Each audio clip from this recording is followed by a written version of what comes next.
I got the paper right here. All my expenses written on it. Right here. No more defenses. Because I wish I could have folded it. The people won't believe you. Talk about disingenuous. Won't let me prove what he's saying is true. I want to show them it's too hard to expose. There's like 2 accounts that are personal accounts. They cannot be disclosed. I have to fold it 400 times. They think they really got me. I can't show you my bank account because this shit's origami. Make it make sense. I'm being honest. I don't buy it. I'm being honest. There's writing off this paper.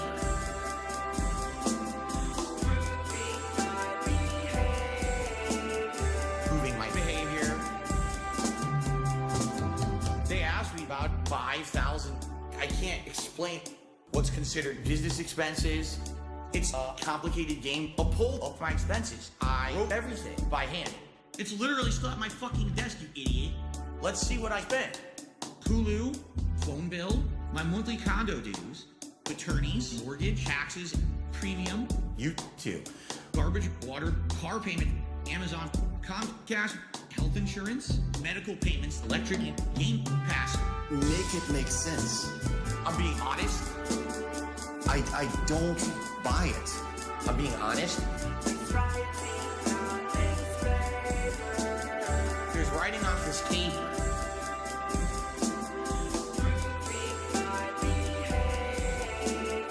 Proving my behavior. So it's very clear you're hiding something, and people are making really good points that you're probably scared you're going to get in trouble from going through that bankruptcy. Begging for money is never a good look for anyone.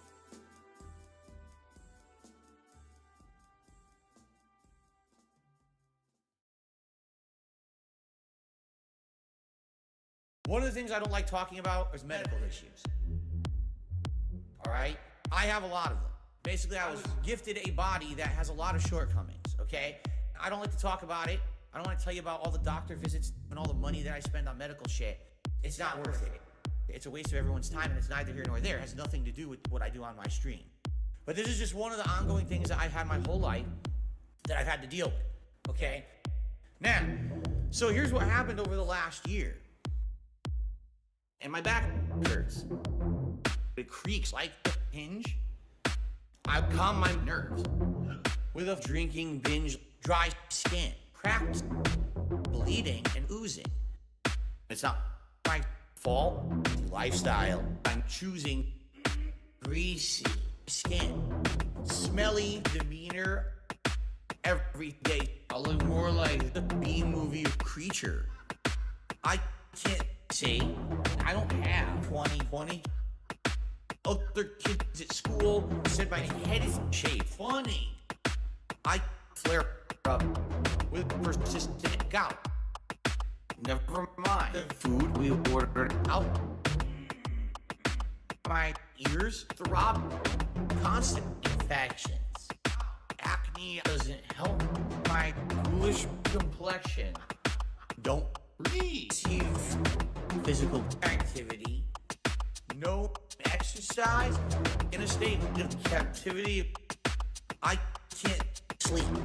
It's a constant affliction. One more pull for my gambling addiction. My throat's sore from post-nasal drip. I get stressed out when I don't dip the tip. Allergies. Slowly thinning hair. I sneeze and I snort. I sway in my chair. Carpal tunnel has my wrist been defined. Depression is still in the back of my neck, the back of my head, the back of my mind.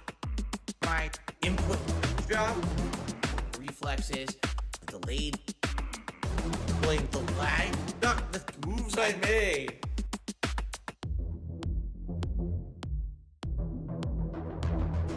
Give me a pill. I'm dark side pill. Leave me here. I just want to chill. My mom, my dad, my aunt should be apologetic.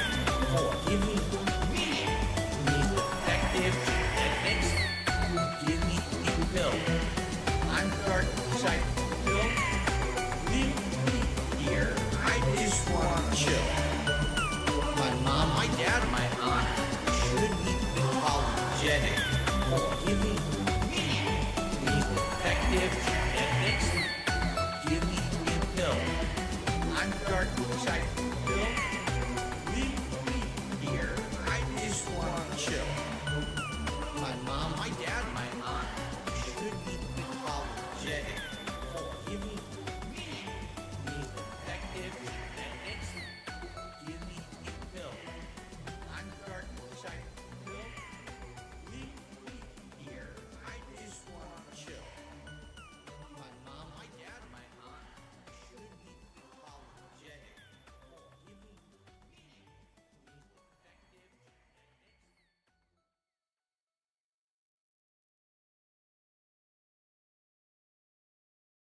Let me be clear. Now, I'm not a political guy, right? But this is twice in 1 year that I had stuff stolen straight out from under me, see? So, finally, at the end of the shopping trip, it hit me. I gotta get this cranberry sauce, because I'm gonna grab it now, I'm gonna forget about it, right? So, I'm not stupid. I grabbed my phone, I was gone for 2 minutes, someone stole my card. My brain was addled, my head was being rattled. They're out of their fucking minds. They're going to keep getting away with it all the time. I was gone for 2 minutes. They stole my pumpkin pie. Just to confirm, I grabbed an employee and they said, definitely someone stole. No worker took this card. So I asked the checkout guy, was like, they're all getting some endorphin high. No logic, no reason everywhere. In this state, any opportunity, anything, they just take. Stupid kleptomaniac fucks stole my grocery bags for an endorphin rush.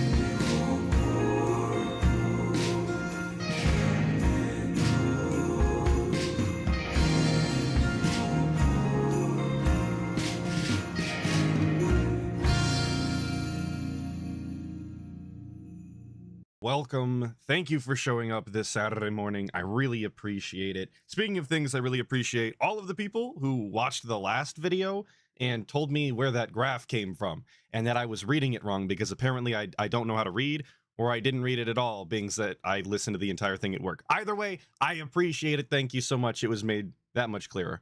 I did watch the Joon interview that happened yesterday. For those of you who didn't know that the Sir King was on the King's Court, or whatever he wants to call it now. It's still the Level 1 podcast, but he's referred to it as the King's Court. That it doesn't matter. I watched the entire thing, and I can tell you I only remember about 3 minutes worth of content out of it. So I wanted to watch it all over again today and hopefully actually pay attention this time.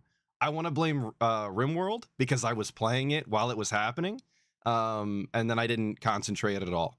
So blame RimWorld. It's got me on the hook now. I can't get away from it. It takes all of my time. It's like a drug that you can't quit, really. There is a bunch of technical difficulties at the beginning of this stream, so we're gonna skip over that. I'm not gonna waste your time with all of it. But it is kind of amusing. So we're just gonna go now. Again, thanks everybody for stopping by.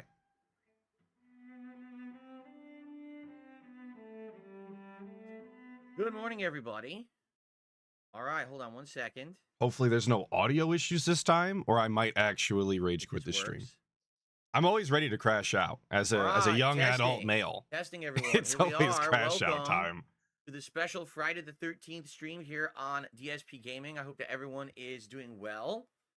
and ready for a fun stream for sure. So this is the pre-stream build-up, meaning what I'm doing here is testing the tech, the settings, and everything to make sure that you guys can hear me and see me, and work out any technical bugs in the next 30 minutes before we have our guest Joon the King on for my next interview here, and it's going to be exciting. I think that might be actually the wildest part of this whole thing, because there is about 20 minutes worth of black screen where nothing is going on, and we did 30 minutes. We did 30 minutes of intro to work out any technical issues, and then we still got bodied for it. That might be the wildest part. I actually really want to pick the guy's brain. Here we go. Here's some technical things right there I forgot to do. Gotta do this build up.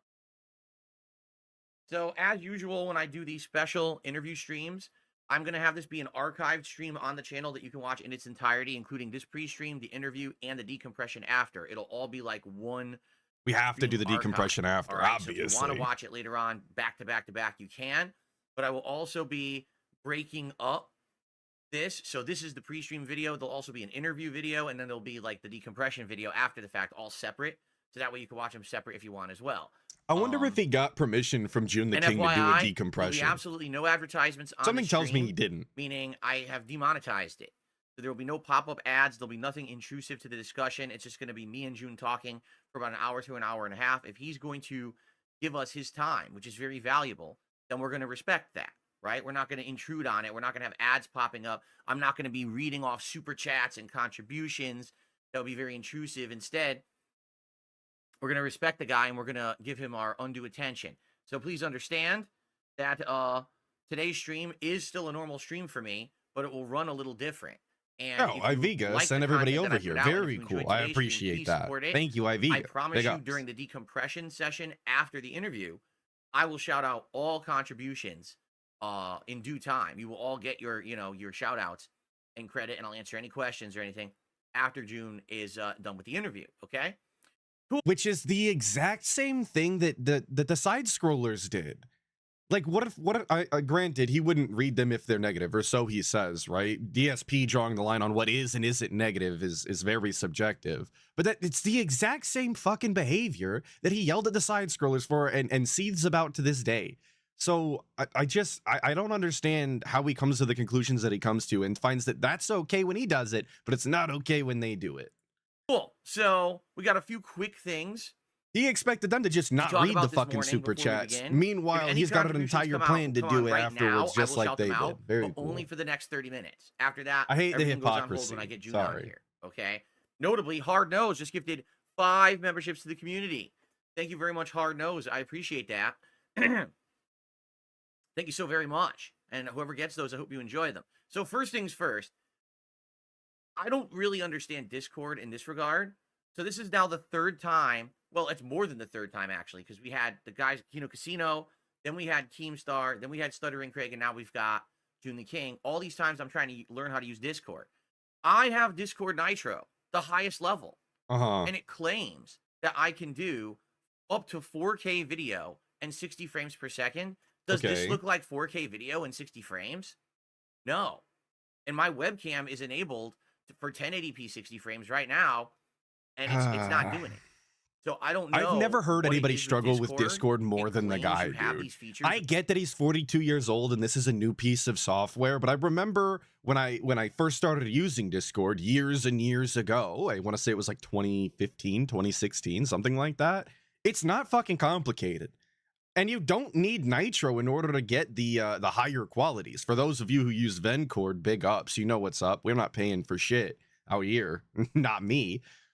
But just like he has so many issues with a software that everybody else is extremely familiar with and isn't complicated at all. I don't know how he struggles this much, man. When you have Nitro, and they just don't exist.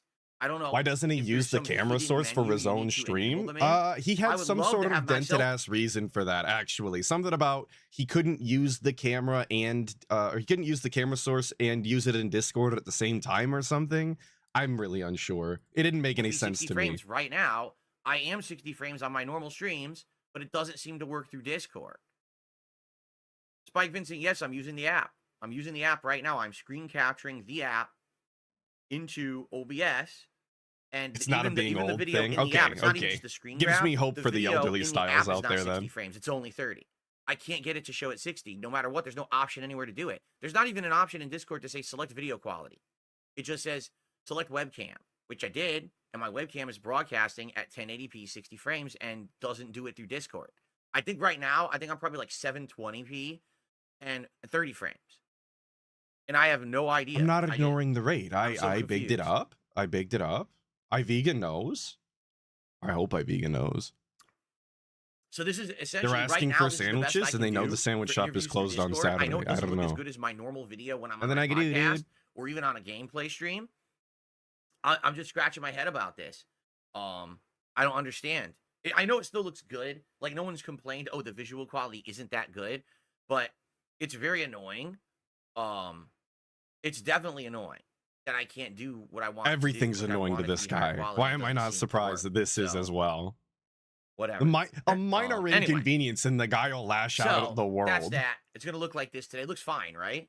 Looks pretty good, visually and everything. Sounds fine. I hope everybody. Yo, Proper's I hope we here. don't have technical Big ups issues. for the We had with June Craig. interview last Craig night. had a million technical issues. Despite the and they were all technical on his difficulties, end. I was Like, waiting first with his mic wasn't bated working at breath. all. Then he got it working, but he had that noise cancellation crap on.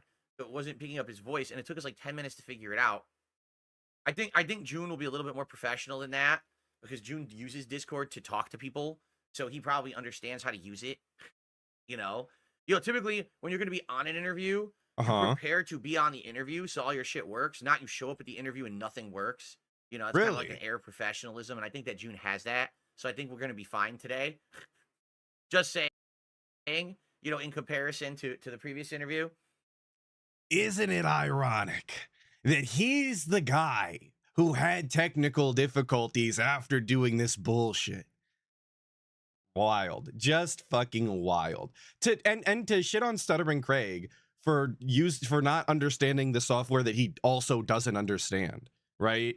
Like, how are you supposed to know that you have audio issues specifically with somebody else in a call that doesn't exist yet when you don't even, you're not even there? It's like, a lot of the other detractor styles use video. You don't know that you have an issue with somebody in video until they join the call. That's just the way that it works. And then that's when you get your technical difficulty style ALT stream where everything's all fucked. Anyway, and by the way, nothing to do with professionalism and everything to do with when people show up. Webcam today or not? It is totally his call. Like, he asked me, do you want me on camera or not? And I said, dude, that's totally up to you. I know that June the King is not an on-air personality. He's not here broadcasting himself every day like I am. I just dumped fucking coffee that's all his over call. myself. Very I'm robust. just happy he's going to be on the show, and if it's audio only, I'm perfectly happy with that. But if he wants to be, webcam on for the conversation, then he will be. It's his call. So I think, it's all up to him. We'll see what happens. Okay.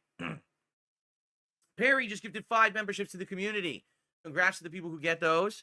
Also, I received my first tip of the day, and we should talk about that too, the tips, because what an unlikely thing happened last night. So Nico tipped me $2. Says, I've been thinking about this year-end list. This year's been very weird. I don't even know if we have enough games for a top 10 game of the year list yet. Looking forward to the June interview, having a good one. Thank you, Nico. It's definitely been a weird year. Tons of games ended up being mass disappointments. The games that have been some of the best, no one expected to be good. Like, I would argue one of my favorite games of this year is Another Crab's Treasure, and I never would have thought it would have been even good at all. I'm RTU now. And if you I want got my opinion, I it's the think it's better than shitless Black stream. Wukong. Don't worry about it. So there you go. What a year. What a weird year, right? Thank you for that. Thank you for the first tip. Okay, so remember, there will not be pop-ups or anything on the screen. I'm only shouting out stuff now. Once June is on, all that goes on hold, and then we come back after the June interview. I'll go to full webcam quality again.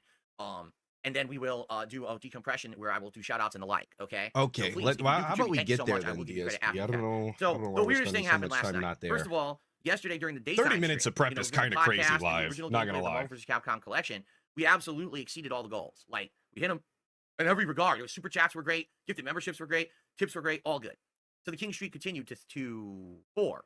And then last night, I'm gonna be honest good times. I want to say outright, like, there's a lot of talk, especially when it comes to DSP and his interviews or whatever that he does, about decompression segments, and it just kind of gets glanced over the fact that that's so fucking stupid.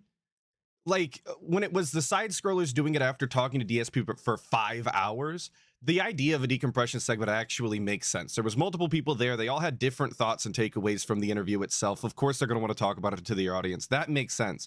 DSP is one person who would interview somebody for about an hour and act as though he has 100 things to talk about. He has all sorts of different takes. Brother, just play your fucking video games and talk about whatever you want, whenever you want. That's kind of the idea of the stream, I thought.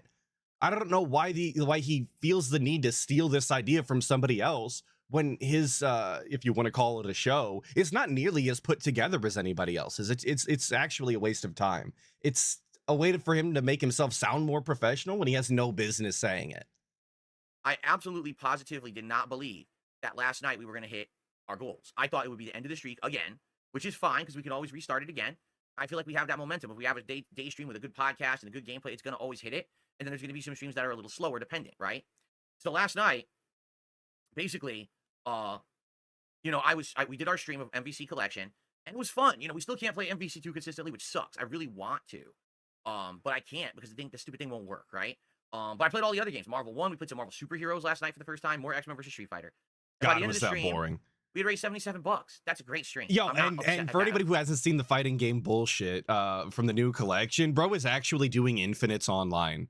Like, all of that shit that he talks about, people being scrub players and oh, he's just fucking mashing, there's nothing I could do, shitty netcode. Like, this is the guy who's actually doing infinites online in ranked play against people who have very clearly never played the game. Like, he is the person that he claims to hate so much. Imagine that. At all, you know, for a fighting game stream, especially old school fighting game, it's not like we're playing Street Fighter 6 or a brand new one. I was pleased. You know, is it the end of the streak? All right, yeah, coffee's gone. I can't spill anything anymore. So then I turned the stream off. I'm setting everything My up. water's got a lid like a baby. I'm running around turning this off, turning that off. My PC actually needed to be restarted, and had a Windows update and stuff like that. So I'm doing all that, and I literally just sit down and I start recording Ask the King. And as I'm starting up Ask the King, I see a blip in my inbox. What? And I look, someone tipped $100 as the stream was going offline at 9:47 p.m. Normally, I end my stream around 9:30, but I stayed around for an extra set or two. And I'm saying Ask the King. I'm sorry. I mean the Daily Rap. I'm sorry, guys. Yeah, he said Ask the King like 3 times. I do remember that. Yeah. Okay? He's got that boomer brain. He's talking about literally the wrong. Sorry about He's talking about doing a show he hasn't done in what, over a year now? Hasn't done Ask the King, but he's sitting there talking about it. And he said it 3 different times. Very cool. Brain fart. Okay, so I'm doing the Daily Rap. And this $100 tip appears. Well, it didn't appear, but I noticed. Oh shit, it was Eric running my bad. I do have to pull up the cat picture. And this person says, just please keep this anonymous. Might be. So we did actually hit the king streak last night. It continues. This is now, we're at 5, and we continue. Now, remember what I said. I said if it continues through today to tomorrow, so that would be this stream, tonight's late stream, Friday Night Fights, and then tomorrow's daytime stream, I will order food during that first stream, and we'll do an impromptu feasting with the king tomorrow after the gameplay of the first stream ends. I will have a meal with you guys. What a live saint, on stream. dude. We haven't done one in about a month and a half. Really treating his audience to him cool to mowing down on some food that nobody wants to see him eat. But that'll be tomorrow, all right? So that was pretty cool. We hit it out of nowhere. So again, if you want to see that happen, if you want to see the king streak continue, crushing the goals, felting the detractors, making Duty cry. I don't know why it just fits naturally saying making Duty cry at the end of that. I don't know why. I really don't know why. It just fits so perfectly to say it, right? But anyway, if you want to do that and you like the content, please support everything. Let's get it going. Let's get some tips coming in here. I'll shout out as much as I can before Joon is coming on the show in about 20 minutes, okay? Yeah, so anyway, I was like, wow, we hit the goals. I wasn't expecting that at all. I thought it was going to end, and it continued. So thank you for that. Whoever that was, that anonymous $100 tip last night, and the streak continues, which is excellent. All right? Now, to make things perfectly clear. The streak did not continue. Today. I don't personally care how much DSP, makes. I don't care how much money he makes. I don't care if he's hitting these streaks or not. I don't give a fuck if he's putting on the vest or doing his stupid I don't care. I really don't. I couldn't care less, actually. I do think that it's incredibly dishonest to make a streak and then continue it despite not actually hitting the prerequisites that you would have to hit in order to continue the streak. Because the point of the streak, I thought, was to make the money before the stream ends. That was the goal for the whole stream, right? If you didn't hit the goal before the stream ends, that motherfucker is over, boss. Like, you're lying to yourself and everybody else if you continue to say that it's fine afterwards. Yo, thank you. Popper Lives 34 links for joining the 60 Skulls. Hell yeah, brother. Thank you. But he's just lying to everybody else, including himself, when he says that shit. I don't know. I don't like it. Just don't be a liar, bro. Why are you trying to make yourself seem more successful than you are? And a $100 tip from Anonymous, somebody who didn't even want to be associated with you enough to put their fucking name out there. LOL, brother. All right. Today is going to be a very cordial interview with Joon the King. I want to pick this man's brain about his methodologies and how he does his work. You know, how he actually feels, perhaps, about some of the subjects he's done his documentaries on, including me, obviously. Like, I'm going to be a big subject of discussion during this interview because I'm the latest. Imagine that DSP's going to talk about himself. No way, no way. By, you know, what did he? Who would have thought, you guys? How does he feel about all these topics and things? And you guys submitted a ton of questions for him. Over 30 questions. There's no way I'm getting through all those questions, okay? But there's a few I'm probably going to skim through, pick some of the best ones. Just so you know, I might already ask him some of these questions before we get to the, like, I've read through these. I was like, oh, that's a good one. Like, one of the really good ones, why did he make multiple thumbnails? Why was he changing the thumbnails back and forth? And what made him settle on the one he did? And what's up with the fact that there's a bald fill in the thumbnail that's on the video right now, right? Like, that's a good question. That's actually... Is that a good question, though? You're gonna ask this guy why he was changing the thumbnails on his own fucking video? Who cares, bro? Like, actually, who cares? Granted, I'll tell you, his answer was, I guess, more interesting than I initially thought it would be, but it still wasn't worth talking about. I don't think that was a good question at all, personally. Who gives a shit? A legitimately good question. Everyone was wondering that. Why was it doing that? So, so that's some good stuff. So I might already ask him some of these questions during the interview, all right? So FYI, also, how incredibly cool is it that DSP couldn't even come up with enough interview questions himself for the actual interview? He had to steal beforehand. These are great. That's a really big cat picture. Where's the other one? There's another really good one that I like here. I already said, like, how does he feel about his subjects? I mean, this is a good question. How does he feel, you know, with the amount of harassment that I get on the internet versus the stuff that I have done? Does it feel like it's equal in comparison compared to the other people he's done documentaries on? Because he's done documentaries on people who have done some pretty gross stuff. This is a fresh picture. She was just in that window. Of hate I against took that, them, right? So that could be an 2 interesting minutes question, ago. right?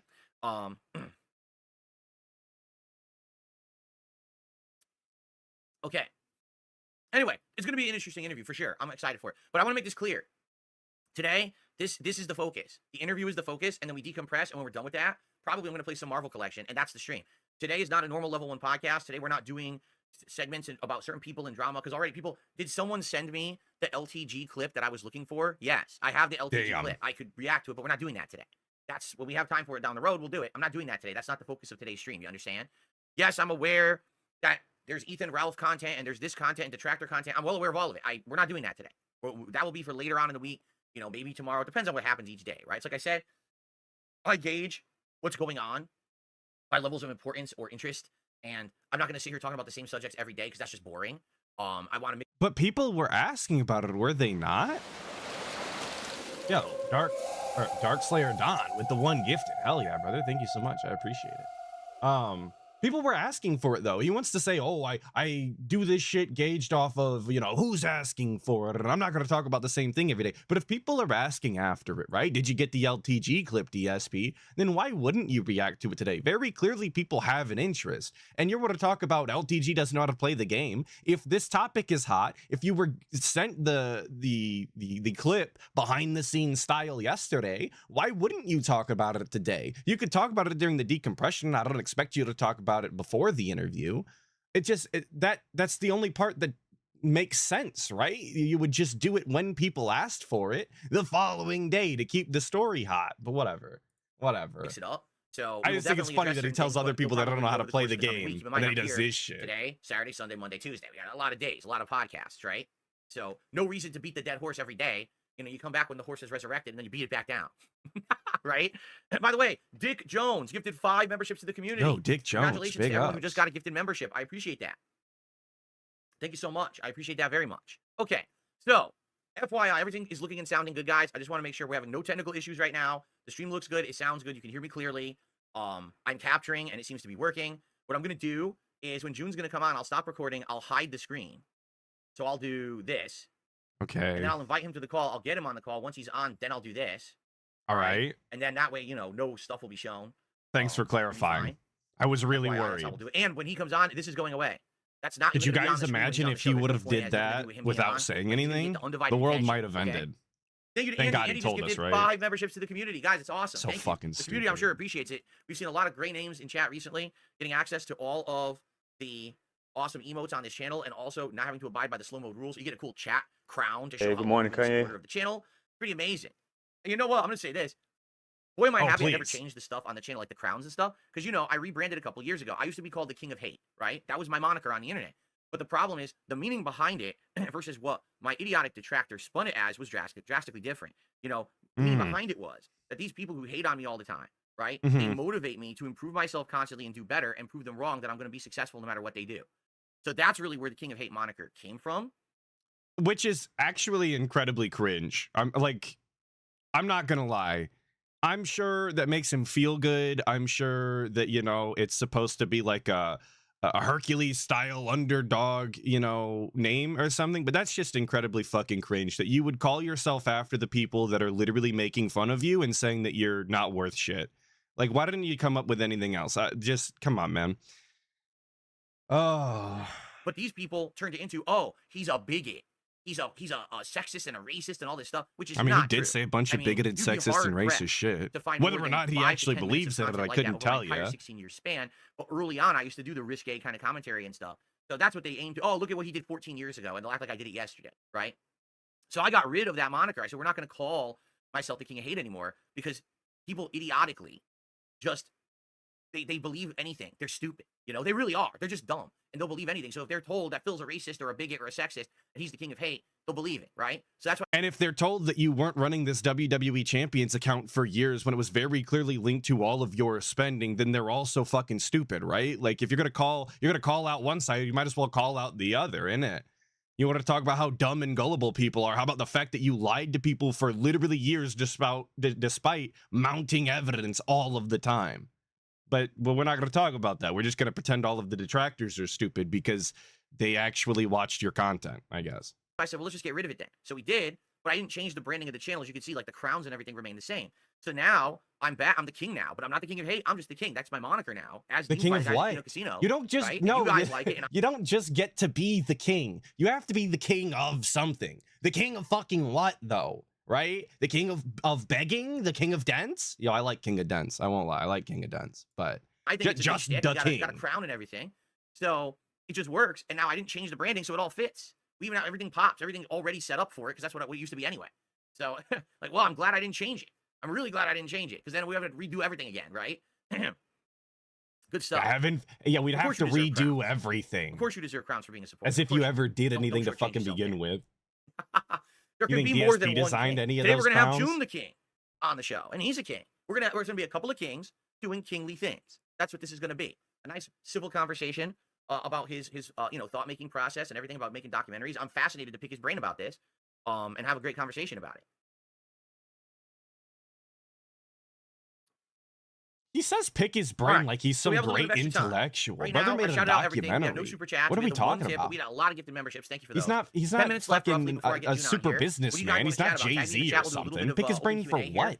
what? And shout outs if contributions come in, and then we'll get him on the show. I'm being okay? hostile. Have I thought about changing the border? Like the border of the podcast? What do you mean? You don't like the borders? I think the borders are great. Quite honestly.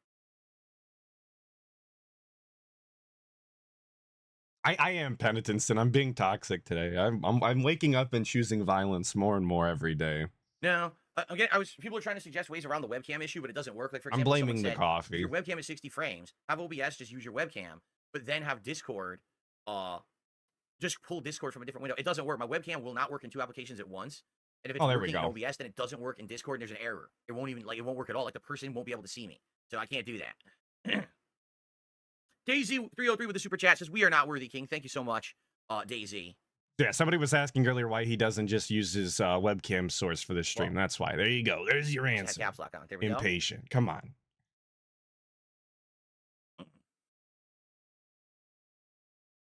Taskmaster Warman, you're late. We just talked about the community questions that I've skimmed them, and some of these questions I'm already going to integrate into my interview with Joon. But if we get through it and we have some extra time at the end, I will pull up I have them literally right here on my TV to pull up if we need to draw upon more questions, and we'll just skim through them and pick some of them. Okay? All right, sounds good. Just scanning So chat. I think that Xbox should release a mid-gen update or refresh. No. I don't think anyone would buy it. No one is buying their current console. So if they did a mid-gen refresh, no one would buy the new one. I mean, they need a reason to buy their console. Right now, the reason is Game Pass, which is a good reason, but it's not a system seller because they're not coming out with enough exclusive games that are good. They've had Imagine actually trying to advocate for Xbox Game Pass, so much so that you're saying that one of the only reasons to get an Xbox is for Game Pass. Quit shilling Game Pass, dude. Real quick, because I have personal beef with Game Pass now. I tried to get Game Pass for the 14 days for $1 or whatever, just so that I could make sure it works before Call of Duty came out. My Windows account, the one that I log into my PC with, is not the same one that I use for Xbox because I had an Xbox account way before. Don't worry about it. Anyway, they don't link up. And I'm having nothing but errors the entire time, despite buying Game Pass. I'm about to just not pay for it again and just buy the fucking game. I'm really on the edge with fucking Game Pass. I'm seething. I'm angry. Xbox exclusive games that are good, that there's really no reason. Subscriptions are a scam anyway. Over PS5. So even if they came out with a Pro, I don't think people are going to go out and buy it. Yes, I like the Left 4 Dead games, but I was disappointed. I am with the coping. Reboot attempt. Astrobot Catch me tomorrow. at Xbox headquarters on Saturday, and then it's going to be a Minecraft. daytime stream on Tuesday. We have a schedule change because I screwed up the schedule last night. I forgot. As you guys know, well, some of you probably know, once a month I have to take a night stream off to film private patron react and or Q&A videos. This month I have about 2 hours of work I need to do, which means there's no way that I can like squeeze it in. I have to take a night off, and so I'm going to take Monday night off to do that. So Monday night there will not be a late night stream. So that means what we're going to do is, all right, here's a quick schedule rundown for everyone. Today it's the Joon King interview. Sake. I forgot we did this. There will probably be extra time. I'll reset the stream, and we're going to do a little bit of Marvel vs. Capcom collection, like an impromptu hour stream of MVC collection. Imagine building up hype for an interview by doing a fucking schedule segment. That's crazy to me. The MVC collection. Tomorrow, I'll never Level 1 understand. Podcast and Warhammer 40k Space Marine 2 on the first stream. The late stream tomorrow night will be Astrobot. Okay? Saturday is my React day. So the first stream will be the Level 1 podcast, and then we're going to jump over to the DSP Reacts channel for DSP versus the Internet, my weekly. Did you say Saturday is going to be the React on day? The first stream. The late stream tomorrow night will be Astrobot. Okay? Saturday is my React day. So the first stream will be the Level 1 podcast, and then we're going to jump over to the DSP Reacts channel for DSP. Wait, we're doing React today? I guess I needed this schedule segment. This one was for me. Okay, that changes my weekly React show. And then Sunday night, we're going to go to the DSP Throwback channel, and we're going to do retro reacts to Resident Evil 1 Director's Cut. We started this last week. Wait, what the fuck are we playing tomorrow? Tomorrow night will be Astrobot. Okay. Saturday is my React day. So the first stream will be the Level 1 podcast, and then we're going to jump over to the DSP Reacts channel for DSP versus the Internet, my weekly Clips React show. And then Sunday night, we're going to go to the DSP Throwback channel, and we're going to do retro reacts to Resident Evil 1 Director's Cut. We started this last week. It was a blast. It's really fun reacting to my I don't give a fuck anymore. I don't care. We're going forward. Tuesday will be my final I'm not going to listen to the schedule 900 times because my brain doesn't work. And the return of WWE champions on the night stream, and that's my streaming week. Okay, there's the schedule. There's the updated, addended schedule for you guys. Yeah, because he just said Saturday and then Sunday. That's what I'm saying. I think he meant to say Sunday the first time. That's that boomer brain everything again. that was in the documentary was exactly as I expected it to be. Like, it's not like Joon made anything up. He didn't pull anything out of his butt that no one else had talked about before. He basically just condensed an insane amount of information into one 4-hour video. How much longer do we have before technical difficulty? And he added his own research and or commentary on it, but there was literally nothing offensive. Just reporting on drama is not offensive. What would have been offensive is like, if at the end of the video, he was like, and based on everything we just saw, DSP is obviously a piece of human shit, and we should all deride him. That would be offensive, right? I mean, that's kind of what he said, in a nicer way, for sure, but that was kind of the conclusion he came to. He basically said that he has no hope that DSP is ever going to behave any better, or that he's going to redeem himself in any way, and that it's always going to be the same shit. Yeah, that's kind of what he said. Because it's an internet drama documentary. Like, that's the point. You know what I mean? Like I understand what you're saying, but you have to understand that that's the point of the video. Like, at some point, you got to understand how the game is played. The game is played that if he covers the negative stuff, right, in a way, then people will be interested in it. If he literally covered everything and he's like, yeah, but, you know, most of this isn't really a big deal, so I don't really know why I'm making a 4-hour documentary on this guy, because he has a bunch of people that like him anyway and don't really care about any of this. It wouldn't be a very convincing story, would it? You'd be bored. You're like, oh crap, why did I just watch this, right? That would be an incredibly dented takeaway. Like, imagine being so narrow-minded that the only thing that you care about when talking about a person and all of their antics is whether or not at the end of the day there are an amount of people that enjoy their content. That doesn't take away from the story, but it's an incredibly dented, ending, right? I don't personally hate Joshua Block World of T-shirts, and following his antics is interesting, and there's an amount of people that like him, so we just shouldn't ever talk about him. We shouldn't document anything he does despite being incredibly interesting. I don't think that's how that works, boss. Besides, if he really did, if Joon the King really did come to the conclusion by the end, after saying all of that negative shit, if he came to the conclusion, like, I don't know why people talk about DSP, that's a waste of time, like, I don't know, maybe that would have got more views, low key. If you're really gonna do all of that shit and come to the actual dented opinion of who cares, I don't know, maybe people would have watched it more. You know, again, I know how the game is played. I have no ill will whatsoever towards Joon after having watched that. Not at all. Not in the slightest. I think that it was fair. He covered every topic. Now there literally is a one-stop shop video to watch about me. Okay? And he made it clear that it covered, it says right in the description, it covers me to early 2024. Yeah, Ghost McFright, this is sped up. This is 1 1/4. I don't like to watch things faster than that because I miss everything they say. Are you aware? Too busy thinking about Subway Surfers. That I've finally broken out of my defensive shell. I've done crossover events with Kino Casino as well as Keemstar, and I'm doing all this fun, positive stuff now. I have a new audience that likes me, and I'm actually way more successful now, and they don't care about the things of the past. They just care about the future. And what do you think about that, right? I'm curious. I want to get his answer. And if he says, I have no confidence in you, you're going to blow it, that's his opinion, and he's entitled to it. He already said that, right? though. But who knows if he's even followed. He actually already said that on Twitter, didn't he? Was there not a Joon the King post before his documentary came out when people were asking him to push the documentary release date back so that he could cover some of the things that happened this year? And he said, I don't really feel inclined to do that because I've said everything that I want to say. I've already come to the conclusion, and that conclusion hasn't changed, and it's not going to. And that conclusion was that DSP is a lying, scamming piece of shit, and he'll never change, and he's never going to redeem himself. That was the takeaway, was it not? In a documentary, and you there's no reason to ask him that. He's already said that. Read his fucking Twitter, bozo. It's like you don't even care. You produce it, you put it out, you hype it up for a couple weeks, you're already on to the next. You're already, you're moving into the pipeline to the next thing. Was there a positive thing about me in the documentary? Yeah. I mean, the FGC stuff is silly, but absolutely he acknowledges the fact that I was good at fighting games. No one can dispute it. By watching that video, there's definitive proof that I was good at competitive fighting games, which my detractors have tried to lie about for the last 10 to 15 years. You can see me winning tournaments in it, and he outright admits he was good at fighting games. I mean, I was an asshole in the community. That doesn't make you good, though. He talks about the success of my early days. Right? That I was doing, things that were getting a lot of popularity on YouTube, and I had a lot of success, and I was a big partner. He talks about all those positive things, for sure. It isn't until really the drama starts around 2012, 2013 with This Is How You Don't Play. And then it rolls into this detraction. According to DSP, all you have to do is win a tournament and you're automatically cemented as being good at a game. So even if everybody drops out or you give everybody food poisoning or quite literally kill your opponents before the matches take place, as long as you win in the end, you're good to go and you're basically the best there's ever been. Sound good? Sounds reasonable to me, I guess. I can't help myself but follow the guy logic. Final 2/3. I would argue the first. Yeah, remember all the placement spots he got? Remember when he won 4th? It's really the final 2/3. Yeah, you guys remember the 4th place winner. Everybody does.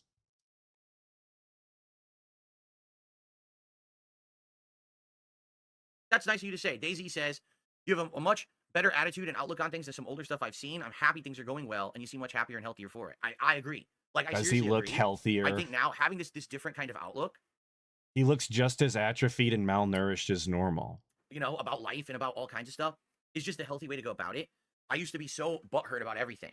Anyone who said something negative about me, oh, how dare you, right? Now, I just roll with the punches. I don't really care anymore. I've been around for 16 plus years.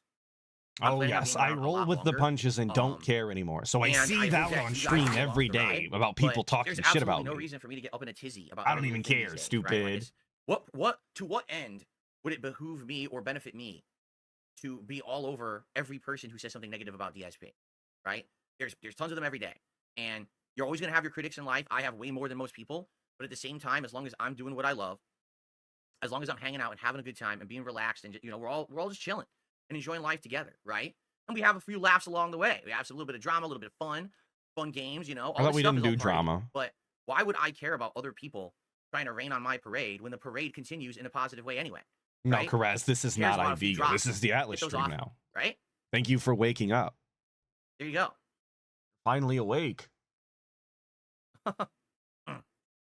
Yeah, oh yeah. I used to be ban happy. I mean, now you see, most of the time, I would prefer not to even moderate. I would prefer to have a chat not moderated. But sometimes you have these really idiotic people who come in here and they really are going out of their way to say and do toxic stuff. They'll come in with bot accounts and they're trying to dox and they're saying racist, sexist, disgusting things, then you have to moderate, right? You can't just let that roll on YouTube. You got to take care of that. I But, really you don't know what he's I would talking about prefer when he just have says open that discussion either. with everyone about things. So the thing is, It's let so people talk and say their infrequent piece. that anybody actually rolls into DSP's chat with like racist, sexist shit to say. Like usually it's just them calling him a liar or saying that he's bad at games or something, that he's scamming. None of that has anything to do with any legitimate like moral quandaries, aside from calling the guy out because he sucks dick. Like that might be a moral quandary, but that's besides the point. I don't know what he's talking about. He needs moderation because his ego can't handle it. It's simple as. You get more opinions. You get more criticism. And you're right, Stu. It is usually his fans saying it. You're right. Kirk coming through and saying incredibly fucking heinous shit. In reality, I think having open discussion is better than having like a closed off thing. You know what I mean? I have the most ban-handing channel you've ever been on. Then you must have only been on this channel and one other one where they don't moderate at all. You have no idea what you're talking about. Seriously, like, where do you think you are? What a stupid thing to say. And that interaction, when I heard it, like I hate to keep pausing because we're not even at the actual part yet, but that interaction specifically is one of those that sticks out to me because it's like you don't even know who this fucking guy is. You don't know if he's typically in your chat. You don't know if this is an avid viewer. What he could be saying is true. DSP does ban more people than your average streamer because your average streamer doesn't have, you know, the amount of hate followers that he has. But that could still be a true statement. Regardless of whether he does have more people coming through to ban, he is more ban happy than most people. Like, that's an objective fact. I don't know why he would call this person a stupid asshole or whatever he said. There's just no reason to do that. He could have just ignored it to begin with, but he didn't. He had to say something. All right, here's what we're gonna do. You're right. We did get an emote because he was ban happy. Like literally, the lean in manual ban is a meme because of how often he was doing it and how remorseful, or how not remorseful, whatever the opposite of that is. Don't at me, right? How ruthlessly he was banning people without any mercy. Like that's actually his thing. There's a whole meme for a reason.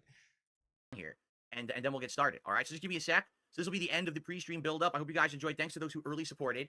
Again, if you support during the interview, I will not be shouting it out or paying attention to it, just to forewarn you. All right, I'm going to be focused on Joon and giving Joon my attention. When the interview is done, there will be a decompression session where I will do shout-outs for all of you, and we'll have a fun conversation, and we'll have a good time together and get all your opinions after the fact. But we're going to give Joon our full undivided attention. All right, please be respectful, as always. All right, I'm going to he bans so much because he's an animal of cycles. I mean, I believe you mean animal of I'm just gonna run and use the restroom. Animal of routine. I'll be right back, and then we're gonna get this set up for Joon. Okay, I'll be right back.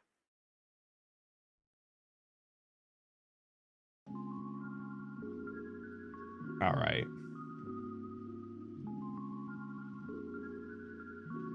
Steps away. Still not back. There we go. We're back. We'll watch him have some issues, and then we'll skip the issues. All right, so I can see the sock accounts that are already in the chat. As you can see, they're starting to speak up. They literally waited for me to get up and use the restroom. So let's get rid of the sock accounts. There's 3 or 4 of them. Got to get rid of these sock accounts. That way we don't have to listen to their nonsense. How do you know, right? bro? Like, you're sitting here clicking on these people's channels to find out? Imagine wasting your time live on stream to grab sock accounts. What's wrong with you? Hide this. Hold on. Whoa. There it is. No. Let me end the video call with myself. I've literally been calling myself. Now I need to get this set up to get him on the screen. So hold on one second. No reason to call himself, by the way. I have no idea what the point of that even was. Okay. I'm so sorry. It's tough having 2 screens, but I can't barely see one. I have to get up and go to the PC to even see it. Hold on.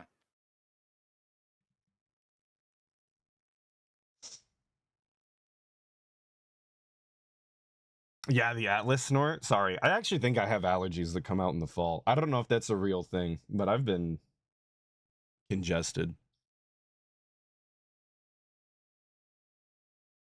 Okay. You can still hear me, guys, right? Yeah, because my microphone works through both apps. My webcam does not. So I basically have to have the webcam only working through OBS, which is why it only shows at the 30 frames. The phone's on here. Okay. Go ahead. Shit. Waste your video. Hold on. It's a million miles away. I can't see it. Isn't this stream robust, you guys? Don't you love the black style visuals, the all black screen you've been greeted with here? Very Sorry. cool. I'm an amateur. All right, here we go. Oh, hold on. Something just happened. Hello. Hold on. Am I on? You are, but I had a issue with my Discord. Hold on a second, because I think I've had streamer mode on, so it's not showing. Hold on one second. Yeah, no problem. All right. Like, and the thing with this is, like, I understand he's having a visual issue, but if you can hear him and he can hear you, you could have some sort of conversation Hello? while you figure this out. Ask him how his day's going, right? Literally anything. But instead, there's just no interaction, and it's dead silent for about 20 minutes. So we're gonna skip. Really appreciate you doing it this way. Sorry that you can't see me, and I'm gonna have to fix this for future appearances. All right, so let's officially. I'm gonna hit record here, and then we'll actually start this thing. Thank you, everyone, for your patience. Thank you, Joon, for your patience. Really stupid thing. Okay. I mean, yeah, it's not a problem. Yes, actually wasting June's There you time. go. Thank God June had All right, hours everyone. and hours Hello? of it, apparently. And welcome to a very special edition of the Level 1 podcast. My guest today is the internet documentarian on YouTube, Joon the King. Joon, how are you today? And I will tell you, upon seeing Joon the King's layout behind him, not only am I a much bigger fan of that than I am DSP's garbage heap he's got behind him, but it really speaks to my tism to have a room that empty. I love it. I do. There's something about not having anything that really tickles my brain. Doing good, man. I'm ready for this. The one podcast, the stalker where you got me. poster Let's being do it is kind of Excellent. based as So, well. For the record, Joon has been doing documentaries on YouTube for quite some time. I've been actually watching his documentaries on YouTube probably between 2 and 3 years now. From various different people he covers. Usually people who are invested in a lot of internet drama. And they have wait. Before we actually get into it, I seen it come through and I didn't say anything. I forgot about it. Demi Fiend with the 2 thoughts on the Super Crazy situation. I've never talked to Super Crazy. I don't particularly have an opinion on him, like, personally. He's not somebody I'm too familiar with. I hope he gets whatever he's after. I don't know anything about law. I don't know anything about his claims, as juxtaposed to what DSP was saying in his video. I'm not going to pretend that I do. I hope DSP loses, as I think every detractor does. But I don't see something like that going all of the way. I apologize, I guess. That's my take on it. I have no invested interest, actually. And particularly the reason that Joon is on the show today is because he just did his biggest documentary all time, almost 4 whole hours, covering me, myself, Darkside Phil. And so, obviously, it's a pertinent time to have him on here on the show and to pick his brain a little bit about, his methodology, how he goes about doing his work, the documentary on me particularly and how it panned out and, the work that went into it. So Joon, I would like to ask you right up front, all right? Yeah. In regards to my documentary, like, how do you think it did? Because it's now been out for about, I'd say around like 11 days or something like that. And I think it has around, like, I want to say like 725,000 views or something like that. Like, is that what you were hoping for with a documentary of this magnitude, with the amount of work you put into it? I don't know yet, because Why would you ask somebody this, like, as somebody who doesn't want to talk about their personal, finances or business style, situation? Well, like, why are you asking this person how they personally feel their piece of content did, right? If you ask Atlas how he thinks that his last video did, I'm always going to tell you that I hated it, and I'm always disappointed because I'm eternally not happy with anything I do. That's just the way she fucking goes. But if, like, I don't know why you would ask that in an interview. Do you really need this person's, deep-rooted self-doubt on display during your interview? I don't think so, man. And you're asking, are you happy with how many views your video got? Like, that's any of your fucking business. the way YouTube is treating it's very strange. It has a high click-through rate. It has crazy, like, average view, like, retention. But with, like, video this long, I think I won't really be able to tell until, like, a year from now, because it's so long and people keep. It's also an returning to it, incredibly so long it's hard to video. say, I guess. Yeah, and benefits I'm from gonna say being this. out I longer. honestly think YouTube cheated you out of some views, because if you remember when you did the live premiere, you had 8,000 live viewers watching that thing, and it was only like an hour and a half in, and there was so much viewership on that it crashed the system, and you had to make it an on-demand video, and I'm wondering if it even attributed those early views to the video, or if they just got erased somehow, you know? Yeah, I don't even know what happened. I think it was because it was on Labor Day, and maybe the site was getting like extra Uh-huh. too much for the servers. I really don't know what happened. But if anything, I also have like a an ID claim from the WWE on it. So Imagine that. Oh, yeah, I know. But it's easy. And it's all your fault, DSP. You fucked over Joon's video by having a bunch of WWE related nonsense. It was your fault. Pay him up. Ack. I have no idea where the hell DSP got the idea that the premiere views weren't attributed to the video, though. I don't know how he came to that conclusion. I don't know what piece of data he would have ever have seen, even on his own channel, that would lead him to that conclusion. It seems like a crazy conclusion to jump to just throw YouTube under the bus or try and, I guess, cope and seethe for Joon on Joon's behalf, which he didn't need to do because the video is doing pretty good, actually. I don't know. I really don't. I don't know why he says the things that he says. To really sort out. So if it keeps going, It like, is in a pure weird pig direction, I style might just paranoia. upload it You're as an actual absolutely upload. right. So that way it's like distance from the premiere, and maybe YouTube might pick it up, see it a bit differently. I really don't know. Like, it is such a weird video. You know what I mean? I don't know why YouTube is treating it like so differently. right. And you had just started doing the live premieres recently, wasn't it? It was the Rich from Review Tech USA video that you did your first live premiere, and that one didn't have the issue. So you really don't have the data yet, I guess, to figure out what's really going on. So Exactly. I mean, we yeah, don't like, have the data. So why are we that is talking my, about it I at guess a all? different solution to take. Right now, I think the video is doing like pretty decently. It's gonna surpass Review Tech USA maybe like a month from now. So it is on a good trajectory overall. that's great to hear because, I knew when I've been following your stuff for years now, okay, and I keep watching. And I'm like, he's covered Wings of Redemption. He's covered Boogie. He's covered this person. He's covered that person. And I've been saying this to my audience recently, that when you're an internet personality and you put yourself in front of a camera every day, you're going to get your turn. You know what I mean? You're going to get your turn in the firing line. People are going to be talking about you. And I was always wondering in the back of my head, when is Joon going to do one of these things on me? Because I know it's coming, right? Brother, the fact that you even thought that should have been a red flag from jump and told you that you needed to change your attitude and your behaviors well before this ever happened. Like, at no point does Atlas think he's getting a Joon the King documentary, because Atlas does not behave in such a way that would warrant that. It really is that simple. But you can tell by the way, and just please keep a lookout for this. Every time Joon says something and he answers, and there is absolutely things to ask about it after, DSP doesn't fucking listen. He'll hit you with the gotcha. Oh, okay, all right. Anyway, and then he wants to go on and talk about himself. Like, the entire interview could have just been DSP looking at Joon's analytics instead of talking to him, and the interview would have been about the same. Because that's all he cares about. He only wants to talk about himself and how the documentary itself did. I'm curious, what was your methodology in selecting me? Why did it take so long? Because I think a lot of people were wondering why, in 2024 was the right time for the DSP doc when you had done ones on Wings and Boogie and others in the past. Well, people wanted this video forever. Like, ever since I started making like videos about people have wanted a DSP video. But I was reluctant to do it just because I knew it would take a very, very, very long time, and it did. So I just kind of like bit the bullet, and I was like, you know what? I'm gonna do it just to get out of the way, and I guess here it is, right? That was pretty much the core of it. Was like, people want it, here it is. Right.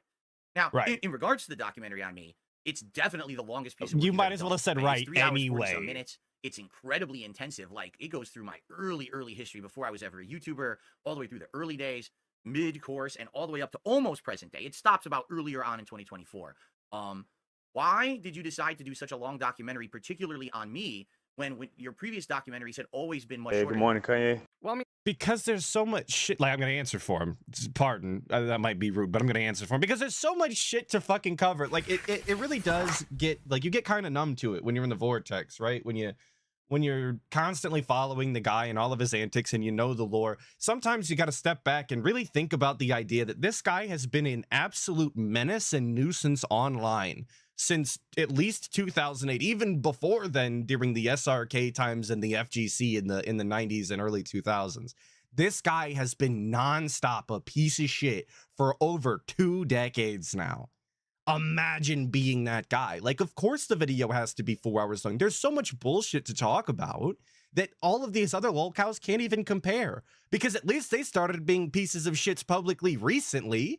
you know, within the last decade. DSP's got him doubled, brother. He's been on the fucking grind. He really is him. You want to talk about king of what? King of lol cows. This guy's got so much shit to go through. He's the best to ever do it, and you can't take that away from him. It's your timeline, right? So it really reflects the time a person is notable. And let me reference, let's say, the like Wings documentary, right? Videos. Sure. Wings really, like, he has a really lengthy history, right? But he really only became like relevant in the, I guess, low account space in the past maybe 8 years. You have been causing a bit of mayhem since like 2003, 2001. So it was really because there was just so much stuff to cover, and people, like, people still wanted more. I guess, but yeah, it was just because there was so much stuff. Right. All right, cool. So in your process of coming together and working on something like And again, he had nothing to say that was actually tangentially related to what Joon said. We're just moving on. Like, none of these questions flow together. None of them really listen to what he has to say and extrapolate upon that. This is definitely not a Joe Rogan style interview where the guy's fucking listening and actually interested in a topic that he's talking about. We're just going down the line of questions. like you said, this has been requested for many, many years that you do the DSP doc, and eventually you're going to get to it. When you first, because we had actually, a lot of people may not know this, but I'm friendly with Joon. We've talked behind the scenes for a couple of years because I personally asked for his permission to react to some of his documentaries, which I didn't have to do. It's fair use, but it's the right thing to do. You be a gentleman, you ask someone, hey, can I use your work? And he always gave me permission to do so. And so, now you had that previous couple conversations with me, and now it's time to do my documentary. So I'm just curious. Did you have any preconceived notions about me? Like, what did you know about me before you started working on the documentary? And did you go about making this documentary any differently than the other ones that you had done previously? For example, some people have said it's weird because it looks like you talked to people and interviewed a few people during the documentary, and a lot of your other documentaries, you don't do that. You just kind of just rattle off some facts. And in this case, having those discourses in there with various people made it feel a little different. What an insulting way to put that, by the way. You just rattle off some facts. Saying it that way gives it no credence, gives it no respect at all. It sounds like he's wasting everybody's time and just regurgitating information that people already know, which he kind of is. But to say it like that, especially to his face, is, again, incredibly disrespectful. And like, the idea of, did you come into this with any sort of preconceived notion? Of course, you fucking idiot. It's impossible to go into something with zero preconceived notion. He had to have decided that you were interesting enough to do a documentary on, and it very clearly follows a pattern of the type of people that he's been doing documentaries on. Obviously, you fit into that fucking category. What kind of dumbass question is this? Okay, so I approach like every video, like, I guess, a bit different. I'm being hostile again. That's my bad. That's my approach. bad. And typically, if there's like a lot of like easily like accessible public information out there about someone, like, that's really all I need. Like, why would I have to go out of my way to really interview someone unless I want to make it like that much more intense, extract that information? But the difference with you was, I believe you contacted me, and once you breached that barrier, I'm like, I can't reject this. It doesn't feel fair. So, like, let's get you in on this. And because I'm talking to you, I feel like I have to talk to your opposition. Gotta talk to the ops. It kind of developed more and more into that, and there's also like a lot of, like, I guess, investigative work about the WWE. I talked to you, so I went down to the other block where they talk shit on your name, and I had to talk to them as well, obviously, because you reached out. I had to talk to your ops. You're welcome. Get it to yourself, bozo. It's a lot of elements. Another piece was to, because it was so long, I'm like, why not even just go the extra step and get like a little bit more interviews here and there too? Gotcha. What I really liked, people are saying Joon's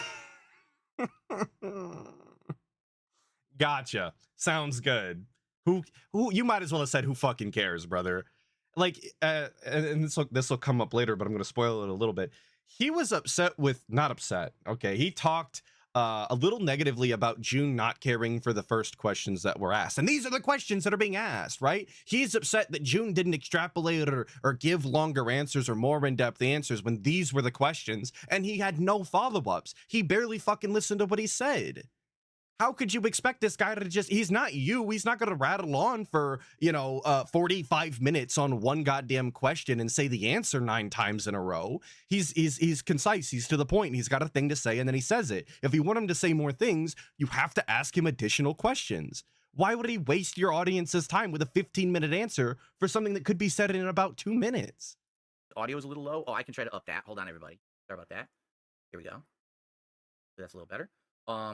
what I liked was that this time you went all out. Like in this documentary, you had all these graphics and things going on. Like I really liked how you had the virtual me of the Phil show and all that going on. You had the virtual ring. Like you could tell that you went the extra mile and you basically did a lot of production cost on that. And I think people like that, you know, like if you're gonna go all out and you're gonna have people doing a 4-hour documentary and you expect them to sit there and watch, they don't just want to see a bunch of facts and drama. They want to also have some other things added. And the fact that you talk to some people outside of just, hey, here's what happened, but having those interviews, the fact that you had those graphics, I think definitely added to the quality overall. Of Those the graphics documentary. were sick. I really enjoyed those. And people, I think, I'm one of those have received people. it pretty well. I was talking If about it at anything, work even. a lot of people have asked me, well, what do I think about the documentary? Okay, and I'll just give you my personal opinion. I think, Dude, imagine my favorite part of your documentary was X. How do you feel about that? As opposed to my favorite part of your documentary was this. I think it made things different. And here's my personal opinion, despite this being your interview, right? Just leave the fucking call, Joon. Like, I understand that's unprofessional. You can't really do that. It's a bad look. But like, dude, you're really gonna sit here and let this guy talk for 100 fucking hours and you get to talk every 30 seconds despite it's supposed to be about you? I wouldn't let that shit slide personally if it were me. it's But that's the way fair. that the guy I think that you is. touched upon pretty much everything that people expected you were going to touch upon, and it was all finally Yeah, bro, it's in a summarized into one, pre-stream. like, super video. You know, it's all the drama arcs of my existence, things from before YouTube people didn't even know about, and everything. Not once in that documentary do I feel like you were trying to be like dogpiling on or being unfair to me, and I really appreciate that, because I do feel like there have been some documentarians out there that are kind of unfair. Like they'll try to over exaggerate or hyper focus on one part. You didn't really do that. You really just, we were just factually covering everything.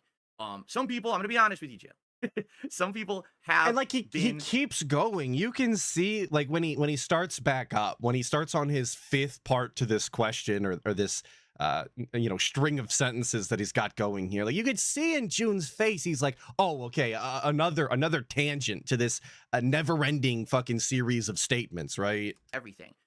Some people, I'm gonna be honest with you, Jim. Some people have been Got the lean nitpicky back, about looking at the certain sky parts like, of the okay, doc. I gotta start For listening example, again. Let me some people, start over. about the Very PC. cool. All right, this PC where this guy Mighty Furtado, he built me this PC, and when I arrived, it was partially not working as intended or as promised, and we got into a big scuff about it publicly, about the cost and everything.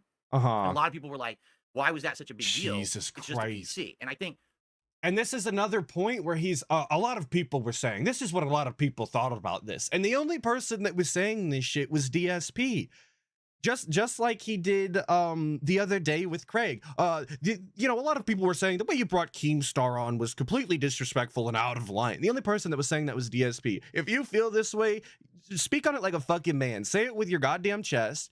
Wholeheartedly, and don't pussyfoot. There's just no reason to do that. If you felt this way about the documentary, say that then. Let him know. Don't hide behind your viewers who personally couldn't give a shit less.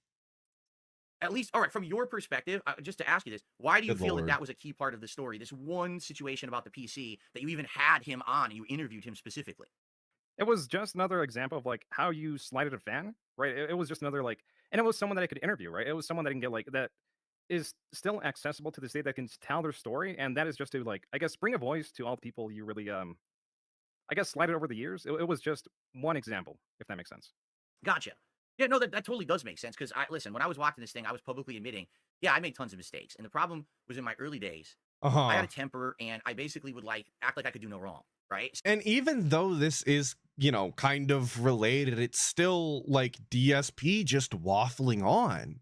He doesn't, you know, why didn't you, like, oh, so you interviewed Furtado because he's still accessible. Did you think about reaching out to anybody that is, you know, deemed unaccessible for most people? Did you try and reach out to a John Rambo or a Panda Lee, despite them not being on the internet in a capacity that would make them easily accessible? Nothing like that. Fuck no, brother. That's too complicated. Why would we bring these people up? Let's just keep moving and talk about how we admitted to all of our faults and we're a different person now. Why would we talk about you and your documentary? Why don't we talk about how I feel?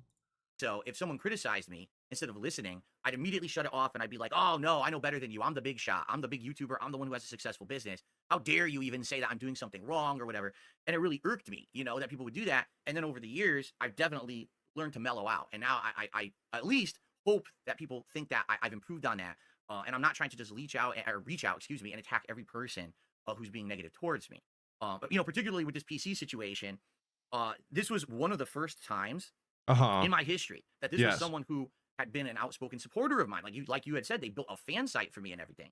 And when this thing showed up, I really did feel like they kind of screwed me over. And quite honestly, I probably shouldn't have made a big deal about it. I should have just let it go. It's not a big deal, right? I'm the YouTuber. I'm the guy making the money. I can just get another PC if I'm really that bothered by it or whatever. But it got to me, you know? And then I start talking about it, and then I misspeak because what actually ended up happening is in Oh my fucking God, to your dude. documentary. It's someone like had sent listening to your grandfather original talk video about where his I old never brought this stories up. from a He time in played it which you live on didn't the even stream. know In existed. that Like, we get it, original video, Grandpa. I You were said, around when the "This fire PC is was made. $1,600." But Like, you I can talk outright about said something that. That was else at correct any for your point. research. You confirmed it was a $1,600 Something PC. modern, perhaps. But because I'm so stupid, right? And I can't let it go, and I hyperfixate on it. And this guy keeps talking about it. I keep talking about it. The narrative changes to it's $3,000. I don't even know how that happened. Like, I don't even know where that confusion happened, that the number got inflated. So Because you were seething and dwelling on it in your own mind privately up until the point where you've, you know, extrapolated upon the situation so far that it's not even the situation anymore. Like, that's an actual character flaw that you have that you apparently don't understand and can't work on. I don't know how you don't get that, but it's very clear to everybody else that these things bother you so much so that you misrepresent them in your own head trying to cope it out, and then misrepresent it publicly to everybody else, making you a liar instead of thinking about it critically and actually coming to a logical conclusion, because the Jin brain doesn't work that way. it's right that you would call me out on that, and I'm glad that you did. But, you know, when there's certain things in the documentary that were kind of hyper-focused on those moments, some people were like, oh, I wonder why particularly We this might as or well be that watching a was such clip. a long segment. Like the other one, the big one that people actually want me to ask you Yeah, about. I'm just is gonna when be you started doing talking the about interview VTubers. for June. Because people are like, it seems out of place. No one really thought that a VTuber thing was a big deal. What was your methodology with the VTuber segment? How did that come about? Well, Phil, you're like, this is a very long question. You're adding a lot, so I guess I Oh, have to go go. ahead. I'm sorry. No, it's all good. So the $3,000, I believe, came from a comment, and Mighty Furtado, I'm pretty sure, has that comment on his Twitter where you stated it was $3,000 that you said, right? The VTuber segment too was kind of like to show you like How are those even you are related? still Wait, hang notable- on. Wait a minute. How did we go from talking about the PC and Furtado to talking about the VTuber segment? I'm not going to go back, but how did we get there? I guess just use that as an example of the way that DSP waffles on in such a way that, like, you literally quit listening. Like, none of it flows logically to a point you can follow. You just get confused. And even Joon just said, like, that's a lot. Like, you're asking a lot of questions here, and you're not actually allowing me to answer at all. I don't even know, like man. today, because VTubers This interview are, like, sucks. I guess uniquely And it's not on Joon's behalf either. more recent. You know what I mean? They're a Mhm. very new form of content, yet they still talk about you. And surprisingly, that was like one of the more viewed segments of the video was the VTuber segment. So I think it was a good idea to add them too. It was just like a bit of fun, even though it was more like one way. I think it was kind of interesting. Yeah, I mean, it took me for a loop. There's things in your documentary I didn't even know about. Like, I had no idea that VTubers had like a fixation on me. They I didn't know don't about have the a search engine fixation. to search all my videos for keywords to find how many times I said so. That's so wild. That's how big his fucking ego is. He thinks that these VTubers have an obsession with him, that they are, like, you know, secret detractors the whole time, despite, you know, not being detractors at all, and instead just knowing about him, like, through osmosis, like a lot of people do on the internet, right? Like, he's the guy. They call him that for a reason. That's because how people know him. I just instantly thinks that anybody who even knows about him is automatically some obsessed detractor weirdo who can't do anything other than talk about and think about him. And that's just not the case. To me, that my detractors actually went out of their way to fish the transcripts for certain words and things.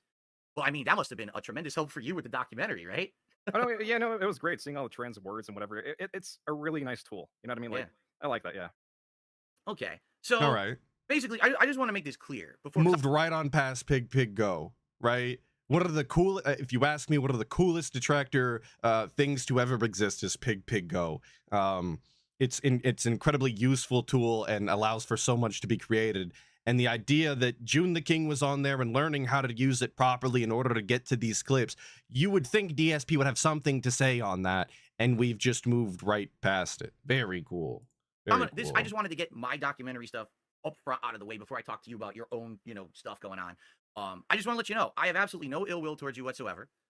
really don't have much or any issue with the documentary. There was a few things here or there that were slightly off. We talked day one. We talked a little bit about it behind the scenes about one particular thing.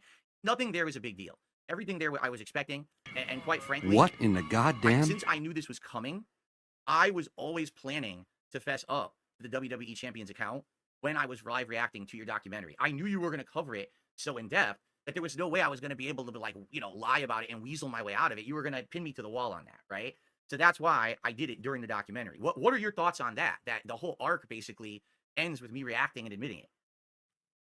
I cannot, and I didn't get this out yet because I did the script for the final DSP Joon the King react video or whatever. The script's done. I just got to record it anyway and edit it, obviously. I didn't get to say this yet, but I will say this. It is incredibly fucking disrespectful that DSP outright lied to Joon in DMs for literal months about the WWE thing to only then steal his views by making his own stream the definitive place to watch Joon the King's react, because that's where you're going to get the truth about WWE champions, one of the biggest issues that all of the detractors have with him. How fucking disrespectful to lie to somebody's face for fucking months about the biggest aspect of their documentary. And then to say, oh, I hope his interview, I hope his documentary does well. I hope it gets 1 million views first week. Yet DSP was watching his documentary first week and giving extra information to him so that people would go and watch his own fucking react to it, despite having an open communication with the person who made the documentary in the first place. Just think about that. And then to ask him on your shows so that you could, I guess, flex on him and tell him that you had this all planned out the entire time. So you planned on lying to Joon the King only to up your own pockets. Sounds good. Sounds really robust and meaningful to everybody you've ever interacted with. Right on fucking brand. I don't know, like the thing is with that is it was kind of like an open secret where everyone knew that you were that account, right? Pretty much everyone I talked to, it's like, oh yeah, like even I knew, like my personal belief was you were always like, down from the rafters. So for you to admit it, I'm like, okay, well, at least things can move forward a bit and people can focus on something else. I think it's I guess cool for the arc, if that was your question. Right.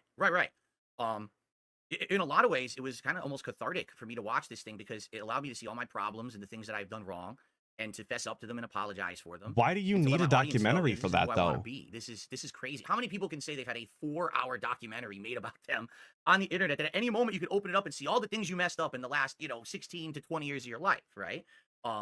Not fucking many. And the reason that doesn't happen is because most people don't need a documentary to show them where they messed up in their life. Imagine being so fucking immature and dented that you can't even look at your own past actions in your mind's eye, in your brain, and think about all of the ways that you could have behaved better, that you could have righted some wrongs, all the ways you could have improved your own life. You need somebody to go out of their way and put together an actual production of a piece of content, an actual video to show you how you could have behaved better. Like it's an actual child, DSP. But it was, I feel like the way you did it, because the way you do your documentaries, it's not malicious. And that's a good thing, I feel. And I respect you for that. There's other documentarians out there, they're literally going for the jugular. They're trying to make you look like more of a villain for drama purposes. And I don't think you did that. And I respect you for that. And also, I'll say this. I'm about to look it up. I have an issue with documentarians who, like, they'll do the doc, but then they want to create an endless feed of content, right? And I'm going to call someone out, and I don't know if you agree with this or not, and I'd like to have your opinion on it. Aphantasia is the inability to visualize. Apparently, it was first described in 1880. Very cool. Very cool. Maybe DSP does have that issue. Motherfucker really can't think in his own skull. So Turkey Tom did a documentary about me late last year, okay? And it's called 10 Years of Failure. And of course, I have issue with that title, whatever. That's not the problem. The problem was after it came out, he said he wanted to interview me.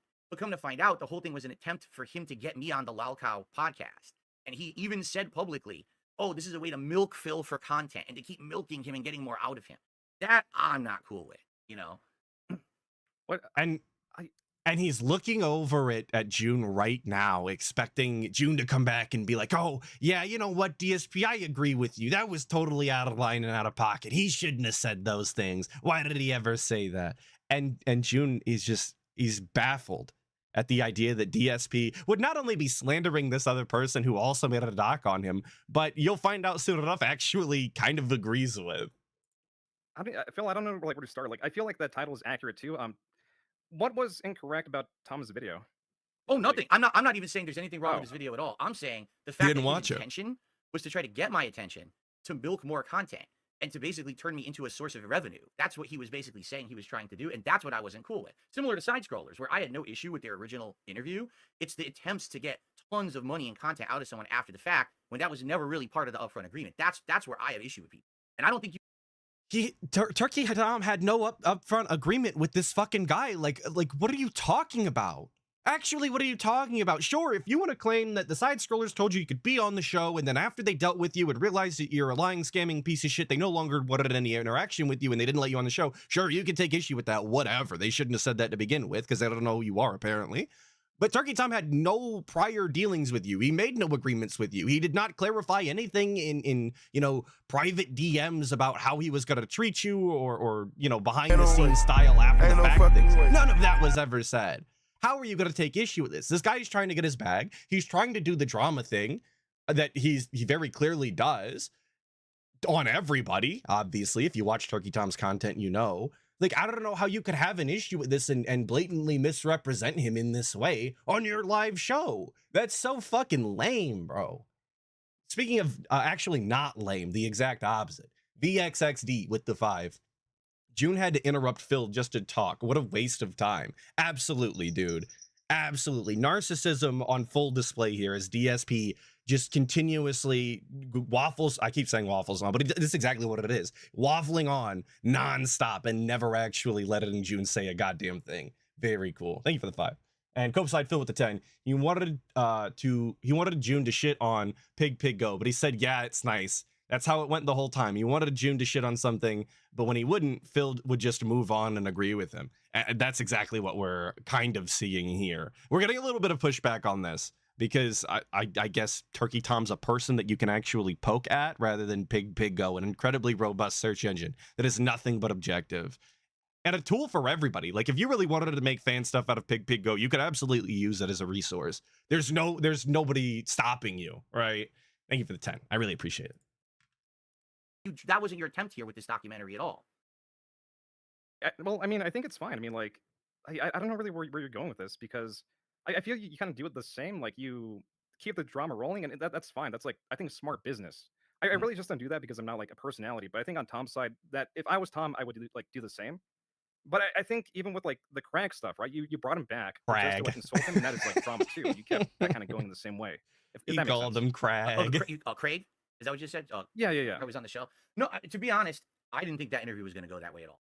Okay, I really didn't. Like, I thought what was going to happen was I was going to apologize to him for lying on his show, and he was going to apologize for the follow-up where he basically made a lot of money from my detractors. Oh, you sent me two. Cool. Yeah. That's not what happened. I mean, what happened? Right? I had no. Shut up, DSP. I'm Zoomer brained, and I missed it. Redbird with the 2. Joon's look of bewilderment is the most amusing. Absolutely. I appreciate the 2 nonetheless. I'm sorry I skipped it.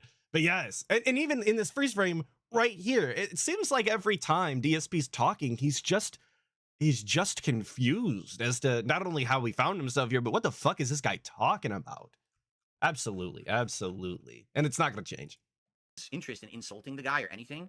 I mean, he told me to go fuck myself in that interview when I was being cordial. You know, I was just asking him questions, pressing him on some things I thought were unfair, and he's the one who escalated it first. Okay. But in your case, like you said, you're not that kind of person who's going to be trying to escalate. You're not going to continuously make that content. I mean, at this point, you're probably on to the next 5 projects, right? Well, see, that's like the difference. I don't think, like, I don't see that as an issue to try to escalate. I think drama kind of keeps, like, the internet alive. I mean, you yourself are, like, getting more into, like, the drama sphere, which I think is good for your channel. And I also, like, I don't know, Phil. I just don't understand. You know what I mean? I think we kind of, like, see things a bit different here. Yeah, no, I agree with you, and that's fine. I don't think that was... But you don't agree with him.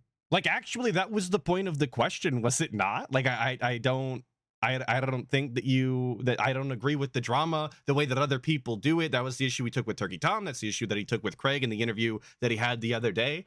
And Joon the King is outright saying that drama is important. It's interesting to people. It keeps the internet alive. I only don't do it that way because I'm not an online personality type.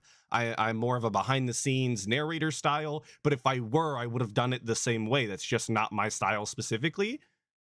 It's actually literally the opposite of what you've stated here, but apparently we agree. If you needed any more examples of DSP just not fucking listening to a single thing that's happening in this conversation, look no farther. It's here right now. We're ever going to see eye to eye on everything, right? But no, I just want to let you know, I don't have any ill will towards you at all. I think it was a fair documentary. I think it actually helped me to grow because I get to fess up the stuff that I had done. And Which you could have done before the documentary. You just for didn't being want fair, to because is you what I wanna suck say it. up front, You okay? suck Now, ass. before we move on, because I'd like to ask you about, all kinds of stuff. Do you have anything you'd like to ask me, particularly about the documentary or my history or anything like that before we move on to other topics? I mean, the original plan was for me to like interview you, and my main thing for that was to get you like get the confession out for the WWE champions, but that has been fulfilled. So I feel like this is your podcast interview. You can lead it however you want. This is so, your let's go ahead. pre-stream. All right, Say cool. whatever you want. So Who there you gives go. a shit Guys, anymore? I give him a chance because people were saying, "Are you going to let him ask you questions?" Hey, I opened the floor, and he seems to be cool with it. All right. Okay. So here's a question. If I was Joon, I wouldn't have let this shit slide either. Like the second that we went into actual Q&A just to waste some time style, I'd have been fucking out of there. Like if you ran out of questions, we have no business speaking anymore. What a waste of fucking time to hear from your dented ass audience. Yo, Copeside Phil with a 5. Phil completely ignored that Joon said that Phil just brought Craig back on to insult him, and Joon said, "I don't understand," and Phil is like, "Yeah, I agree." You know what? You're right. You're absolutely right. He goes, I feel one way about drama content, that it's important, and even you are dipping your toes into it and inviting Craig on so that you could felt him live or whatever. So I don't understand what you're talking about. I genuinely don't. I don't know what you mean. And Phil's response was, yes, I agree. Very cool. Fucking useless conversation. You might as well talk to a brick wall. For you. Why did you become an internet documentarian? Because I actually went Thank you for the 5 pretty far again. back on your channel, and I noticed that originally you had been doing different kinds of gameplay and stuff on there, and then all of a sudden you started doing the documentaries and they took off. So what actually created that change in methodology on the content you wanted to put out? Stop saying So that was because- methodology. So I was making Stop saying it. old school RuneScape content, some RuneScape 3 content, and there was this content creator that was going through his like entire drama, and I couldn't find out like what exactly was like going on with him. I was a big fan of like his content, right? And everyone was making like these just like videos like, oh, here's my opinion, here's this and that. I couldn't find anything like, I guess, definitive, like what his situation was. So I was like, you know what, let me tell a story because I was a fan. It should be easy. It was a 14-minute long video, I think. That blew up. I kept making RuneScape content. Then I was like, let me dip back into the space. So then We I made love one on RuneScape. Side, and I was like, I okay, don't know you shit like, about kinda enjoy RuneScape. I never these played it in my videos. life. They seem to be popular. I was like, yeah, that's kind of like how I got into where I am now. Gotcha. And so now, I mean, you've abandoned the gameplay stuff. You're just solely a internet documentarian. You've I'm just curious, abandoned the I mean, gameplay is stuff. What a strange way to put that. You've decided to do something else, something that was more popular, something that was actually more eye-catching and interesting to the audience, to an audience at large. You've abandoned the gameplay stuff, as if this is some sort of negative. Is this actually your full-time occupation? Is this what you do for a living, or is it like a side thing? Because you get a lot of views, but it's hard to gauge like what kind of living you can make doing this. I'm just curious. Yeah, this is like, I guess, my my full-time job. This is what this is like my only line of work for right now. Gotcha.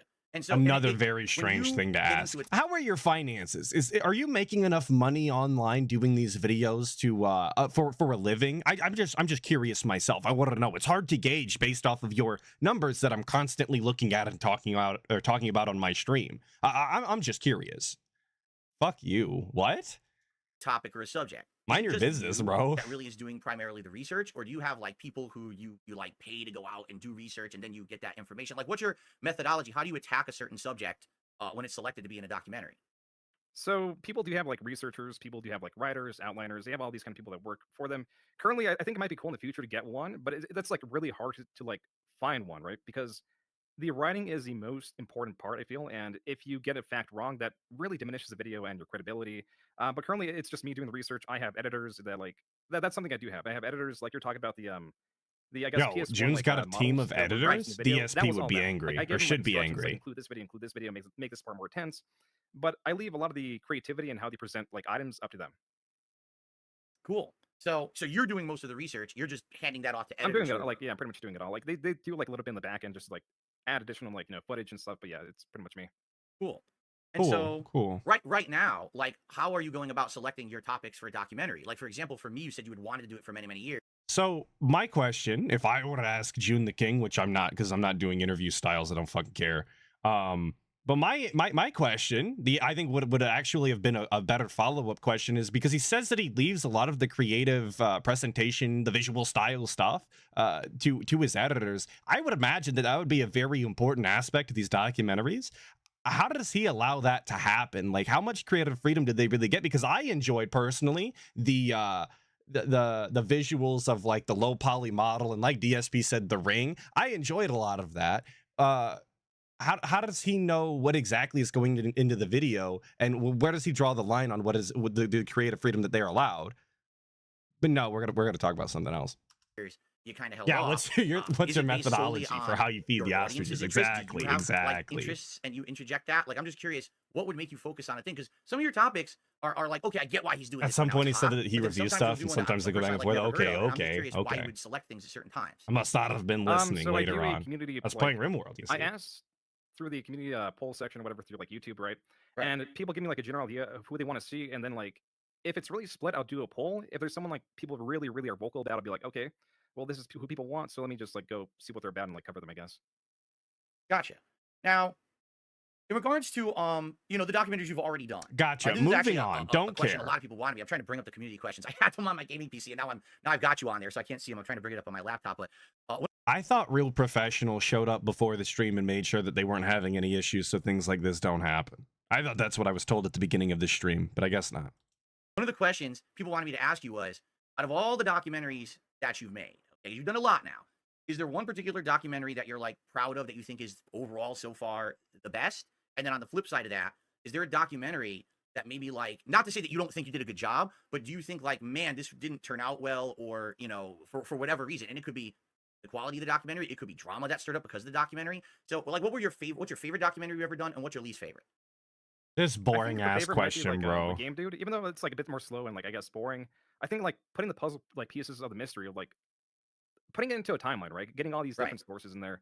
Yeah, I oh, think that, like, and you know that's really what? You cool, guys are which- fucking right. I didn't even think of that. He's looking for Joon to say that his favorite documentary to do is his because he's just the best and obviously the most interesting person on the planet. Why wouldn't Joon say that his was the best to do ever? The best to do ever. You're right. I didn't even fucking think of that. My brain doesn't work like that. The fun for me was in like the research and stuff, but I can see like how it might be like less interesting to someone like, you know, just like watching like a very slow build up to I guess a game reviewer that became like a homeless stalker, right? Yeah. Yeah. I think my least favorite, it's probably like the mysterious Mr. Enter. I think I could approach that like I that's one that I can like definitely cut down. I just think it was like too long. I could have interspliced the interview throughout the video. It just feels like I could have approached it like way better, I guess. And that was one of your earlier ones, correct? One of the earlier docs. It wasn't recent, right? No, I think it was like 2022 around. Okay, yeah, so at least a couple years ago. So that makes sense. You know, you're getting better over time Okay, for sure. sounds like good. this DSP one, I think, you know, when it comes to the amount of, you know, how it was paced and the visuals and the things you're doing in there, it's making it way more entertaining for sure. I think you're getting better over time at this. Now one that I know everyone wants me to ask you about, Amazing. right? The one that everyone is like, that was just him complimenting himself, by the way. Like, even though that was for Joon the King, like, oh, I think you're getting better at this. Like, of course he thinks that his own documentary is the best one that he's ever done, and it's well paced or whatever, because his life is well paced. Stupid. Ack. How could he have a bad documentary when his subject of choice was just goated with the sauce all the way through? the elephant in the room, the Low Tier God documentary. Okay, and what resulted from that? For people who don't know, Joon did a documentary on Low Tier God many years ago, and it really rubbed Low Tier God the wrong way. He lashed out at Joon. He basically used the YouTube copyright system against him. He weaponized it, which is absolutely unacceptable and ridiculous. Completely unacceptable and ridiculous. That's why you did it to Super Crazy, right? That's why you did it to all sorts of detractors throughout the years, despite you claiming that you don't do that. All right, Man, sounds would good. you have done it any differently today, knowing what you know now about that guy? And what was the repercussions of him doing that? Like I know you had to make like a panic video about it and everything.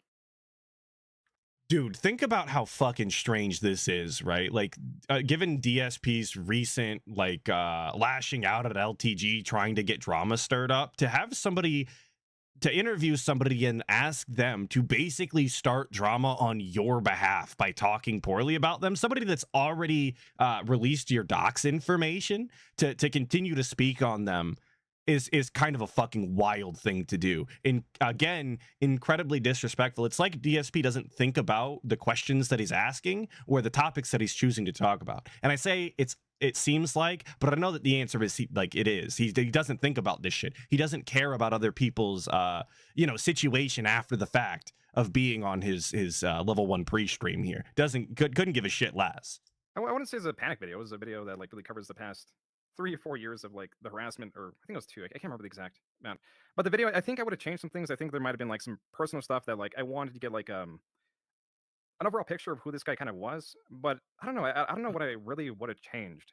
Um, I don't know. Like, so I believe you also asked me about like his reaction, right? Yeah, right. I never would have thought someone would have done something June like that. actively I've been getting having a copyright hard strikes and time stuff over the remembering years what for the hell dumbest reasons. DSP even And to see asked. someone weaponize the system like that that's to me like the ultimate underhanded thing to do, you know? Yeah, I mean, it is, but I think he's like a genuine, like evil, like psychopath. He has like this Wow. community of people who really, promote him and such. And I think he's an evil person, but I think he is also entertaining. So like, I guess he has that value online. I'm pretty much just like distance myself. Like, I'll probably never do another video on him again unless he like doxes someone, because if I do another video, it's gonna be clear. Like my bias would be too tangible, I guess, right? Because there is that feud. Well, right, and that's the thing with your documentaries. Mhm. You are unbiased. You're coming in as an unbiased, person covering these Is people. he? And the fact that he lashed out maliciously with you, he abused the system, he doxed. This is again like DSP just not understanding people on like a more fundamental level. If you think that anybody is going into any situation with no bias at all, you might actually be regarded. Like if you don't understand that everybody is constantly thinking and has their own opinions on pretty much everything all of the time, like I don't know that I can help you understand people. That's just not how this works, man. It's just not. I pressed the wrong button. I muted it. I unmuted it. He There we does go. messed up stuff. My bad, How my could you bad. even cover him fairly in the future? I agree with you there. Like if you were to do one, it would have to be like a drama video as opposed to an actual like objective covering of what he was doing. So I just, publicly I've already said about this guy. I've been talking about him recently too in my content. This guy's unhinged. The stuff he does doesn't even make any logical sense. He doesn't even play the game right. Like if you're gonna be a drama guy on YouTube, you got to go back and forth. You got to play ball. He doesn't even do that. And I don't know. So anyway, Because that's just crazy. because DSP's the fucking master of playing drama content online, right? Like he's been in the fucking game in the trenches with Keemstar since day one, right? Right? I thought we were Mr. I don't fucking do drama. I don't want to do drama content. I just want to play my games for my fucking what word did he was he constantly using all the time? His curated audience. That's what I was looking for. I got there. Don't worry about it. Yeah, I don't want to do drama content. I want to do curated content. But he doesn't even play the fuck game right. He doesn't understand. Shut up, dude.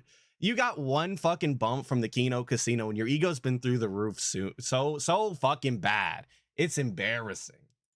To me that he did And that. he doesn't even know the shit that LTG does. Like his issue with LTG is that he privates his streams afterwards. His issue is that he doesn't respond to him in a way that he can respond to. Who gives a fuck, brother? How embarrassing is that you're coming after LTG because he doesn't give you the time of day? You have no issue with him actually being racist to other black people, despite being black himself. You have no issue with the fact that he, like any of his behavior on stream in regards to how he interacts with his audience and just the way that he presents himself. No issues with that. It's because he doesn't give you the fucking time of day. He doesn't respond to you on Twitter. Jesus Christ, you're like an actual teenage girl. To you. And I would just, that's something I would never even think of, because someone made a documentary about me to hit them with false copyright strikes and then use that against them is like the most below the belt hit you could do. And the thing is, I don't think he knew it wasn't gonna like permanently hurt you. So why he even did it doesn't even make sense to me, because it just makes him look worse. But feeding into what you just said, maybe his persona is he's a villain, and that's what he feeds off of. So maybe he thinks it helped him to do something like that. I can't Wasn't that fathom, but I DSP's guess cope certain for people fucking have different ever though? wiring in their mind, Wasn't he the heel? Was that not? Is that not his infinite cope that he was playing the villain character, that he was, yeah, like I said, the heel? But now we're only vaguely sorry, the cat stepped on the keyboard. We're only vaguely understanding that maybe LTG thinks that he's doing the same thing, that's his exact same cope. That's just now came to our mind's eye because Joon said it. Okay, sounds good. It is what it is. But that means we're gonna leave LTG alone then, right? We're not gonna do LTG segments anymore because he's just playing the villain and you're giving him the reaction that he's looking for in order to do drama content that you don't care for. We're gonna leave him alone then, right? Right? Like people are like just born different, I guess. You know what I mean? It's just, Yeah, that's they're the way the born world is, man. different. Yeah, for Right. sure. Nothing I could do. All right. What I'd like to do, because I actually have the questions up now. I have my audience submit lots of questions for you regarding various different things. Some are specific about my documentary, others are more general. And I'd like to pull some of them up here and see. Oh, here we go. This is actually a really good one to start. So this person says, question for Joon. how much of an influence does your initial impression on a subject of a documentary have on how you approach researching them? In this case, with DSP, did you have initial impressions, and did that change the way that you went about making the documentary? It's pretty much impossible to not have like initial impressions just by like what you Thank find, you. right? And like what you read and like what you're exposed to and like all that. And they didn't really change, I think. People do go extra, and some people do believe everything that's being said about someone. But I think anyone could see through what might be true and what might not be. And I think, yeah, no, overall, it kind of really did stay consistent, I guess. Excellent. Okay.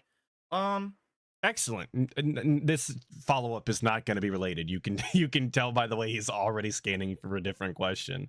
But like it got said without being said, obviously.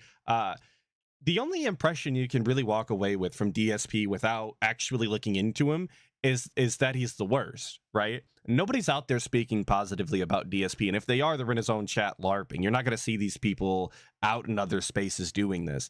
So Joon basically just said, I came in with a fairly negative impression of you because that's the only one you could come in with, like I said, and it didn't really change. It's a pretty much exactly the way I went in, a fairly negative opinion, and that was not obviously what DSP wanted to hear if he was even able to put that together himself in his brain. So we just moved on and pretended like we didn't ask the question and there was nothing there to go off of. Sound good? Sounded good to me, I guess. And it's a wonder why I didn't fucking pay attention to this the first time, right? Because nothing is being said here. We're just going down a list. Thank you, Jay Wuso, for the 2. The New Age Black versus the Melting Wax guy, yawn emoji. I agree. I don't personally care for the LTG drama, but it is what it is. Thank you for the 2. Let's see. Here's one, and this is interesting because I don't think you've ever done this, but this question is, if during the creation of a documentary, you were given the opportunity to meet someone, for example, Phil, in an in-person interview, would you? This is assuming that Phil agreed to it, it wasn't cost prohibitive, etc. Do you believe that a first-hand account from Phil would have maybe contributed to the narrative? Now, in some extent, you did do this. You asked me a few questions directly on the documentary, but you've never actually done like an in-person interview. Would you ever think that would add something?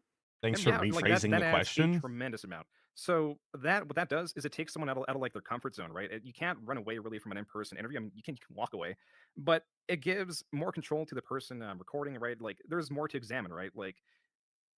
And that kind of like goes back to the Mike Klum thing. Do you think you'll like restart that, right? Will you go ever reach out to him again to like reinvigorate the project?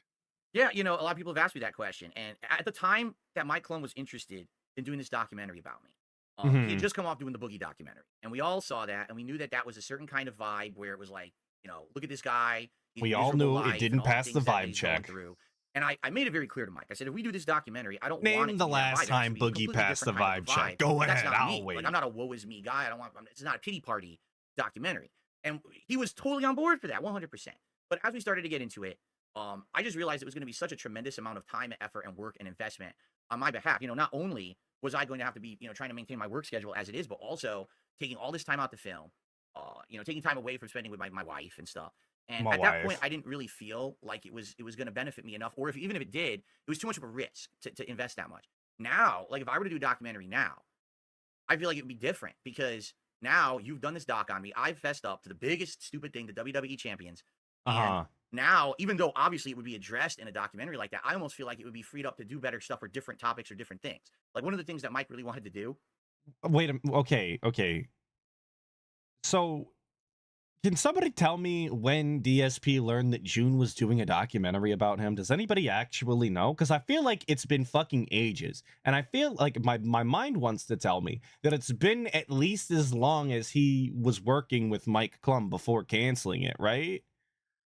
That's what my mind tells me. And if that's the case, then why did he not intend on doing the WWE Champions reveal during the Mike Klum documentary? Because he said he knew that Joon the King was going to do this documentary and he was going to hold his feet to the fire about WWE Champions. So the entire time he had every intention of coming clean about it, despite not actually telling Joon the real information when asked about it, right? Don't ignore that, please. Ignore that. Why didn't he just do the Mike Klum interview and address it there? Why didn't he make the Mike Klum interview the definitive thing to put this all to rest? Why did it have to be after the Kino Casino and after we got the bump, but he started doing this drama content that he doesn't, like, now he would be willing to do the documentary because he would be able to talk about other things. Does it fucking make any sense, man? It actually does. And for what? For this segment that he's going to talk about here, where Mike Klum wants to follow him around the fucking grocery store or something stupid? A day in the life of DSP, where he rolls out of bed at fucking 10:30 a.m., 30 minutes before the stream, and tells you that he was a super productive adult cleaning cat vomit out of his bed? Sounds robust, man. I'd much rather have that segment. You wanted to do a day in the life of DSP where you just follow me around. You see how I work. You follow me to the grocery store. You see me, grabbing stuff off the shelf. And says that's going to humanize. Yeah, it didn't behoove him. You're right. You're right. Why didn't I think of that? I'm just a hater. Great to see that. Now I feel like that kind of content would be taken in a better context because people aren't just thinking in the back of their heads. So this is the guy who's lying to us constantly, right? You're right. Like, but you didn't have to be lying to them constantly. You could have made that the point where you tell the truth. It doesn't add up.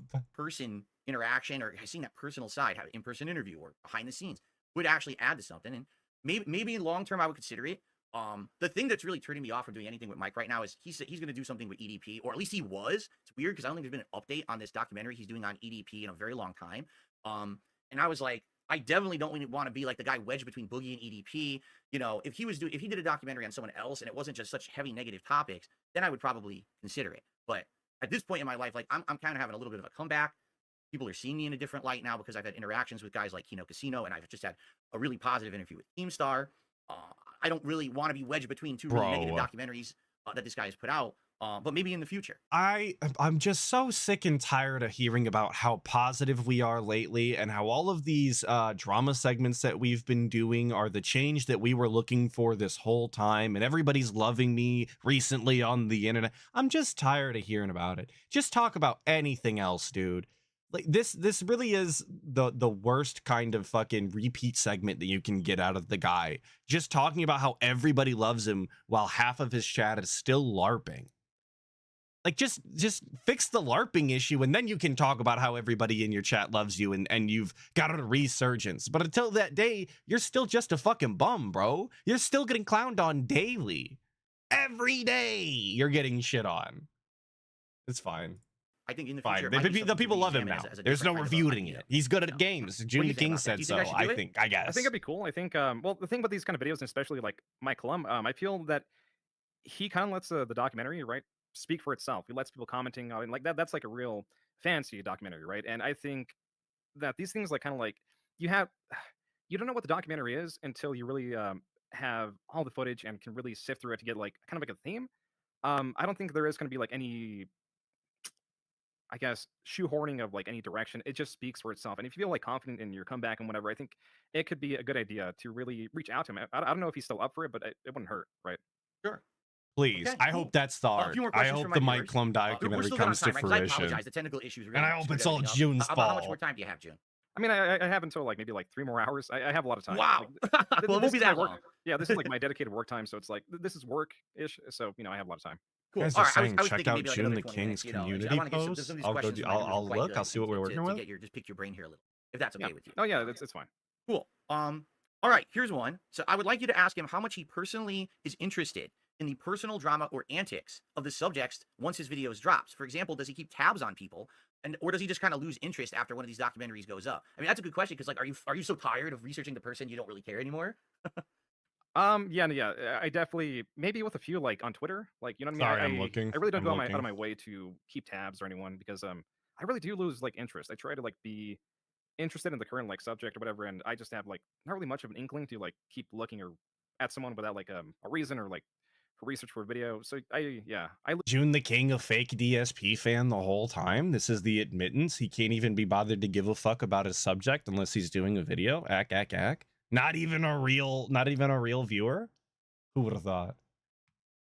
Lose interest pretty fast, I'd say. I'm not surprised. I'm the same way. Like, if I do a lot of work on a certain subject, if I play a lot of a certain game, I'll just get tired of it. I'm not gonna want to go right back to it again and again. Even if there's interest, like I tend to want to diversify what I'm doing. I get tired of subjects too. So, okay. Now this question, I'm gonna warn you. This person may be spinning it in a certain way, and just so you know, I'm not saying I agree with what this person is saying, but I'm just gonna read it word for word. Okay. For Joon, why were there parts in the documentary where you would quite rightly introduce Phil's arguments with skepticism? For example, Phil claims, or this is supposedly because. But with third-party statements, you would sometimes speak in absolutes. So 1 year ago today, or okay, I'm not gonna say 1 year ago today. You know, YouTube is the way that YouTube is. I can't get an exact date on this. Let me change this so you can actually see it real quick. Okay, so here's this post from June 1 year ago saying that he's doing the DSP video, right? That he started it. It's an arduous task. He's gonna be doing things in between. Thanks for blah blah blah blah blah. So at least a year ago. It says hover over the date. Ah, it just says 1 year ago. Doesn't tell me shit. Doesn't tell me anything. Anyway, so at least a year ago, 365 plus days, right? DSP's known that this Joon the King documentary is coming out. That's before he was talking to Mike Klum. It was well before he was talking to Mike Klum, in fact. It was before the Mike Klum documentary ever got canceled. So again, why didn't we make any of this information clear to Mike Klum and actually do the documentary and make this your big moment? That's what it was supposed to be. An actual, you know, I want to say cinegraphic. That's not the word. Cinematography. It's somewhere in there. An actual production put together by somebody who actually knows what they're fucking doing in a way that would have been presented to a large amount of people in a very good way. That's the worst way to say it possible. You know what I'm talking about. Cinematic is the word I'm looking for.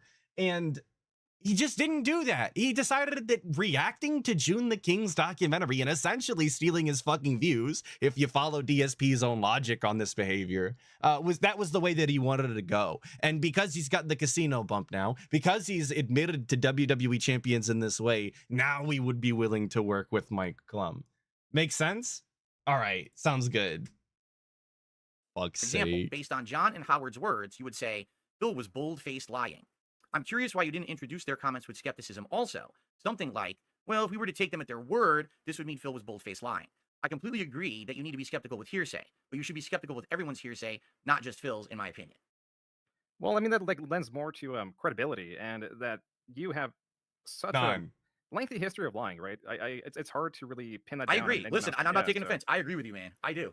The nicest way possible to say that you have no fucking credibility, you're a known liar, and nobody should believe anything you say without evidence presented. Like, actually might as well have just said that he's a fucking liar to his face. But that's okay. No. Because he said it nicely and didn't outright use crude language, he's completely different than Turkey Tom, you guys. He would, he doesn't come in with a negative bias, of course.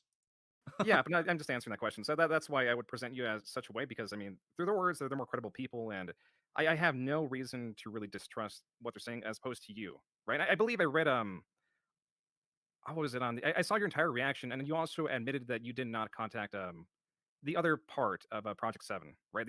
So it was a lie. Yeah, dude, he got the shits. How was he supposed to meet with them? I think we were talking about respect the pact and yeah. Because the whole thing, to give context, it was they're like, hey, reach out to them for like, you know, and offer them money, and then you told them, okay, I'll reach out to them, and then they said no, and then you came back like they said no, which was a lie, and then Rambo, right, I believe, contacted them. It's like, hey, so why'd you deny the money? And it's like, well, money. Phil never told us, so it was also like it was just a lie, I guess. It was. You're right. It was basically a situation where I was told something up front, and I had absolutely no idea that those guys would have wanted money. And if they actually did want the money, I would have given it to them. Dude, but we didn't have to think about that for a fucking second. Like, I get when you're on your own pre-stream, you as in DSP, obviously. I get when he's on his own pre-stream and there's nobody to actually interact with. There's nobody to call him out on his bullshit except for his chat, who he can ban instantly. I get that he's comfortable saying, I didn't know that they wanted money. There was no way I was supposed to ever know. But you're talking to another human being, another individual who understands that if you're putting in 50 hours of work on a fucking project, that you're goddamn right they expected something out of it. There's no way in hell you're convincing me, as somebody who has worked 50-hour weeks in the past, that they were going to be willing to do all of that for free. You were completely delusional and lying to yourself if you thought that that was the case. Like, these people actually have fucking bills to pay. They obviously he should have paid them for their skill anyway, because that's what you do to people. You know, you pay them for their skills and the things that they give you, because that's the right thing to do. But just fucking, I didn't know that they wanted money. How did you ever come to that conclusion? And if they did say that, you shouldn't have went with it, because that, like, it doesn't make any sense. You don't do that to somebody out of respect. The conversation, and that's my fault, 100%. I should have reached out to them. I should have extended the, however you say, the olive branch, whatever. Said, listen, you guys say you don't want to do it, but is it the money? And I didn't do that. That's for me. I took them at their original word, and then later on, when John asked me, hey, did you offer the money? And I said, well, they don't want money. That was based on previous discussion months and months prior. That was not based on any current information. That was before they knew that they were going to be doing caught me out on 50 stuff like hours this in the worth of documentary, work. and rightfully so. That was when they That's the thought kind of this was stuff going to that be I a need quick get and better at, fun and project. I've said this publicly now. Moving forward, if I ever do anything like Project 7 or anything like that ever again, even if it's with like close personal friends, I'm working up a contract up front. That way, there's no misconceptions about who wants what out of it. We all get what we want out of it. And that way, no one comes out at the end as being, you know, feeling like they were misused or mistreated or not offered a fair shake. So, okay. And that's his takeaway. That's his takeaway. It wasn't, you know, I worked with people and I didn't pay them. So from here on out, anybody that I work with or that that helps me with my content, I'm going to pay them for the time and investment that they've put it into it. And I'm going to treat them respectfully as another human being whose time is valuable. No, that wasn't his takeaway. His takeaway was, I have to conjure up contracts legally in order to bind them to my wishes, right? I have to verify that I'm going to be in complete control. And at no point can they ever state otherwise, contractually obligated. Sound good? Totally doesn't sound like a narcissistic scammer to me. Sounds like a totally reasonable guy who wants to have a good time and work with his friends to make content, respectfully. Fair enough. I think that was a good answer. Here's a question. Apparently, well, I know for a fact there were 2 thumbnails for my documentary, okay? And one thumbnail showed a whole bunch of people, like these big cast of characters who I had involved with over the years. The other thumbnail was like a whole bunch of my like face shots and different various versions of me, including one where I was like bald. And so this person is asking, why did you change the thumbnail to the documentary, and why is there a bald DSP on one of them? So why did they change it? I found the first one to be too noisy, right? It's too many people, and I thought like it would get like less traction to it. If people really like want it that bad, I could just like bring it back. You know, you can change a thumbnail actively. Right. The second one, you bald, that was like, so I have a thumbnail guy, and he just included that. I found it like kind of funny, so I was like, let's do it. You know, why not? Why not a bald DSP? Yeah, it could be spun different. I heard people with conspiracies. All right, there you go. That's the answer. That's it. That was the tremendous question. Tremendous. There's no T on the end of that. That's the tremendous question from the beginning, right? Oh, that's such a good question. Why did you change the thumbnail? Because I thought the thumbnail was too noisy, and the second one, there was a bald you I thought was amusing, so I put it up. Sound good? What an immaculate answer. I mean, he really could have just said, because I felt like it, fuck yourself, like move on. Like, what are you talking about? But he didn't, right? He gave it an actual answer. What a waste of time. What a waste of time. I do agree, though. That's an issue that I have all of the time with my thumbnails. I'll put something together and go, that's too noisy. I don't like that. They're not going to be able to read that. You know how small those thumbnails are. DSP wouldn't know anything about that, though. It's because he's a big baby. Look at him. He's crying, or, you know, or he's a villain. He's Lex Luthor or something. You know, he's always a liar. Or whatever. Oh, no. People, you know, they'll always look more into like, they like to have fun with it. So it's yeah, June the King's got a thumbnail guy like DSP does, though. That's pretty robust. Have you tried the new YouTube? When's Atlas getting a thumbnail guy? You can put up multiple thumbnails, and then YouTube will swap between them randomly, and then it tells you which is the better one. Because I think that might actually help for your documentaries to maybe catch more attention, to figure out of a series of thumbnails what would work better. I did. So for the rich one, there were 3 different ones, and the difference was like like 0.5%. It really wasn't significant. I think like a lot of the traction too is just the name attached to what's being covered too. So it's like, if I see like red letter media on a video, and it's like, oh, I know who this is, I'll click on that video, that kind of thing, right? Right. I too have tried it, and it was exactly the same as yours, like almost no difference between the thumbnails. So I'm wondering, like you said, if it really is just the title as opposed to the thumbnail. Why did he bring it up then? If this was his experience, if he's used the you know, AI pick your thumbnail based off of traction or whatever, and it didn't work out for him, why was his recommendation to Joon the King to use it? If your experience was negative with it, why would you waste Joon the King's time, or I guess Joon the King's thumbnail guy's time, in doing that and making up 3 different thumbnails for that purpose? What did it, fuck it, again, waste of time. Okay, here's another one. For Joon, so a lot of Phil's early rough playstyle was due to him drinking, and it's pretty funny. He had some falling outs with his friends publicly. We do love red letter media, though. But himself. And He's tried to- anytime I'm saying very cool, I'm channeling Jay from Red Letter Media during their nerd talk episodes or whatever. I don't know what they're actually called, where they pretend to be like hipster movie fans, and he's very cool. That's it every time. That's how I sound in my head. correct those things. Nerd Tons of Crew, that's what it YouTubers was and called. streamers Yes, spend their money sir. on supercars, drugs, gambling, on levels that would put Phil to shame. The big lesson for Phil to work on is honesty, his money management, and regaining some level of privacy, and try not to forget those lessons over time. Do you think that Phil deserves the amount of A-logging that he still gets? And do you think that he still deserves to be on the lolcow list? Have the detractors become worse than Phil at this point? So this is all just like, I guess, my opinion. Dude, look at this smug look over at Joon the King, because Joon the King's on his right side because he's on his gaming PC, finishes the question and whips his head over as fast as possible. Cow list. Have the detractors become worse than Phil at this point? So this is all Kicks his head up, fucking little grin on his face, kicks his eyebrows up, desperately hoping that Joon the King goes, yeah, your detractors are actually completely unhinged, you know? just like, I guess, my opinion. I've never been a fan of, like, I guess, the A-logging, you know, like really going out of your way to do something like crazy or whatever. But you know, that's I guess it does bring up some entertainment. I don't know, right? I wouldn't do it. I'm not a fan of it. But the lolcow list, I think, yeah, like, I guess what makes a lolcow is the consistency and the failure. And I can see like that you are still there. I think also The consistent failure is what is cementing you as a lolcow when you are still there.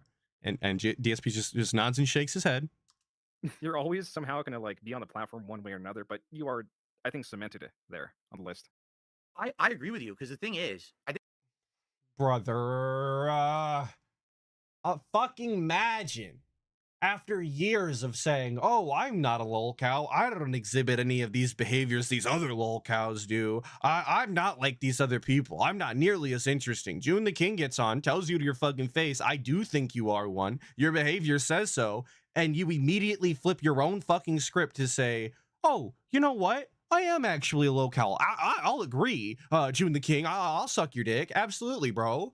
Come on, man. Have some sort of fucking self-respect. Stand on what you fucking said before. Especially because Craig literally said the same thing just last fucking week when you interviewed him. You didn't fucking listen then. But now that Joon the King says it, oh, we're gonna agree.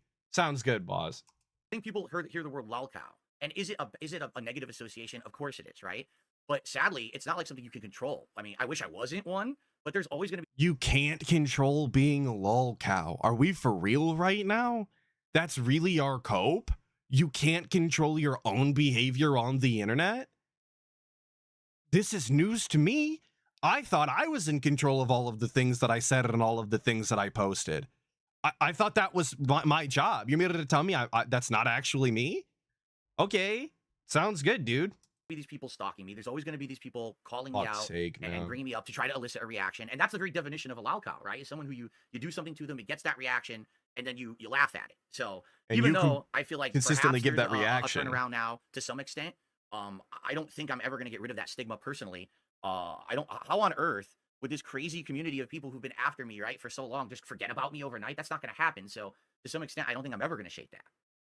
Yeah, I mean, like, you just have such a history, right? Right. And he's resigned himself to failure in that way. If he legitimately thinks that he's never going to be able to shake that nothing's ever really going to change, he's always going to have the stigma of being a lolcow, then why would he have any, you know, there's no point for him to behave any better. There's no point for him to change his behaviors for the better. If that's what he's resigned himself to, he thinks he's going to be a lolcow forever, then just keep fucking being a lolcow and get on that lolcow grind set. You might as well have gone on fucking lolcow live at that point. You should have taken the 50K if that's your stance. To shake that would be like to shake all that, and like people, I just thought, I don't know how you do it. He literally justified turning down the 50K because he didn't want to take Keemstar's blood money, something that he's doubled back on now because Keemstar is someone who, you know, and because he didn't think that he was a lolcow and didn't want to lean into it and cement himself as a lolcow, something that he's also just now gone back on and says that he's never going to shake. So what did we turn down 50K for? Frankly, if you became a different person overnight, it just, even then, like, I don't know. I don't know. It's just kind of like stuck there, I guess. Yeah, and it's tough. You know, people tell me, well, ask It's me, how tough. do you It's keep doing been it after tough. 16 years when every day you know you're going to go on the internet and someone's going to be up in your ass about stuff? And it's like, listen, you know what it is, honestly, Joon? DSP I loves just get people immune up to in it. his I've ass. been doing it so long. ACK. It's kind of like you get desensitized. Like, I know people are going to talk shit about me every day, no matter what I do. So why do I even care anymore, right? And I used to react completely differently. As you saw in the own documentary, I would get so angry about what everyone said and rage against it. And that just fueled more of it. Today, it's just like, it's just another day. You know, my detractors, I'll lean into them now. I'll expose them on my stream. I'll have a good laugh about it instead of getting Oh so yeah, butthurt you'll about it. expose them. Yeah, like I guess desensitizing. I don't care what people say about me on the internet anymore. It's just another day, right? Except I give them entire 45-minute segments where I make them the prime subject of topic, and I make sure that all of my actual audience is aware that they exist and the things they have to say about me. I guess is what you Make call it. that Right? make It's like fucking you're sense. exposed to it so much, it's like whatever kind of deal. Exactly. Here's an interesting one. So Here's an you've done interesting now one. a It lot of better be. documentaries. Based on the stuff you've seen, what is your opinion on what would be considered like a success and a failure in the online space? A success, as in like a creator, or like what do you mean? That's a good question. Like, I don't know. Like, I guess what I would say is, you've covered so many people. Do you feel like some of these people are successes? Do you feel like they're all failures because of the things that you've covered in the docs? You know what I mean? Like, what's your criteria of judging if someone's, I guess, winning at life or if they're failing? Oh, well, I mean, like What? that just goes. What an obtuse fucking question. Yeah, Snood, that is what he's looking for. Tell me I'm a success. Tell me I'm not as bad as everybody else. Tell me that because I have an audience and these other people have less of an audience, that I'm successful. Please, that's what he's looking for. But what an actual obtuse question. Do you think? Well, how do you justify life success for other people? What is your criteria? Who gives a shit, dude? If Joon the King doesn't think that you're a success because you do whatever on the internet, what difference does it make? He's just another random internet guy who makes content. If Atlas doesn't think that your life is a success because of X, Y, or Z, who gives a fuck? It's just content, bro. Because of the things that you cover in these documentaries, it doesn't make any fucking difference. Goes into like your own personal beliefs and my personal beliefs, and I think that is like a bit of control.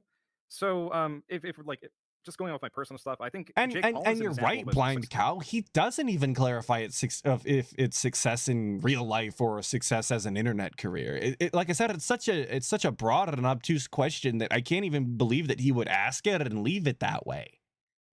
Success, right? I think he does what he wants. He has a lot of money. I'm sure he's close to his family.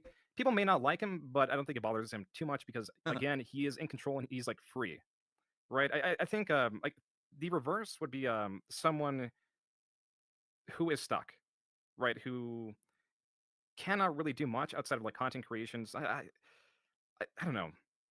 There's definitely a lot, Phil. There's definitely a lot. Do you think I'm stuck? Yes. I think you like it there. You like being stuck. You know what I mean? Like, Well, I love what I do. I absolutely love. This is the best job I ever had. Even with all the shit that I go through yes. every day, dude, this is the best job I've ever had. I'm my own boss. I make my own schedule. It's the only job he's had for the past 16 fucking years. Of course he thinks this is the best job that he's ever had. I mean, it actually is. If he were to do it a certain way, like streaming and playing video games is a hell of a career. Anybody should be counting their lucky stars to make that an actual career and never have to work again. But the idea that getting on stream and streaming to about 300 real people every day and half of them hate you it's kind of a fate worse than death, if you ask me. If I found out that all of you guys were LARPing and none of you actually enjoyed the content, I'd fucking quit making content. This would have been the worst thing I've ever done in my life because I don't live in denial in that way, right? I want to actually do something that people enjoy.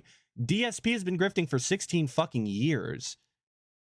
But this is the best job that he's ever had.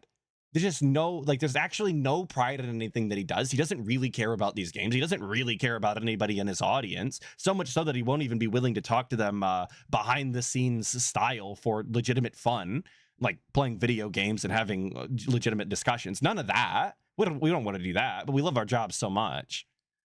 I love video games. I love hanging out with people.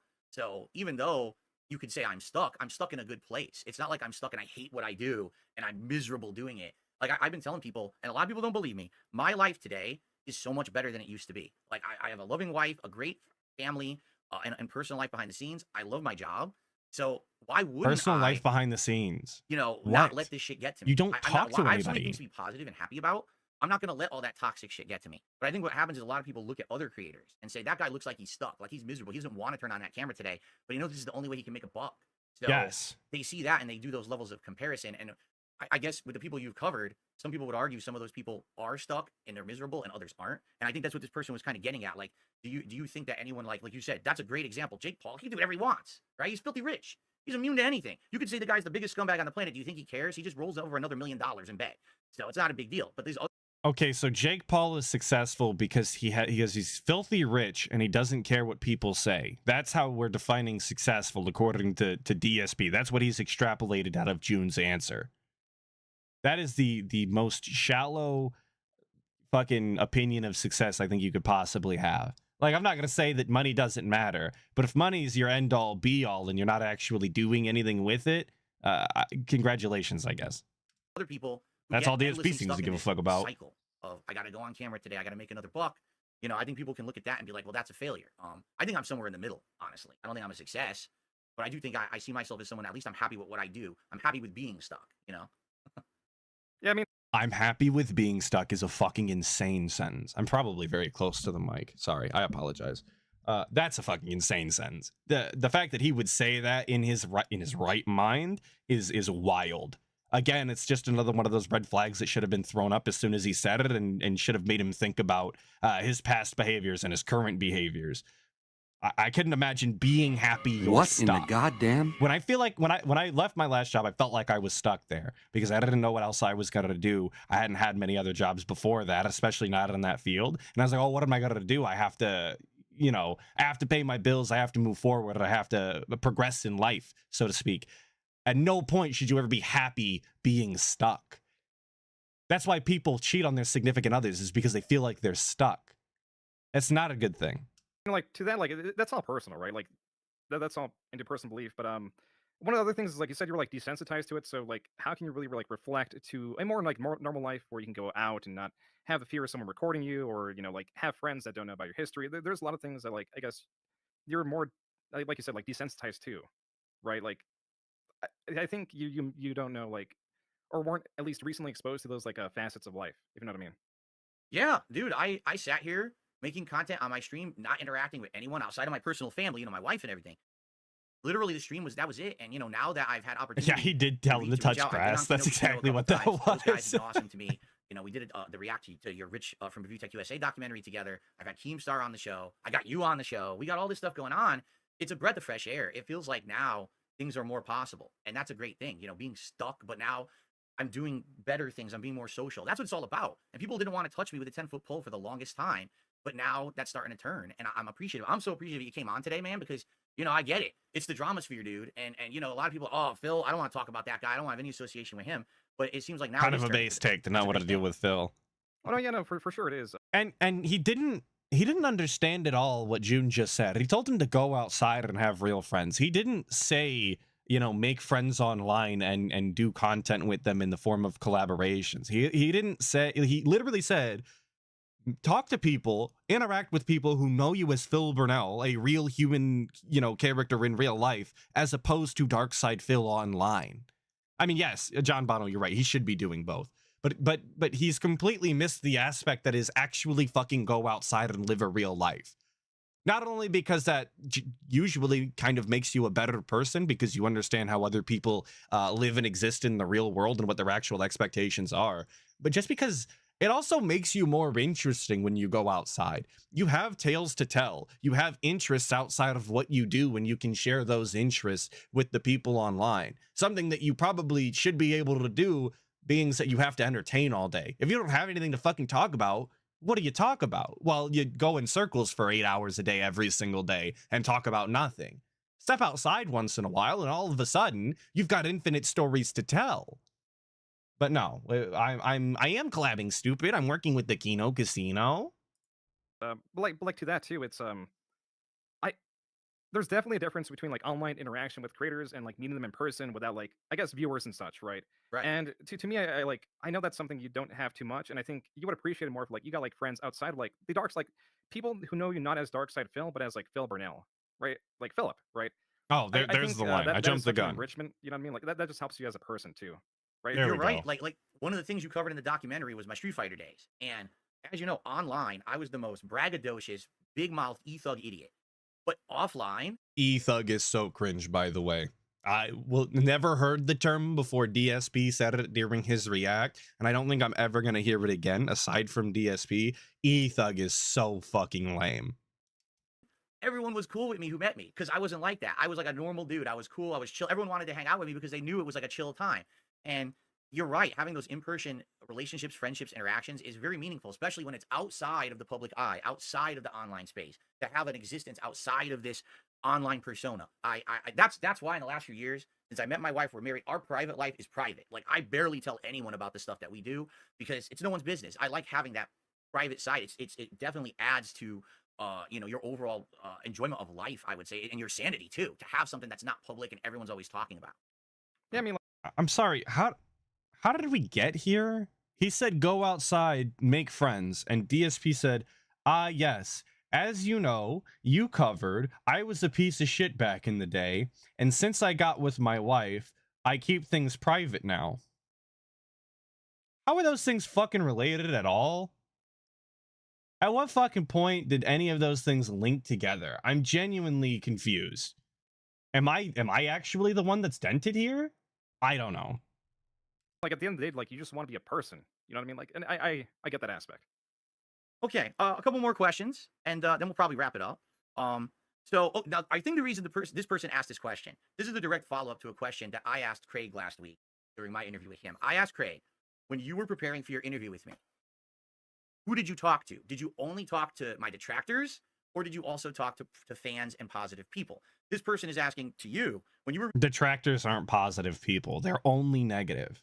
No, there's no detractor has anything positive to say at all. Point blank, period. That's just the way that it has to be. It comes with the title, actually.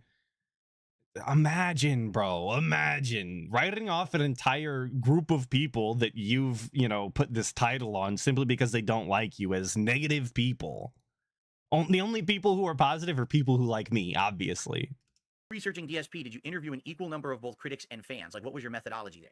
What was My your methodology methodology? was to like, I guess how I'm approaching this videos currently is there's a lot of people that like dislike you, and I feel like some of them are kind of like crazy. They're insane, and a lot of them have like genuine like the other like section do have like genuine reasons to dislike you because you directly slighted them one way or another. And the insane ones, they're very few. They don't exist in large numbers, but they're very loud.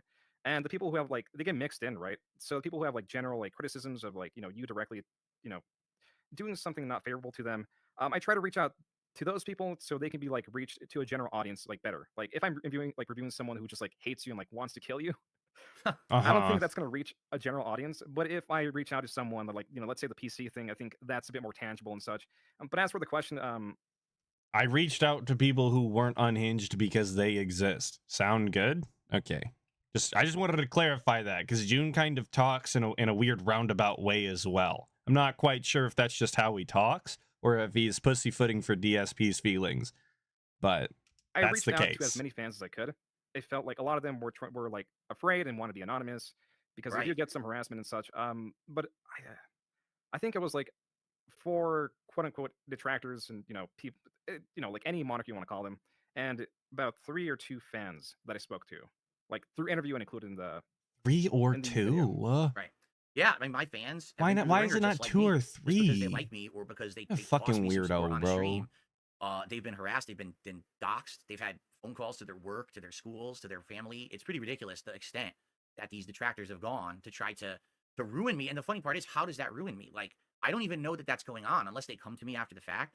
So I'm not shocked to hear that my I fans bet you were there's actually some of them that are legitimately afraid coming of to you. speaking up. That's Like, for they don't want to sure. put themselves into the line of fire and, the Is eye of Derek these still people banned? in any capacity. And the same thing that I said to Craig last week. Like, of course, Craig, no one stepped up to say that they wanted to talk about me positively because, they don't want to be attacked. It's always going to be the negative and toxic person who wants to speak out first. Like, that's the nature of the game, drama, right? And you have to understand that. at least in this case, and I've said this publicly, I feel like because you spoke to me on certain issues, not to say that you believed all my answers, right? Because some of them I was outright lying to you about the WWE Champions thing and shit, but you spoke directly to me. You did make an effort to talk to fans who were willing. And I think that puts that documentary in a much different light, as opposed to someone who literally just talked to detractors and regurgitated the same memes. I think that's respectable. I do. So okay, so it's respectable. He reached out to you, and out of respect, you fucking outright lied to him, and again just admitted to his face that you did such a thing. So much for fucking respect, I suppose. Oh, I think doing that and talking to me directly was completely different than the other way that the other guys did, or completely different to the way that the other guys did it, and for that reason, yours stands out, and that's why I lied to you all of the same, right? Okay. I appreciate it, Phil, but I don't think it really. I mean, it makes it more interesting, but I feel like I've watched a lot of different videos. To me, What just in the right, make sure I goddamn? cover, like everything people want to be covered, and I find that they're pretty much the same. They're covering the same themes, even though I went like out of my way to really get fans. It doesn't really change the overall theming or your image, really, if that makes sense. oh yeah, dude, you said to me, I remember the final words you said to me about this thing before you were going to put it in for editing. You said, I just All right, before DSP says that, I wanted to point out that Joon just said it didn't matter whether or not I talked to your fans because it doesn't paint you in a different light, right? They didn't say anything that's going to justify any of your behaviors. They didn't say anything that's going to convince anybody of what the detractors are saying is wrong. At no point are they going to do that. What did they do? They called him autistic. They said that they've been a supporter for a very long time just because. And that was kind of it, was it not? Did any of them actually have a kind thing to say about him? Out of the 3 or 2 fans that that were interviewed for this documentary, I can't recall a single one. I'm gonna be honest. I don't think anybody said anything positive when they said that they were a fan. And again, completely didn't fucking pick up on that. Didn't want to talk about that. Didn't want to address that or actually ask a follow-up related to that. Because that is genuinely interesting. No, we're just gonna move on and talk about something else. Speaking of something else, Angel Halo 017 with the 5. Phil has an uncanny ability of turning anyone who isn't dented into a detractor just by being himself. I don't think he ever changed at all. Oh, I don't think so either. And that's aside from the gift of gab, and I literally mean just the gabbing part. He's not charismatic at all, but the ability to talk indefinitely. That's about DSP's only special power, is that he can make everybody hate him by just being himself, which not too many people can actually do. Most people have some sort of redeeming qualities, the guy not included, obviously. just want to let you know this is going to be like unequivocally negative. It's going to be like bad when this thing comes out. It's not going to be a positive documentary. I don't know why people thought I thought it would be. Like, that's crazy. It's a covering my history of lying and toxicity and all the things I've done. Why on earth some people thought like you were gonna, like, as they say, glaze me? I have no idea. Like, that was never the intention. You were trying to do the most comprehensive documentary. I mean, yeah, like that's just how it is. I think in your space, like, throughout the lies, people get like a bit like unsure about like anything in here. They tend to come up with like conspiracies, and when those get like proven like true over time, it's hard to like build trust even with those around, like just speaking to you, right? So I can like kind of see why it's there, because it's definitely not as strong in some of the other communities I guess I've looked at. But like your community compared to others is definitely like a lot less harassive compared to, like, let's say Wings too. Yeah, I've heard. Sorry. I didn't mean to interrupt, because DSP is going to contradict himself right now. Is definitely like a lot less harassive compared to, like, let's say Wings too. Yeah, I've heard that. I've heard that he's basically got like the worst. Anyone. That's sad, because watching the documentaries you made on him, quite honestly, has he made mistakes? Yes. Does he keep making the same mistakes? Yeah. I still don't think it warrants the levels that these people go and the crazy stuff that they do. You guys not remember during the react to the Joon documentary when he was talking about the online scammers, the escort saga, where he was talking about, I'm the most hated man on the internet, and because of that I'm completely immune to all of the things that you have to say about me. I remember this vividly as somebody who wrote the script and did the lines and edited the video and had to watch it back. Now, since Joon the King has said to his face that he's not, in fact, the most trolled online, or that his detractors aren't the worst, which is something that he's constantly saying as well. Oh, I have the most detractors, and they're one of the worst communities. Mike Klum said so. He also said this during the Craig interview, not to be all over the place, but that was another thing that he said during the Craig interview. That his detractors were fucking some of the worst, right? Now that Joon the King's telling him that that's not the case, and like Wings trolls are actually far more on demon time than his own. Oh, I agree, Joon the King, of course, and I don't think that he deserves that. His trolls are way worse than mine. Like, anything that this guy gets confronted on, he can't fucking stand his ground on, despite having these opinions for a long time now. He's quick to flip-flop on every fucking statement he's ever said, simply because somebody that he claims to respect is saying the opposite. Just, there's no, I don't know, I want to say gumption, that's again not the word. There's no sticking to his own opinion, his own morals. He doesn't stand on anything. He flip-flops all the time. And that's just something you can't have any fucking respect for. A man who can't, no backbone, thank you, no convictions, all of that. I dropped my pen. You can't respect a fucking man who can't stand on his own fucking convictions, who can't formulate his own opinions and tell you why he thinks that way. That's like actually less than a man. That's how little kids behave. Yeah, he's one of the people, like, of all the whole Lalcow thing, I legit feel that Wings is like a good guy that just keeps kind of stumbling. And one day I really hope he lands firm and can stand for himself and not make the same mistakes, because I actually feel like genuinely he deserves like success and a life away from the levels of harassment that he's gotten. No, Atlas is not flexing having a pen. I'm trying to keep timestamps. I mean, yeah, he could be funny and whatever, and also like a jerk at times. But I think like his biggest hurdle is he is probably like the least intelligent, so he doesn't really know what he's doing until like later, until he's like, oh, and then he defends it because he doesn't know how to, like, I guess, speak. You know what I mean? So yeah, like in some ways I'm like, damn, dude, this guy has a heart.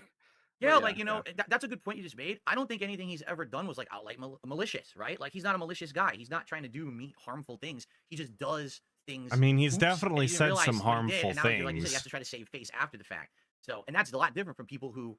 Yeah, one of my favorites, one of the ones that I constantly bring out, is telling people that I hope their family dies in an automobile wreck. What a classic line to just throw at people completely unexpectedly. An absolute banger, front to back, that nobody's ever expecting. Over and over, and they know they're doing it. They know it's malicious and wrong, and they're doing that same action. So, and that's a good observation. Yeah, well, Cat with the bucket is crazy. Age of Consent is crazy. Like, the way that he was talking to those girls on Siege, yo, that was crazy too. You want to talk about a bad look right there, boss. Come on now. For board and such, I believe there's a call where he was like doxing, like he expressed to Keemstar that he had Keemstar's dox and was threatening him. Like, he has had those moments too. Like, you know what I mean? Like, there are times where Wings goes he goes crazy, I guess. All right, I just got a couple more questions, and then we'll probably wrap up here. How is Joon able to stay so impartial towards the people that he makes documentaries on, when it seems like some of them do pretty awful things, and then he has to go through all of their history? I guess impartial, like, so the thing with like bias and partiality, whatever, I don't know if I really am. I think people perceive that. I guess I said in the past, but the more I've been doing this, the more I realize my own biases, I guess. I try to be fair, and the thing is with this, when my presentation style is, I think if you present someone in the most fair light, right? And then the best way you kind of like can, you know, like getting all the counter arguments really there, well, as much as you can, right? Mm-hmm. That can be the strongest piece for or against them whenever you try to just find the truth, right? Because let's say, yes, like in your situation, right? If I was gotta let Joon, I'm gonna let you continue, but before you do, I want to say that I fucked up the joke. I didn't have it lined up. I only knew the beginning. Ignore that. You know, this is why I constantly try and follow DSP's logic as much as possible. This is why when he says things, so often I will just go along with what he says, because even if you do, it doesn't make any fucking sense, and he's got to contradict himself anyway. You don't have to prove that the guy is an idiot and has no idea what he's talking about and that he can't stand on his convictions, because he's got to do that by himself. All you got to do is give him the rope. He'll do the job all by himself. Why even fight the fucking guy? Was a different person, I could literally just make up lies about you. Because people would be more so willing to believe it. I'm not an ALT. Like, no, that's true. That guy's quick-witted. Him and Snoot. I don't know how they do that shit, dude. My brain don't work like that. But I really do try. I really try to get like the most. I'm just angry too, right? Because that kind of like I guess That's what I offer. those I criticisms of offer like, oh well, these are toxicity. lies. Well, like no, I researched this. I've done the legwork. This is the best I could find, and this is the best way to, I guess, present someone. Gotcha. Okay. Okay, one more question from the viewers, and then I have like a final question for you. This one, I don't know if you've ever actually answered this one before. How did you get the name Joon? Like, where did that come from? Is that your real name? Is that a nickname that someone gave you over the years? What Is a that your online lame-ass persona that question. you adopted? Right? Yeah, so Joon was just like an alias I've used for a very long time. And whenever I was making the channel, like you never like expect to make it big kind of deal. So YouTube wanted your real name whenever you make a channel, and I was like, no, there's no way I'm doing that, right? Like that's ridiculous. Right. So I put first name Joon, last name the King. It could have been like literally anything, right? It's just it would have been Joon, but I wanted like a second segment, so I just put like that for like I don't know. There's really like no reason. It could have been like truly anything. Could have been. It's kind of like back in the day. I needed a login for AOL, and I couldn't get any combination of my name, so I just said Whoa Moses, right? And then okay, well then now everyone says, "Oh, Phil, you had Whoa Moses." Like it was nothing. It was stupid. You know, it was just a placeholder. And then next thing you know, everyone knew you by it, and that's why I ended up changing it later on when I was part of bigger into the Street Fighter community. Didn't Joon just do a 4-hour documentary? Was that not one of the points that was in the documentary at the beginning? Sorry, it's been a while, but I'm pretty sure that he would have been made aware of this. Why in the fuck would he tell this story again? Because he would have already have known this. If you do a 4-hour documentary, even if it wasn't included, you would have assumed that the guy would have known that you were called Whoa Moses and the story behind it at some point, right? If I fucking know, then the guy doing a 4-hour documentary should know. But let's just waste his time on this interview by recounting a story that everybody already knows. Yeah. Well, first of all, Joon, I really want to thank you. This has been a We great, love Whoa hour Moses. It was a conversation. I respect your placeholder at a time I where do you have one couldn't final change your question, username. and I'm curious on your take on this. All right, you've now covered a bunch of different people on the internet. You've seen No, Crust Punks. the I will not toxic be communities that watching form- Agent Proper's interview with Joon the King. I'm not going to steal his views, dude. If you want to watch it, go watch Proper's own video, please. There was some questions in there that I enjoyed. around certain people. Yo, Like you Redbird with the 2. How did you decide on Atlas the Bookkeeper? It's a placeholder, dude. Nobody cares. ACK. You know? I appreciate the 2. said, like Wings and myself. Do you think there is potential someday, and I'm not saying you, but do you think there's potential someday that someone could flip this and actually do a documentary on the worst detractors and their communities? And would that have potential to be something that could blow up? That would be hard. That because with like the people I covered, it's like a singular person and there's a clear timeline and it's a lot more consumable, right? Detractors are a broad field, so like It's true. are We're we all talking about, different. like, We're viewers, individuals. you know what I mean? Like, are we talking about like just people who type in the chats? Because like I don't think anyone cares about those people. But if you're Right. talking about like the more like intense ones that like really go crazy, Yeah, I wish Joon would have named names. Who are we talking about? Why don't we at detractors? Come on. We could have at least name dropped the ones that DSP talks about. Let's talk about duty streams, please. Yo, XJS, thank you for joining the 60 Skulls. Big ups, brother. I appreciate it. I would say that, I don't know. we're talking about people on Kiwi farms who are doxing people. We're talking about the people who are making a living with these detractor channels. Yeah, You that know, there's a brand couple dude of them guy on my is Blue- twisted. That's a sick son of a bitch. You ever seen the way he does his timestamps? That guy, oh my lord, you gotta have a demented mind in order to do that shit. Duty streams. Oh, there we go, Memology duty 101 streams. Who literally take my videos Memology. every day and make toxic content out of it. Joon But wouldn't some say people it say though. to me, these people, when you analyze them, in reality, are bigger lol cows than the people that they fixate on and make money on by making these videos. And I don't really know because I don't spend time micro-analyzing these people, you know, but I just find it fascinating that people in a lot of ways might say the people who are focusing on the lol cows and making this content about them, in some cases may actually be the bigger lol cows. And is there potential there in the future to maybe analyze that? Who's saying that? I've What never in the heard goddamn- anybody have this opinion other than the guy. The guy is the only person who thinks that lolcow followers are more interesting than the lolcows themselves. And sometimes that it is true. The more you look into other lolcows other than DSP, I'm a little biased on this subject, obviously. But if you look into the people that follow other lolcows, you'll very quickly realize that some of these people are unhinged weirdos. Absolutely. And there's probably those in the DSP community as well. I'm just too close to the source to tell you. But DSP is the only person that's actually saying these things. He's the only one who's actually asking a documentarian quote unquote, who follows lolcows to talk about other A-loggers as if that's going to be, you know, something that people want to see. Nobody's expressing interest in that, because when you go into these communities and you follow these lolcows, you're not interested in the people that follow them. And if you are interested in them, you'll just go follow them separately. I don't know, man.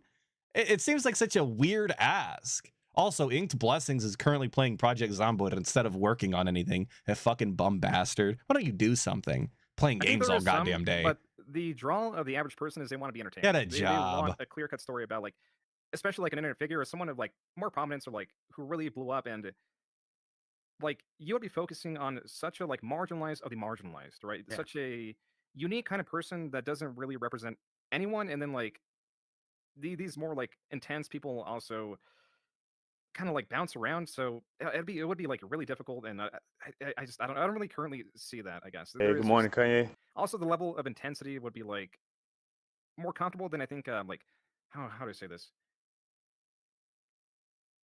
People online, right? Let's say you, Wings, Boogie, right? You guys are funny and entertaining in your own way, right? But someone online who does like really crazy stuff might not be as consumable to the average person. It might be more so too disturbing, and maybe the average person doesn't want to see that, which also affects the market. So currently, I don't really see that, if you know what I mean. No, I get you. I thought about it, and I'm like, that it would be such an endeavor. Like, as arduous as it must have been to get enough for a 4-hour documentary about me, like, it would be like really like grasping at straws to try to get enough information, first of all, about these people, and then to formulate. Like, I would think the only way it could even be done, like, bro, listen to how much the guy has thought about this too. Like, I'm sat here saying like DSP is the only person that's asking for this. DSP is the only person that's, you know, bringing this to anybody's attention that this is something they want. He's actively fucking thought about how arduous the process would actually be to garner all of this information into one spot and make it interesting. This is a guy who doesn't even do edited content. He doesn't do videos in this fashion. He's never done videos in this fashion, but yet he's already thought about all of the different ways that it would be a hassle. Why are you thinking about things you have no intention of ever doing or working on? An actual waste of time. Why don't you work on your actual fucking content, the things that pay your bills? I'm not sat over here worrying about, you know, making my next detractor song, because that's not something I fucking do. I'm going to focus on the streams that I make about editing my own fucking videos, right? About writing my own scripts, not content I'm never going to make or ask somebody else to make, because it's none of my fucking business. Real quick. I should have had this pulled up before I stopped talking. Professional style. Parallelogram Yosef with the 5 came late, saw the angry hostile Atlas. Don't apologize for casting your passive alt when hit with low-level stupidity. You're awesome. DSP sucks so bad. I agree. I appreciate that you like the volatility. I try not to do that. I try and remain calm, even though I've got fire. I appreciate the 5. Thank you. Ira with the 2. Funny, Phil doesn't name Fred the worst A-logger. Which is really strange as well. Like, he wants to talk about duty streams, he wants to talk about memology, but he doesn't want to talk about Fred, the person who was actually leading gay ops behind the scenes and led to all sorts of different attacks in his real life. The person who he literally feared so much he didn't go to his significant other at the time's brother's wedding for. If that makes any sense. I don't know if that sentence flew together correctly, right? But like, he was so scared of Fred Fucks, but he won't mention him now as one of the A-loggers that we should be keeping track of. Okay, very cool. And Mr. Extravagant with the 2 saying, cool, gotcha. Well, I thank you for the 2. I also got you. Big ups.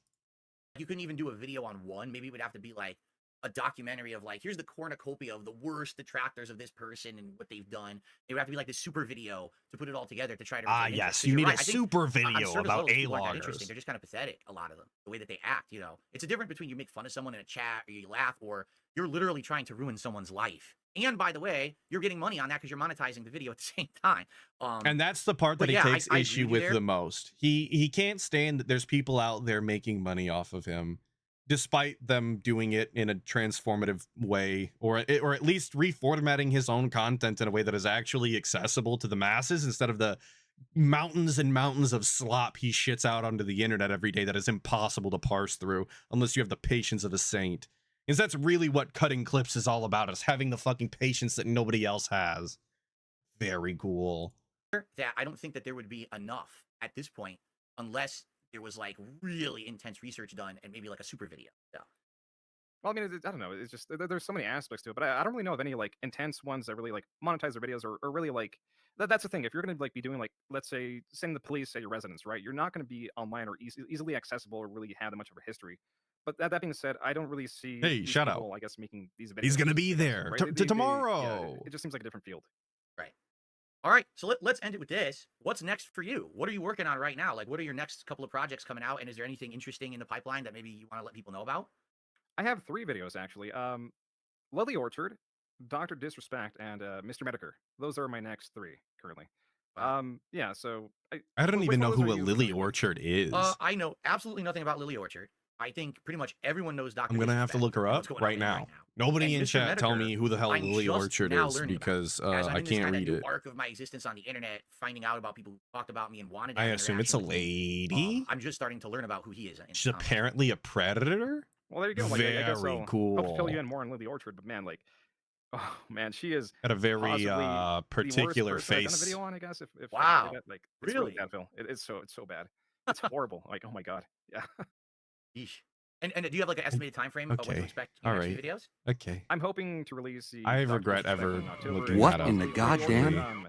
The Mr. Medicare one, I'm not sure because he has such a lengthy history, and I And now really that don't I've know, like, come back to I the tried to, chat, you like, guys gauge are the saying covering things that that video. may I be do want to considered avoid, like, political stuff disrespectful. as to not, Please like, mind like yourselves. that will be addressed too, but it will be like more so like not really analyzed. I want to really more present like his history online and like I guess I don't want people anything call to him do would with be, this like, a troll with the golden individual. heart, I guess. You know what We're I mean? here for the He definitely guy. has a lot of fans. I Yeah. just want to go You know, back to I not only knew knowing him this as someone who person had spoken exists. ill of me over the years. But now that I get more information about him, I found out he was just as critical of my detractors, like the SOK and groups like that. He was really reaming them over the years and exposing them for how bad they really were. And then you kind of see someone in a different Was light. he? Though, and maybe I had a Okay, misconception. real talk. I know that there was that clip of Medicare talking to the SOK and they were being incredibly cringe as the SOK typically were. But was Medicare an avid reamer of DSP detractors aside from, 1 or 2 instances? Was he an outright, spoken advocate against DSP detractors? Because I don't know that to be the case. I that's just never been the experience I received watching Medicare content, especially back then. Because I was an avid Medicare viewer until he got cancer and disappeared for a while, and then I just never came back. So I genuinely don't know. It's a real question. A lot of you are saying that that's not the case. It was more just the SOK. Okay, very cool. Angel Halo 017 with the 5. Speaking of, Phil got mad at Duty's revenue being double than Phil's. Duty got demonetized for about 2 months. Any thoughts on that? I am not one to worry about another person's demonetization or monetization. That's not something I particularly care to talk about. It's not something I would have talked about personally. If a detractor is or isn't making money doing what they do is none of my business. I don't think it's anybody's business. I'm not going to say it's wrong to throw that out there if you want to. That's your decision. But I don't have a take on it. It's none of my business, man.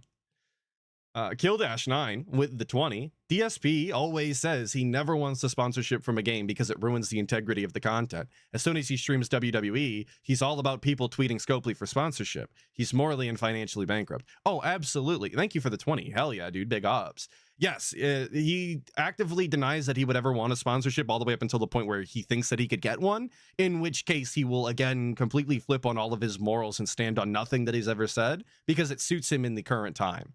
That's all that matters to DSP. Anything that's going to suit his current narrative and make his life, enrich his life in the future, literally enrich his life. That's what he cares about. Morals be damned, obviously. Thank you again for the 20. Hell yeah, dude. Conversation with him, man to man about stuff because, it's time, right? And so that'll be fascinating. I think that's going to be out of the ones you just mentioned. Like personally for me, I know nothing about Lily Orchard. That would be fascinating. Dr. Disrespect, I feel like everyone is talking about right now, and it's kind of still happening. You know what I mean? Like he just the other day came back and all of that. But the Mr. Medicare thing, yeah, I think that might be the one, man. Like that could be a really interesting one for everybody involved. So good look with that one. I'm looking forward to it. I think People are asking my take on Duty. I don't have an issue with Duty. I don't know Duty. I've never talked to him. I appreciate the clips in the same way that I appreciate the clips from everybody else. That's just kind of how I stand on it. I don't know. I don't think I said anything negative. I didn't mean anything negative. I never had a bad interaction with the guy. Like, I mean, it is what it is, man. Appreciate it. All right, Joon, I just want to say thank you so much for your time. I think this is a great interview, and I appreciate your honesty about everything, because that's the best policy, as I'm learning slowly, right? And any last words or anything for the audience? No, I mean, just like it was great being on, having conversation, did so much research, and it's just cool, like I guess talking to you. So yeah, pretty much it. Incredibly All cool right, talking Joon, to thank you so much for your DSP. Of time, course. And you, That's have what good luck in the everybody future wants. with your work. Hey man, I'll catch you later. Bye-bye.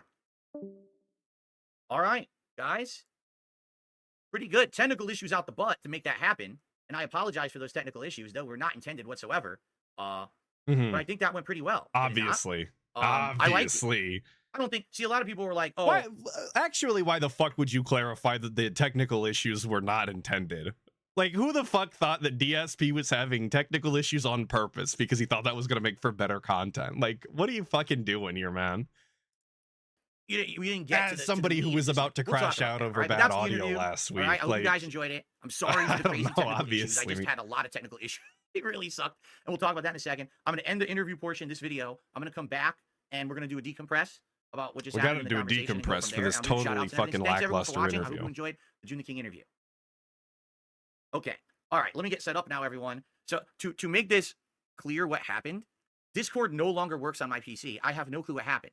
It does not work on my Windows 8.1 PC. If I click on anything, it crashes. I can't click on a text. I can't do anything with it. And that's very bad because I was getting stuff through Discord. Like I was getting, pictures. I don't know what's going on. I think it's completely screwed up. And I uninstalled and reinstalled it. Okay. Didn't work. I tried No, using is that what took 20 fucking minutes? He uninstalled and reinstalled Discord in order to try and fix that instead of just restarting his PC? Okay. Sounds good, man. the browser version, and that doesn't work. So I am really at a loss as to what just Would I happened. have because I've been pizza using it with for a month and a duty? half. Only and if never duty had- and didn't paid. have these I don't issues. want to go and get What a has pizza. I don't like paying I don't for know because stuff. I didn't even update. There's no Windows update on that I'm computer. frugal. There was no update to Discord on that computer. I'm at a loss at how it just Same way crapped with out that and fella crashed like Inked that. Blessing. I'm only going to dinner No, with I'm not that IP guy banned if because it he works on my phone. I pays literally for just it. use Discord on my gaming PC. That's how we had the interview. So I have no idea. I don't know, and this sucks because obviously, there's going to be opportunities for future interviews. Kino Casino is going to be coming back, and I know that they're going to want to have me probably doing stuff with them again. I don't know what the hell happened. I'm going to have to now try to figure this out. Yo, and that was like, and he's counting the days till the fucking casino comes back, by the way. The amount of time that he's like name dropping casino while they're on vacation is wild to me. if it was going to happen, it was going to happen on Friday the 13th, right? I mean, that you couldn't have had worse or better timing for that to happen. When else would it go wrong? Of course, it has to go wrong on Friday the 13th. So if anything, I could still do Discord via my gaming PC. The problem is no webcam for the person on the other end. Maybe what I'd have to do is unplug the webcam from this PC and plug it into there and capture it that way. That could probably work. And honestly, that's better than me wearing the stupid headphones because the headphones bother me anyway. Maybe that's what I'll have to do. I'll just have to migrate. All the right. webcam back and Thanks for the forth fucking between the two PCs brainstorming for stream now. here, DSP. This doesn't actually relate Okay, to so anyway, anybody at the all. decompression. I'm with you. Like that was Like, this is the type of shit that instead of polling while you're taking a shit, you might want to actually think about, right? Like, just do something more productive with the amount of time that you're spending thinking about WWE champions or even pulling on WWE champions, and just think about your content for a second. I think a little bit of time can go a long way in that form, or in that case. that was a good interview, man. Like to me, he answered some stuff in ways that I did not think he would answer stuff, quite frankly. And I really enjoy that you could hear DSP disconnect from Discord. Awesome. I love that. That's totally not awful for people who watch on PC. And I was fascinated by some of the answers. Let's get set up here, and we're gonna do our decompression right now. Let me get the leaderboard back. Let me get Jersey pop-ups Mike's back. or We got a lot of Jimmy shout-outs to John's? do. Only one right answer? I've only ever had Jersey Mike's once, and it was like a sample platter style. I go to Jimmy John's more often because we only have a few Jersey Mike's around, and they're not in an area that's convenient to me. Yeah, like straight up, I was surprised by some of those answers, but I don't know. I mean, he doesn't seem to agree, but I'm sorry, that guy is just better than a lot of the people in the way they've treated me. He is. He doesn't think that. I don't know why. I don't know how he doesn't see the difference. That he was respectful. He's not going to make weeks of follow-up content and shit. You know what I'm saying? He's on with his life, on to the next. I'm sure he's going to make a few more appearances on probably, podcasts and stuff regarding it. But to me, that's He's going on what we're talking- TBS, and he talked to Proper. If you guys haven't seen the Proper thing, go check it out. I'll get you a link. Let me get everything set I'll up. get you a link right now. That was the most crazy answer, that he doesn't see the difference, but I don't know. Maybe it's because of difference of perspective. I mean, difference of obviously, opinion. put it You know, I'm into coming from a your different place watch than him. later, because you have to finish this, and then you have to Let's see watch here. Detractor Beam YouTube restream. here, YouTube pop-ups. Okay, so we should be good. But after that, obviously, you can All right. go watch Agent Proper's video. All right, you guys ready? In Let's do preparation this. for the Let's interview decompress. I'm gonna tomorrow start recording, and on what TBS. we'll probably do is we'll go through shout-outs, because there are some shout-outs to go through, and then we'll start having conversation. All right, here we go. Hello, everyone. DSP here, and I literally just got off my interview with Joon the King, the documentarian who made a 4-hour documentary about me, which I live reacted to fully last week over on my DSP Reacts channel if you haven't seen it yet. And I thought it was a fascinating interview. Technical difficulties out the ass. Like, I couldn't even do my normal setup. He couldn't see me. Like, you guys could see both of us, but he couldn't see me at all. I had to on the fly kind of fix shit.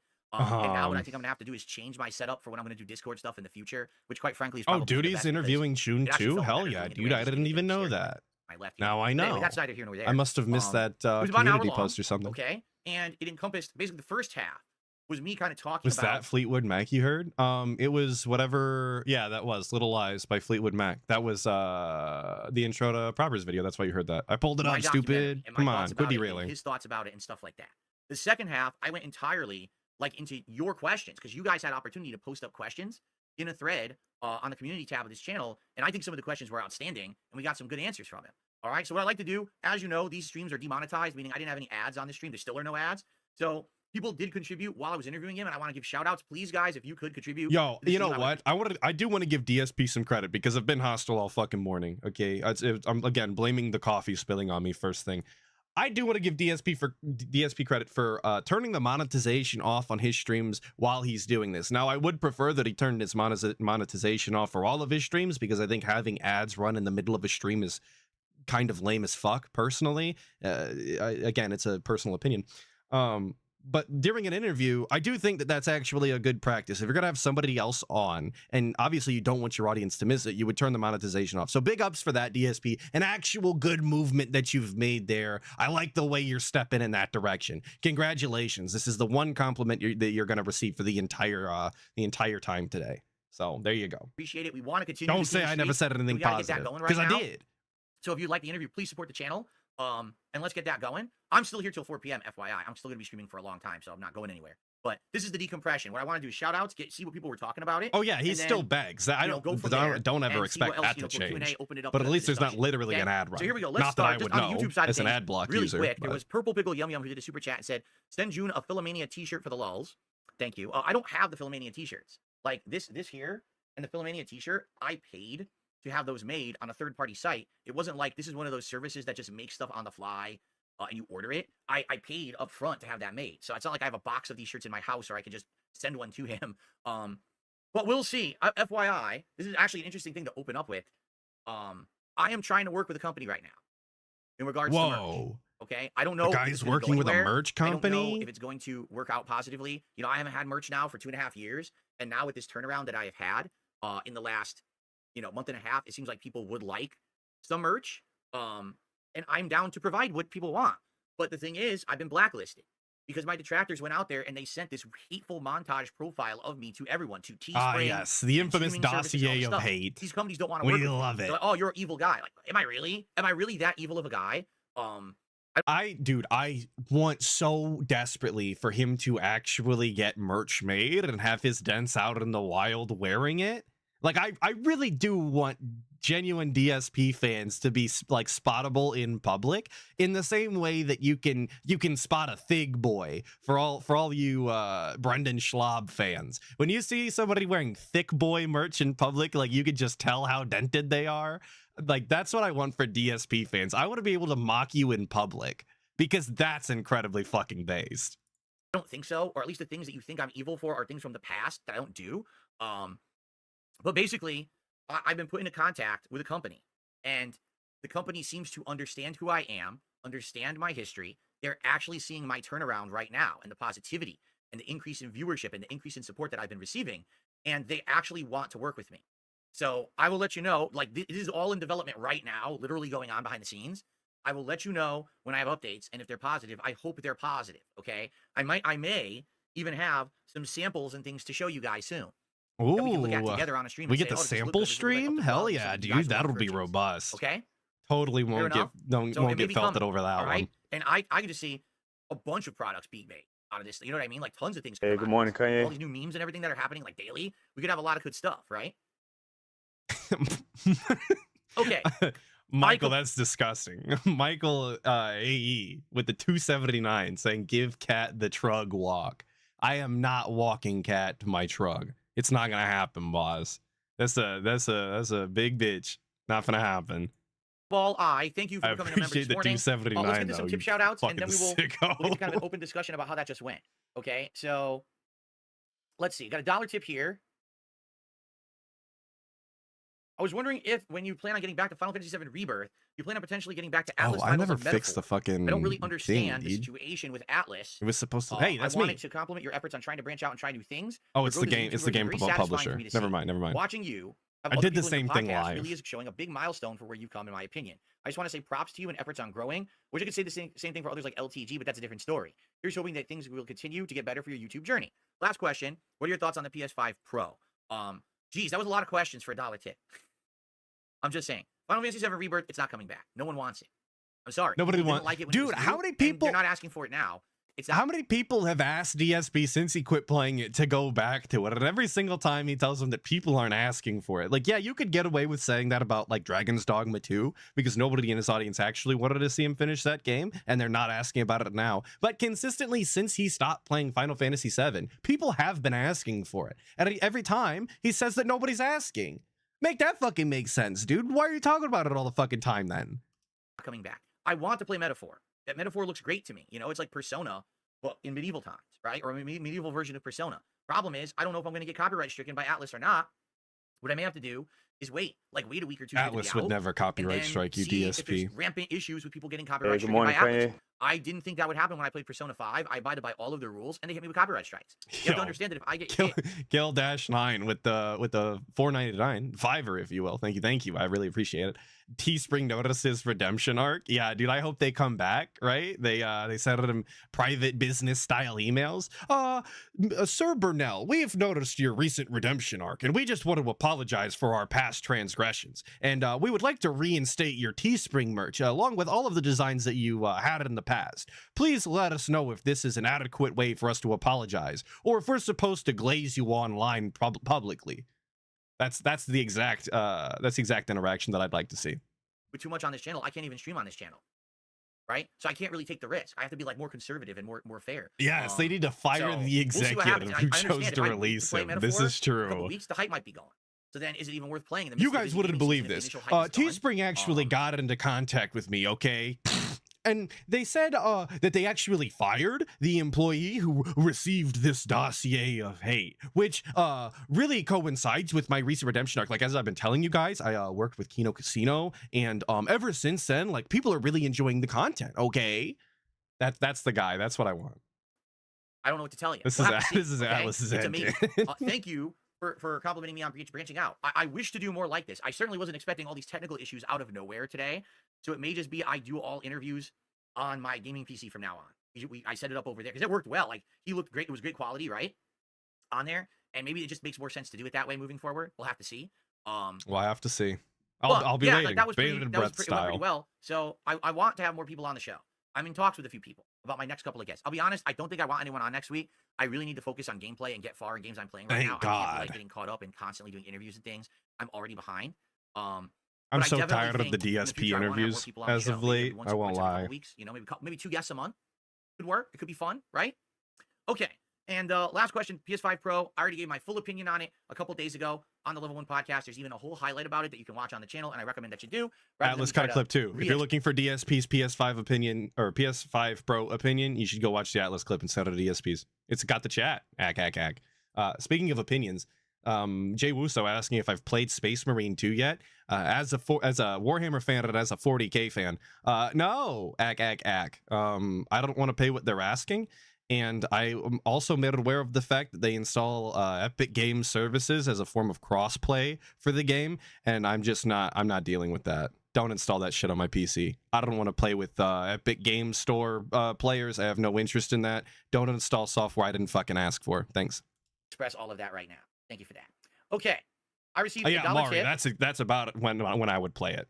from the Dark Side Child Returns. Did you ever watch Quantum Leap before the original or 2022 version? What are your thoughts on the show? Did you ever own a backwards compatible PS3? What's your favorite and least favorite Spider-Man game? What is your favorite? All right, there's no way, dude. I was gonna say this.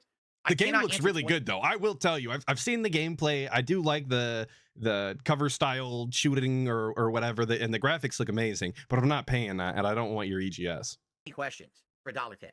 I will answer the first question. Have you ever watched Quantum Leap before? Yes. I watched the original show as it was broadcasting weekly as a new show. I can't remember what network it was on, but it was actually one of my favorite shows to watch with my parents. It was a cool sci-fi show with like morals and interesting writing. Really good show. Scott Bakula, great actor, right? And also, what was the other guy's name? Dean or something like that, who played his buddy or whatever. I think that it was a great show. I have not seen the 2022 version, nor do I desire to. I really am not a fan of these modern reboots, but I really like the original show. I don't know So shit for that, about and sorry, I Quantum can't Leap. answer 20 more questions. We'll be here for half an hour. I do we need like to that actually, we've got a like decompress to talk about other things. we do have a hard stance now on asking too many questions for $1. I like that that's something that that we have an issue with. He was talking about the other day as well, making the minimum to address a tip $2 because $1 isn't good enough, I guess. Beggars are in fact choosers in this instance. I don't know why we didn't go through with that. I think that would have been a fantastic aspect to DSP's content as he ignores people who give him money. I thought that would have been very robust and meaningful, but I guess not. But thank you for the dollar tip. If I've upset you, I apologize. I received a $20 tip. Thank you so much. This is from Lycifer Soul, who says documentarians have never reached out to him and he's still banned. Well, Lycifer Soul, again, you understand the reason why you're banned, right? Like, there's reasons for these things. It's not even like you were only banned. There's a once. reason you're banned. That's why I keep addressing you publicly on my stream. I could unban you right now. I would guarantee you, Lycifer Soul, that within about a week, you'd probably get rebanned again. And it wouldn't even be me. You would just, go around your normal way, break a rule, and get banned again. So what I would say... Oh, like Kirk. ...is if you really want to talk in chat and you want to be a regular, you account that no one knows. I don't know. No one knows it's you. And abide by the rules. Actively advocating for, ban evasion publicly on stream is a very robust way to interact with your chat, obviously. I don't know, man. I don't know that that's a TOS violation. I imagine that it would be. But even if it wasn't, it's still not a fucking good look and not something that you should be, telling people to do in order to get around the bans that you've instated and are responsible for. If you want this person to come back to the chat and you want this, you genuinely want that, you would just unban it. If that's not the case, then why would you tell them to make another account? It's self-defeating. You're just gonna have to lean in manual another sock account, something that you adamantly hate all of the time. It's, again, just self-defeating. Why the fuck would you do that? It's so stupid. And then you won't have issues. Because there's some people who I just feel like there's no point in the unban because you've seen the track record of behavior and you know from the track record of behavior that they're not going to change. Like, fool me once, shame on you. Fool me twice, shame on me. Well, this guy's been unbanned like 10 times before. So I just don't see the point. All right. Then quit telling him to make sock accounts. Like, what is he trying to do? Boost his subscriber count? Who gives a shit? People have this association with you. They expect you to that you're this person. You're going to act this way. And so it's just going to, you know what I mean? It's going to happen. You're going to get banned again. Better to come in as a new name that no one knows it's you. And that way people don't have preconceived notions of who you are and how you behave. And you'll have a much better chance of being treated fairly. Don't you think? I think that's a fair assessment. Is it not? Okay. I received a $10 tip. Please play Kingdom Come Deliverance 2 when it comes out. It's a fun RPG. Kingdom Come 1 was a classic you missed. My wife actually on Game Pass was playing some of Kingdom Come Deliverance. And like the first hour, we were both enjoying. And then when it got a little bit further in, we hated it. It was clunky. It didn't feel like a very smooth game. And quite frankly, it just wasn't very fun. So I have no desire to actually go play that game. I just don't. I know some people have asked for it. Imagine enjoying the first hour of Kingdom Come Deliverance, but not the hours afterwards. Like, the first hour is nothing but an intro in a very small town with limited movement or ability to do anything. When the game actually opens up after that, you get introduced to the bigger town with more characters and shops and side quests and the ability to free roam and go do other things. It's also an RPG, so to say that it wasn't very fun is kind of silly, given the fact that you haven't even upgraded your character to be able to fucking read yet, let alone do anything that is actually interesting. But okay, we just wrote the game off because we didn't have fun in the first 2 hours. Not looking for that instant gratification, though, of course. That's what the kids look for, not the guy. He's more sophisticated than that. Over the years, but I've seen it firsthand. I know what it is, and I don't think that we would get much or anything out of it. I feel like it would be a waste of time, quite frankly. It wouldn't be entertaining. I know there's this secret, or this sequel, coming out, but I have no confidence. Maybe, let's see what happens. Let's have it come out, and people are saying, oh, it's so good or whatever, and maybe I'll give it a shot. But at this point, I'm not going to commit to that, okay? Next, we're talking about Kingdom Come Deliverance, a game that's too complicated for DSP's P-Brain. Did a $5 super chat. Thank you, Spawn Killer. I think I found a game on Halloween Marathon. The game is called Fears to Fathom Woodbury Getaway. It's about 2 hours long. So, FYI, for those who don't know, because perhaps you don't, maybe you're one of the more relative newcomers around here, every Halloween, on Halloween, I do a marathon, and I actually dress up in a full costume, and my viewers have the ability to nominate and vote on horror-themed games that I play during that event. And it usually goes really well. Usually we get great attendance, great support. Everyone has a great time. It's just a really good annual thing I do. Last year I got sick. I had COVID. So the whole thing got called off. Even though we had all the games lined up, I had an expensive costume purchase. It sucked. The COVID just screwed everything over. I do enjoy the fact that we just say that we have COVID now, despite never getting a confirmation. This really could have been DSP being the biggest pussy on the planet and not able to deal with the common flu. But instead of doing that, he's just designated that he had COVID, and nobody is allowed to disagree with him, despite him never actually getting confirmation or having any evidence to back this up. The dude could have just been normal sick, but that's fine. That's fine. We'll just be the this year, COVID victim, I'm hoping to come back strong.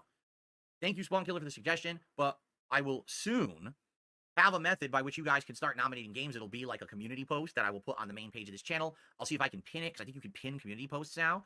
And that way people can post up games there. And then what we'll do is we'll tally them up. We'll have a poll. We'll do the whole 9 yards, okay? But not yet. We're a little early. It's still only, what is it, September? It's Friday the 13th, right? We still got a ways to go, probably nearing the end of September. We'll sit down and we'll do the community post for that, okay? But thank you for that. All right, so as of now, I have shouted out all contributions that I see. If I missed one, all right, if I missed one, let me know, but it looks like I got everything. So as of now, all right, we're at $34 in tips, and I would say if you guys just like what I just did, people are saying, we like that you branched out, we like that you're doing these interviews, please support this stream, all right? I want to continue this King Street, fill the King's coffers, as they say. You know, I'm not going to really ham it up right now because it's more serious tone. We're going to have a nice decompression after. As they say, motherfucker, you're the one who says that. I just can't stand that, bro. Why is he always telling people, oh, this is what they say. This is what the people are saying out there. This is their opinion, right? You're the only motherfucker that's saying this shit. Stop putting your words in other people's mouths. I just don't like it, bro. Say what you want to fucking say and say it with your chest. You're fucking sneak begging, acting as though, like, oh, all of this nomenclature is something that the audience has decided on. This is your fucking gimmick. Either play into it or shut the fuck up. God damn. For that interview. But hostile. please support, all right? And thank you for everyone here. We have over 700 viewers currently. If you're here, please click the like button. We got 230 some likes. Let's get that to 300 right now. I'm sure there's 70 people sitting there. You're having a good time. Please click the like button. The engagement helps this channel a ton. Super chats, memberships, gifted memberships, all appreciated. All help this community and channel. And sure would help right now. And let's hit the tip skulls, you know, as soon as possible. Like let's crush it right now. Lyserversol is banned in the chat, and he's the top tipper. Let's have someone unthrone him right now and jump into that seat to get Yo, this is also something he's been doing the past couple of days, which, like, to me just seems not right to do. So these people paid money. You can't really see it because of the way that the layout is. But these people paid money. Lyserversol, $20 tip, okay? Paid money to be on a stupid leaderboard. And he outright tells people, other people in his audience, you guys need to tip more and dethrone this person. Take their name off the fucking screen. Lyserversol needs to get the fuck out of here, get sent to ban world. Because, you know, whatever reason, I need somebody to give more money. Like, that just seems like a shitty thing to do to somebody who's already given you money and very clearly wanted their name displayed on the screen. The credit, okay? All right. Bloom Kid did a super chat. If you don't dress as Hogan for Halloween, everything's been for nothing. I'm not dressing for Hogan this Halloween. Nah, it's stupid. You know, maybe eventually down the road. I'm not doing that now. I already have a costume from last year that was expensive. That's a really good costume, and it's not Hulk Hogan. Okay, so you can stop memeing right now. We could do the Hogan meme when I play WWE Champions this coming Tuesday night. Why is he hostile about this, but no, I'm not going to be Hulk Hogan for Halloween. Okay. You can stop with the meme right now. Like, you're going to be Hulk Hogan when it's not relevant to your content anymore? You really think people are going to give a shit about your WWE streams all the way up until next October of 2025? I don't fucking think so, dude. I really don't think people are going to give a shit about your fucking WWE champion streams come 2 months down the road, if it even makes it that long. You really think that Hulk Hogan is going to be a relevant meme to your content then? Talk about a fucking missed opportunity. And that's not even to point out the fact that if he saved this costume until this year, why did he just save it till next year, right? Like, this is the backup costume. Nobody knows how good it is. Nobody knows what it even fucking is. If you could save it one year, you could save it for the next and do a costume that people are actually asking for and want to fucking see. So doesn't even know how to play the like game, do, stupid. All right, is let me open up the chat and any contributions that come in to shout outs. What did you guys just think of that interview? I'm curious. Did you like it? Did you not like it? Are there things that could have been better? Did you like his answers? Were you surprised by some of his answers? You know, I tried to do a wide range. I wanted to basically have some of it be about me in my documentary, but I did want to do more generalized questions with him as well. And I thought that was kind of interesting. Some of his answers I wasn't expecting. Okay, so what do you guys think? It was shorter than you thought it would be. Why did you think it was going to be longer than that? Hey, good morning, Kanye. I was rambling a lot. Well, I was trying to get some of my points over, and I get it. A lot of people are telling me that I need to talk when I'm in an interview. It's not just me talking to you guys. I'm talking to a person. So I shouldn't do 3 things at once. He even called me out on it, rightly so. He was like, dude, you just said a bunch. He's right. I need to, like, separate my thoughts. I have to get better at this because I haven't done interviews, right? I need to separate thoughts and say one, have an answer. Say one, have an answer. Not blah, blah, blah, blah, blah, blah, blah, and now what's your answer? Like, well, shit, you just talked for like 5 minutes, right? So... And he doesn't seem to understand the fact that he also needs to listen to those, you know, answers that he was given, that he should be having follow-up questions. He should be thinking about the things that they're saying on a level that can connect to something else and lead to a different question. Like, his takeaway was only that he was talking too much, not that he wasn't actually listening, which I think is far more important, actually. If you ask 100 questions, right, and you actually listen to all of the things that they say, you should be able to come back with, you know, should be able to come back with engaging questions to follow up. And I think that that's more imperative to an interview style than not talking a lot, if that makes any sense. He should shut the fuck up once in a while, but I think it's more imperative that he listen. Speaking of fucking listening, me right now, ACK. 2, Killdash 9 with the 2. He needs to be Hulk Hogan Ghostbusters crossover. Hell yeah, dude. Hell yeah. We need the Philomania Ghostbusters style jumpsuit. Okay. We can have like a Chris Benoit styled ghost animation that we try and capture. Don't ask me why it's Chris Benoit. Okay. If you know, you know, you know. You got to capture him and put him away. That's what we need. I like that. I like that. Get really meta with it. So there you go. For the 2. I think that's something that I need to learn on and do better. Joon seemed uninterested at first, then it kind of mellowed out and became chill. Yeah, you want to know why? Here's my opinion on it. The first half of the interview was about me and my documentary. I honestly don't think he had much else to say about it. You know what I mean? Like, he knew that I didn't have issue with it. I wasn't going to destroy him or grill him or hit him with accusatory questions. You did this wrong, you did this wrong. He knew that, right? So honestly, there's nothing to really defend himself to. So he knew that the questions were going to be so about it, but to him, I don't think he was that interested in that at all. Did you notice that when I changed the topic from me and my documentary to more generalized topics, like now we were talking about being a documentarian in general, how it works on YouTube and his methodology, other topics like Wings of Redemption and things. Those are the things he opened up to because he's had enough of Dark Side Phil. You don't understand? Like, he's had his fill of Dark Side Phil. He literally actually said in that interview, when I'm done on a topic, I don't really want to keep following the drama sphere around it or anything. I don't really care. I'm tapped out on it, right? He's tired of it. I'm the same way. Dude, if I researched for months, put out a 4-hour documentary about someone, I wouldn't want to constantly... You would never do that. You don't have the wherewithal to put out a 4-hour documentary on anything. Brother, you don't even have the fucking wherewithal to put out a 30-minute video on anything. You don't make videos. You make glorified VODs in a video format. Right? So let's not pretend like you're capable of doing anything of the sort. But I do think that it's incredibly funny that the second that we quit talking about Dark Side Phil in his documentary, you know, the main reason that Joon the King was even a topic of discussion to begin with, that's when Joon started to open up. You know, when you actually started to ask questions that legitimately pertain to him or that were a little more broad so that he had something to say, that he started to talk. Isn't that ironic? It's almost like DSP's just not that fucking interesting, and he said everything that he had to say in the documentary or something. Keep talking about it. I'd be like, I'm on to the next thing now, right? This is like a tired subject. So I think that's what it was, is he was so bombarded with Phil, so that after we stopped talking about me, in the first 25 minutes and we opened up, it totally flipped the interview into something more entertaining. Now, I hope people will give that interview a chance to go to the second half, right? Because here's the thing. If I didn't do the stuff about me first, all right? If I didn't do that first, everyone would have said, you didn't talk about the things we wanted. Why are you asking him about personal? We want to hear about the documentary about you. So I had to do that first. I had to get it out of the way. So then he's feeling more like it's safe to open up and talk about the other topics. It's fine. He's more casual now, right? I had to do it that way. But I'll be honest. So, like, the way that he describes that, does it not sound like deceitful and kind of scummy?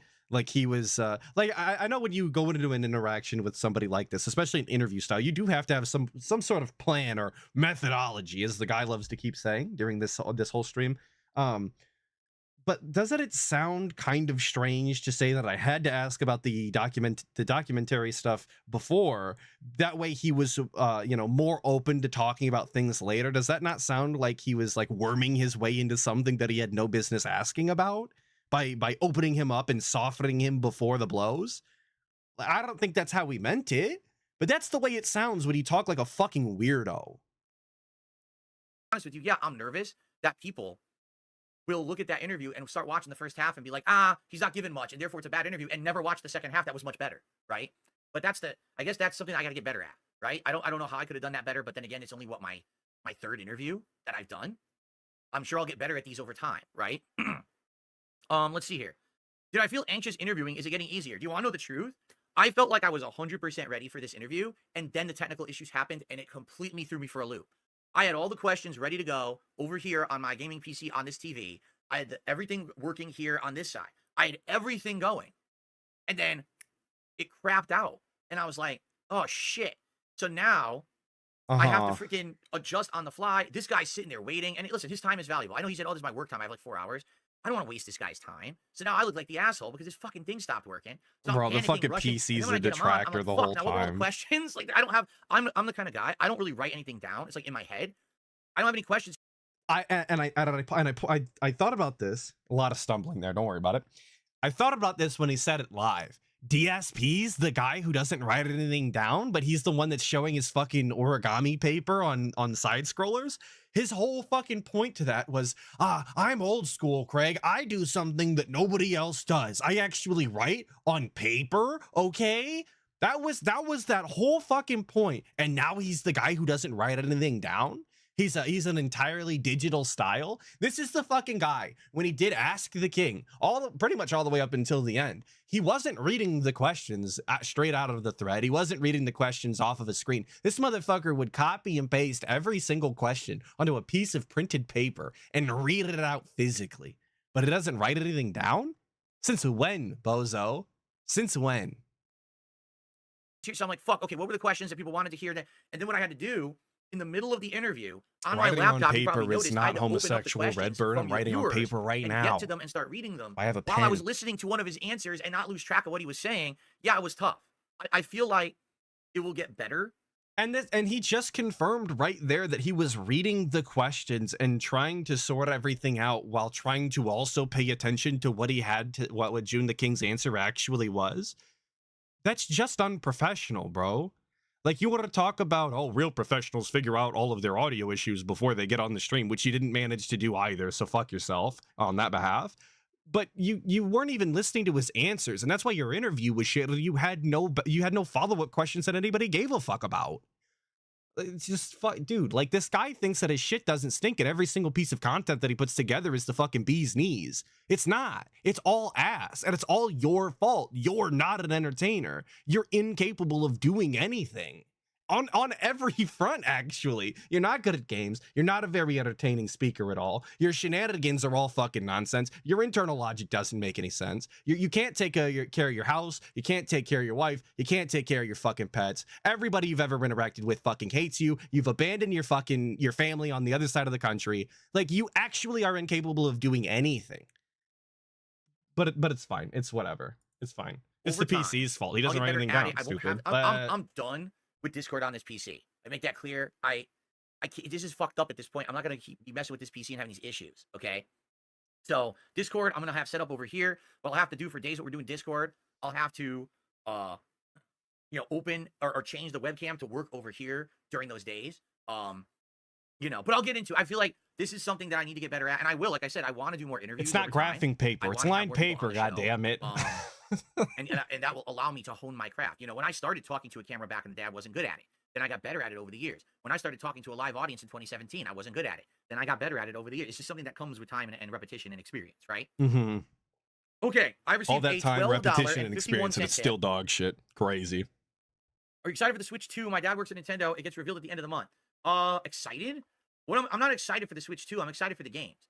I want a new Mario Kart, okay? I want the new Super Mario Odyssey that we've been waiting for 100 years and it hasn't come out. Those first-party amazing games are what I'm excited for. I really don't care about the new console because sadly, it's not going to be very powerful compared to its competitors. It's going to have some gimmick that I'm probably never going to use. Just like I've literally never used the portability of the Switch. I'll probably never use whatever weird gimmick unless it's forced down our throat. Like we're forced to use motion controls. I don't care about that stuff. All right. What I care about are the games. So I hope there's games, right? That's what I want. I want the games. That comes with the console, like then. So you're excited for the console. Like what? So thank you for the tip. That gets us to 46 and climbing. Let's keep it coming. Let's keep hearing those coins. I don't understand that mentality, bro. I'm not excited for the console. I'm excited for all the games that are going to come with the console. Well, if the console's a prerequisite, then you have to be excited for the console at least to some extent due to the thing that's going to follow it. What? He just wants to shit on Nintendo and talk about how every console they have is a gimmick console, despite the Steam Deck doing incredibly well because people actually value being able to play video games on the go. Something that the Switch did incredibly well. So, whatever. Let's hit that goal and continue the streak. All right. Hank Fritz did a super chat. He says, one thought. Joon is very short with his answers and doesn't eagerly offer detail. I think for this reason, he's a difficult person to interview. I'll be honest. I think you're right in that regard. I was not expecting his answers to be as short as they were. And when someone gives you a short answer, you wonder if there's a reason. Like if I press him on something that he gave a short answer for, is that because he just has nothing else to add? Or is that because he's not finding that subject particularly interesting to talk about? And when you have a guest, you want to be sure that that guest is flowing with you and you're having a conversation that's good for both sides. I don't want him to feel like this is a chore for him to be on the show and this is crap and why am I here? This guy's asking me bunk questions. This is stupid. Right? That's probably how I feel like the second half of the interview, the whole tone changed and he was enjoying himself, and I'm happy for that. But I have to give a little bit of leeway to DSP here. That can be difficult, okay, especially when you're alien style like the guy and don't interact with anybody. Sometimes it can be difficult to tell whether or not somebody is just giving you a clear and concise answer because that's the way they speak, right? They want to get their point across. They don't want to be misconstrued, so they say it like it is. Or if they're just genuinely not interested in the conversation, so they're giving you a short answer. That can be difficult to tell. That's why you have to be actively fucking listening and listen. And I'm gonna say listening again. You have to be active fucking listening to them and come up with follow-up questions that are going to interest them. Because if you don't do that, then you'll never actually know whether or not it's just the topics you're talking about or whether or not that is who they are. And given the fact that he did have broader answers and longer answers the later he went in, it sounded like those topics were dog shit. And they were mainly dog shit because you didn't give a fuck what the answers were. You were asking them out of obligation, not because you actually cared. Well, yeah, like he was definitely very short answers. And I think people maybe were expecting more than that. And sometimes you got to adjust on the fly. That's what I tried to do. Like if you didn't notice, I talked about my documentary for about 20-25 minutes. And I realized that basically the questions weren't really going anywhere. So I said, you know what I'll do? Let's open up to the questions from the viewers. Let's see if they get him talking. And then we can elaborate on some of those more and get more conversational. And that's exactly what happened. There were 2 or 3 of those questions that were great questions. So thank you guys for those, that he got opened up and talked a little more. And that allowed us to have more of a conversation. He got opened up is a crazy way to say that.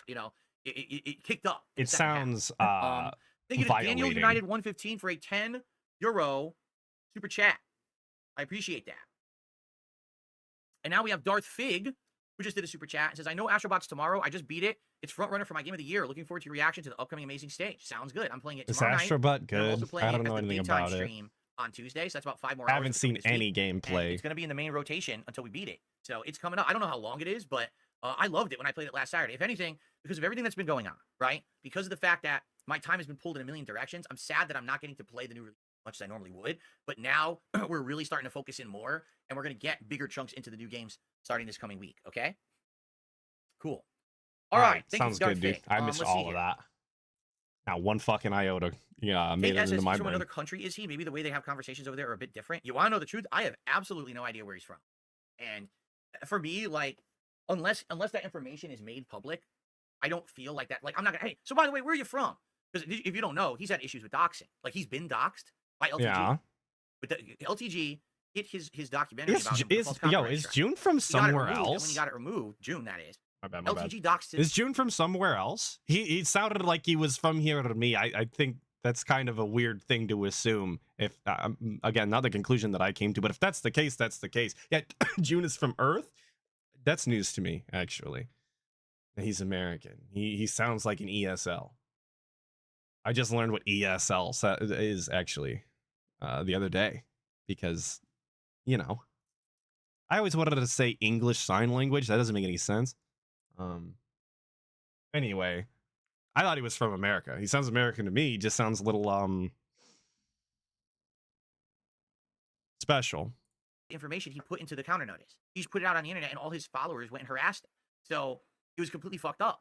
And how do you want to? So by the way, where are you from and how you doing? Yeah, Fear Monarch. That's what I always think is I'm almost ASL instead of ESL. But I don't know. I just think it's his mannerism or whatever. You know what I mean? I feel like that's just how he is as his personality, and I think that's fine. I didn't Earthican find style the lingo way that is his pretty answer funny. questions are talked like he was being short with me. You know what I'm saying? It wasn't like, oh, I really don't like this guy and I'm cutting him off. I have no answers. You know, I don't like him. That's just that's the way he talks. You know, and everyone's different. Variety is the spice of life. If everyone talked and acted exactly the same, then life would be pretty boring. I think, right? I guess. Sure. Darth Fig said What a 15 hours basic to be take to accurate. have. Thank you. He platinumed it too. People Okay, are cool. individuals, and that's what makes them Excellent. individuals. All right, sounds good, dude. Thanks. Okay, so here's I am something 10, I guess. I will address. I needed all that right? information. Someone in the chat is saying this. They're saying, I don't get it. For years you've been saying, ignore the drama, ignore the drama. But now, in the last month and a half, you've been on Kino Casino. You're doing these interviews. You're talking about people like LTG and stuff. Now it's drama. So what is it? Is it no drama?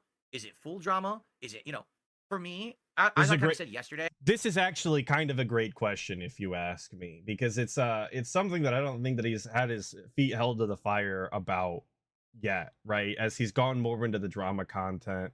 Sorry, I'm writing. As he's gone more into the drama content, he was Mr. I don't want to do drama. I don't want to do this shit for views. I just want to play my games. And yet he keeps doing it and even shits on other people for not wanting to engage with him in it. So this fantastic question, Dan. Let's hear the answer. Okay, I'm just dipping my toe into stuff. Okay, I've had a conversation with my wife, Kat, and she said, "Listen, I understand. You're getting more popular now, right? Which is good. It's about due time with all the work you put in, and that's good and all. But don't lose yourself because the core content that I make is gaming, Eminem style. Okay. Having what terrible I'm saying? music Having fun taste. time, not drama. Listen, I think that you can have fun with some drama, okay, but it has to be drawn out at a certain point, or cut off at a certain point is what I meant to say. Especially because, okay, the guys from Kino Casino, they thrive on drama. That's literally who they are. They make a living doing it. Good on them. Correct? Now, okay. I don't want to be. Real talk, why are we involving Kat in what sort of content we make? Like that's a genuine question from me. She doesn't have anything to do with the content. He tells us all of the time that she doesn't want an internet presence. She doesn't care to have an internet presence. She doesn't want to be involved with the content due to who DSP is online. It's just not something that she wants to involve herself in. But yet DSP is out here asking her about his content, something that she, for the most part, should be completely unaware of. Why is she the one that's deciding what sort of content you do? The Miss Atlas does not, or Miss Bookkeeper does not come in here and tell me what streams I do and don't do, what kind of videos I do and don't make. None of that gets run by her because it doesn't fucking pertain to her and she doesn't care about that. That should be the way that Kat, I'm not saying that's the way you treat Kat, but that's, her opinion is so fucking insignificant it doesn't matter because she's not involved. Why does it fucking matter? Just like when he said that, she had an opinion on Keem, and that's why he didn't want to work with Keemstar. Who gives a fuck what Kat thinks? I don't care if she's your wife. It's your content. You make the money. You pay the bills. If it's something that you want to engage in because you think that's going to do best for your business, then you fucking do that. Why does her opinion even matter on this this subject? I don't get it. Kino Casino, all right? I'd like to appear on their show from time to time and maybe do some labs and things like that, but I don't want to just be them every day. This podcast, when I made the podcast just about me, and it was just about me talking about my schedule, talking about my daily life, and talking about this, talking about that. And yes, I do realize that Miss Bookkeeper is not actually the title that she would receive. That sounds more like my sister, who also doesn't have a say in any of the content. So whatever. But we're not married, so I can't call her Mrs. Bookkeeper. You guys would call me a liar. Come on. Your podcast is boring. It's not really a podcast because all you're doing is gabbing and talking about yourself, right? So now we're not just talking about me. Now we're talking about other topics. News is definitely a part, real gaming news, but also we're addressing my detractors. We're addressing internet people or personalities, like LTG or whatever. And I think that there's something to be gained by that for variety and fun, as long as it doesn't go too far. All right. Yeah, she's no, I don't want adjacent. indulging all of my content to be internet drama. I don't want to change as a person or a creator ever. I don't want that to happen. Okay. But I think mixing it in and having the variety, the podcasts absolutely have been better. The highlights I'm making of the channel have been better. I think people overall have just really enjoyed the content. And so people are enjoying the content more that there's drama. I'm able to make more clips and people are watching the clips because of drama. It's almost like people have been telling DSP for years that drama sells and that he has some sort of built-in viewer base if you were to do drama content. And he shit on them at every junction when they said that. It's almost like they were right the entire time and DSP has no fucking idea how to run his own business and profit in a way that is the most profitable to him online. Crazy. This guy with the business degree doesn't understand how to run his own fucking business. Who would have thought? that's a good thing. You know what I'm saying? Like, that's a great thing that things are picking up. There's more viewers. Hey, good morning, Kanye. Right? It doesn't have to be Phil completely changes and rushes face first into the drama sphere, and now that's all he does. In fact, that's exactly what I don't want to do. I could have done that many years ago. If that's what I was going to do, I could have done that many years ago and been successful at it, right? And at the same time, man, it feels good to be refreshed and feeling different, that people care about my opinions. They like seeing me razz people. The detractors, when they do something particularly heinous, you guys tell me about it now, and I'm able to spin it into content that they deserve. That's the thing. These people deserve it. This is not me going after an innocent person. This is people who have treated me so poorly in the last 5 to 10 years. Some of these people making $5,000 or more a month on completely defamatory content about me, right? It's time to turn the camera towards them and expose them for who they are. People are enjoying that, right? This is called karma. This is called justice.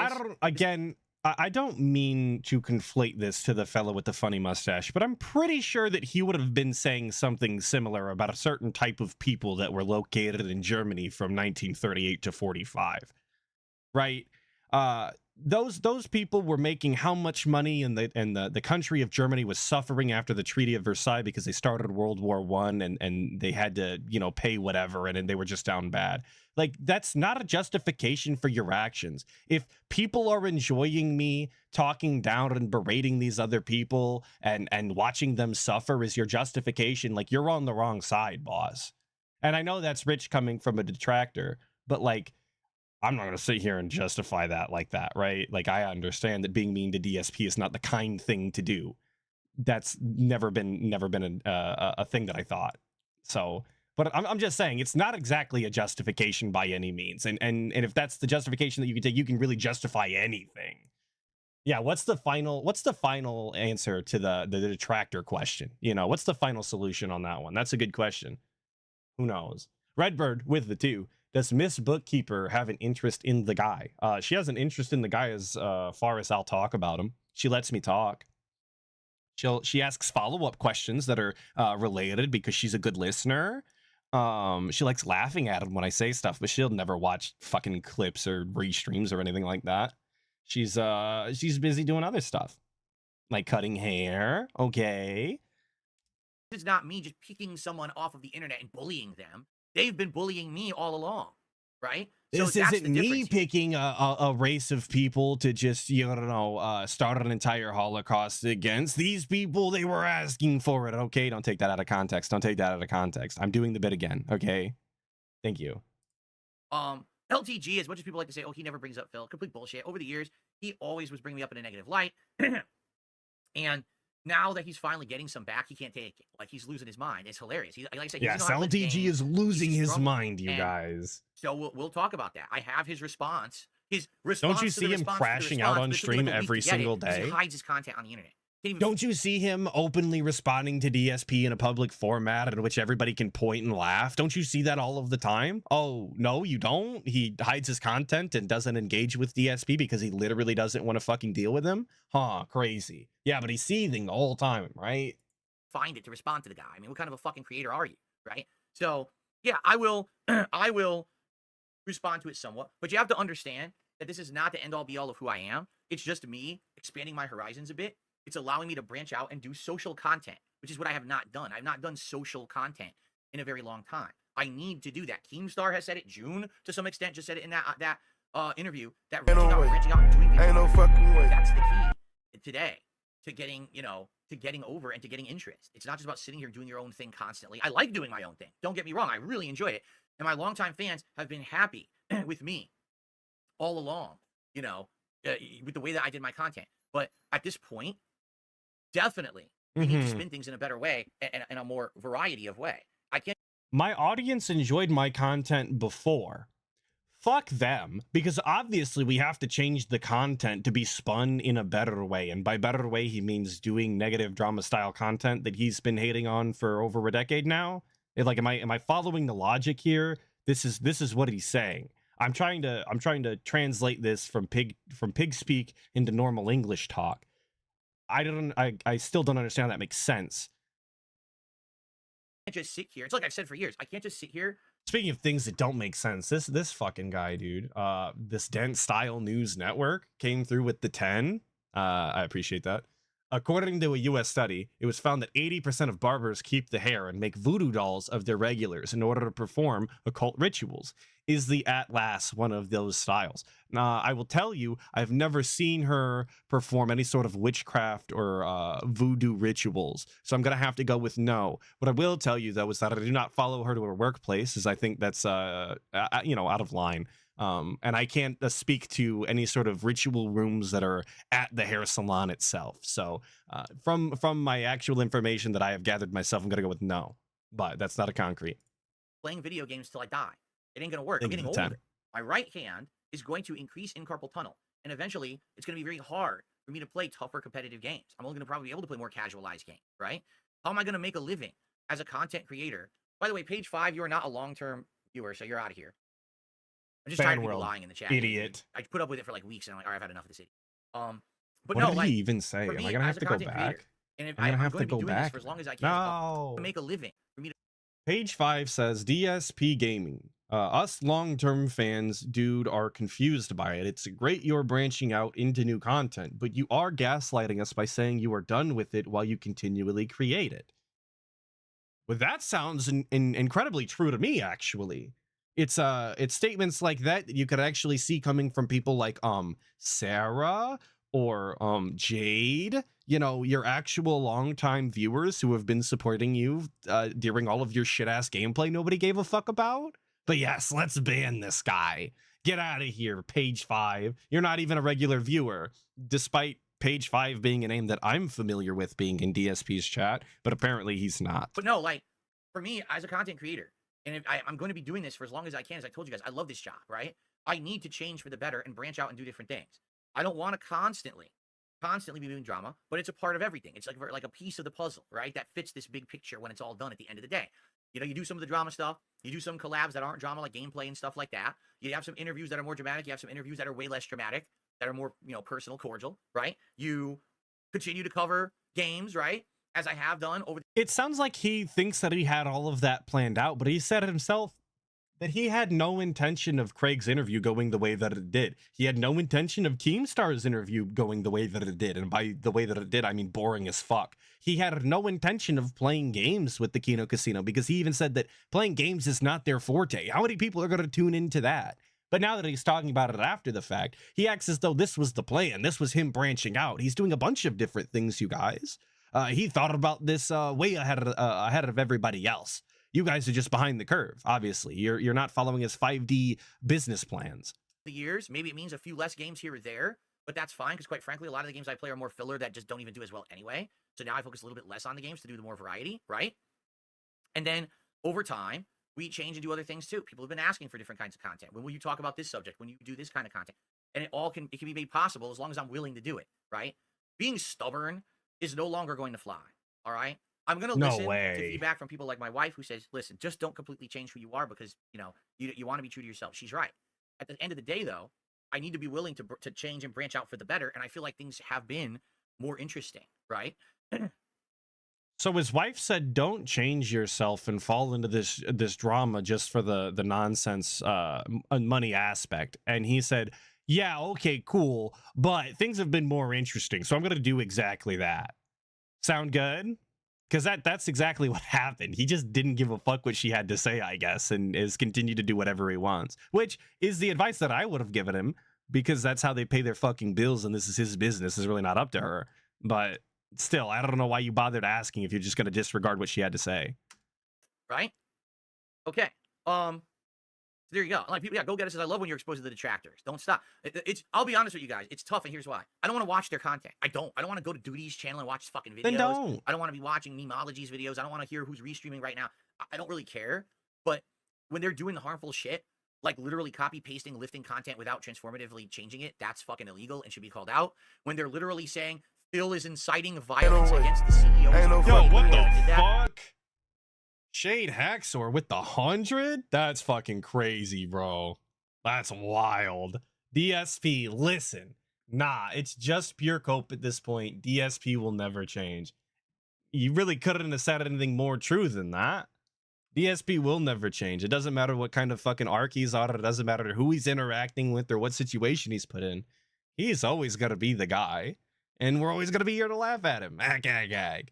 But thank you a lot for the $100. That is very robust and meaningful to me. I appreciate that. I'm going to buy so many burritos after the stream. I'm going to be fatless after this. They need to be called out. That's the kind of stuff I need to be made aware of. If you guys hear about that shit or see it yourselves, send it my way. That's the kind of shit that we absolutely need to expose. You guys are right. Baller alert, for sure. For sure. On this show every day. That's exactly what we need to do. But on the vest, I already took my shirt off, stupid, when I spilled coffee on it. There's a difference between a transformative work, all right, and a work that is literally defamatory, you know, or harmful. I mean, that Duty video, he was literally calling his viewers to action, saying to false flag me. In the video, it was outright evidence of it right there. He had it in the description. Here's the video, here's the timestamp. And then people were actually responding, yeah, we're going to go flag him, right? So there you go.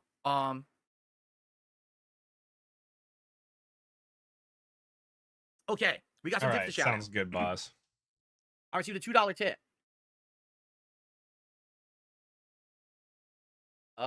This is hilarious. People are saying on Twitter the fan questions are your own and you were afraid to attach your name to them. I read them right from the community post, and they're all different. Is that hilarious? Right now. I literally was reading questions from the community post. You can see it right now on my main page. That's the dumbest thing I've ever heard. And I don't care. All right. Just because these people are mentally stunted and say dumb shit doesn't make it true. Where do you think I got those from? You could literally see them right now. If you want to know the truth, I changed the phrasing a little bit to make it sound better because some of the phrasing wasn't as clear. So I reworded as I was reading on the fly. I reworded a couple of the sentences to make it make a little bit more sense. But outside of that, that's all I did. I had to rephrase the sentences because my audience is too fucking stupid to, you know, formulate a sentence that's coherent. I mean, you got... Never mind. That's rude. I'm not going to do that to him. But you know what I'm saying. That's practically what he fucking said. My audience is too stupid to ask a question that actually makes fucking sense. So I had to change it for them, obviously. So, nice try, but that was really stupid. Okay. I received a $10 tip. When will you play and beat Minecraft on hardcore mode with Wings and Boogie? Probably never. I don't even know if or when I would go back to Minecraft. Maybe someday to reminisce about the year and a half that I played it. God, I hope that's not the fucking case. Could you imagine how boring those streams would be? The reminiscing about Minecraft streams? Fuck's sake, dude. If ever I was to do something with Wings or Boogie, actual shit content. Let's put it that way, okay? Thank you for that. So now, guys, we're $58 of tips.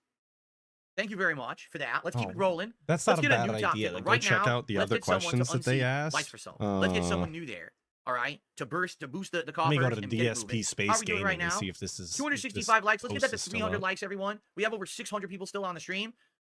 Please like the stream if you're enjoying it. Let's get that engagement going. Super chats are pretty good, $40. Wow, 21 gifted memberships. I didn't even realize we had that many. Thank you guys for that. So all that's going well. But definitely right now, we want to hit this goal. We want to get the King Streak continuing, right? Why is this motherfucker post so much, bro? I know. Here, let me put it this way. I know we're going to hit it. It's a matter of when and who's going to get the recognition on the throne. So let's get that going. Okay. What real talk? When did he ask for questions on the community post? Am I regarded? I literally don't see it.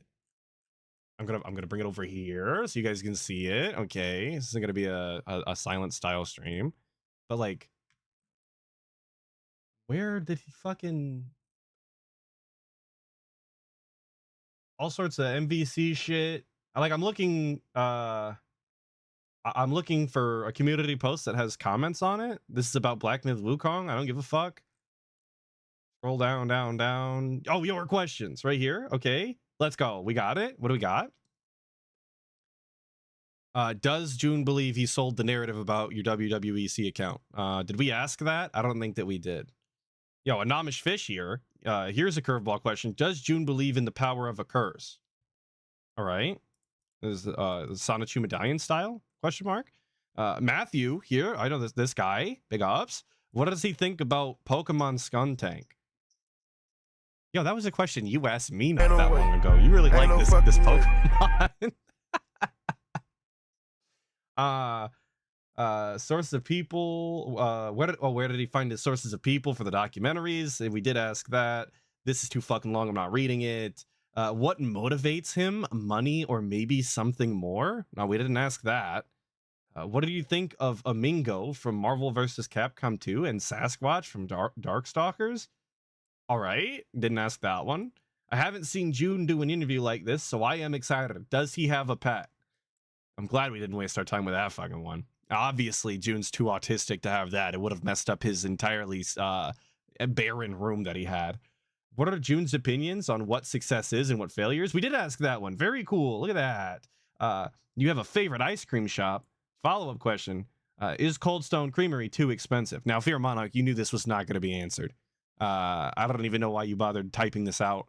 You know the guy wasn't going to talk about Cold Stone. This is clearly a detractor. Everybody at Fear Monarch and call him a hater, please.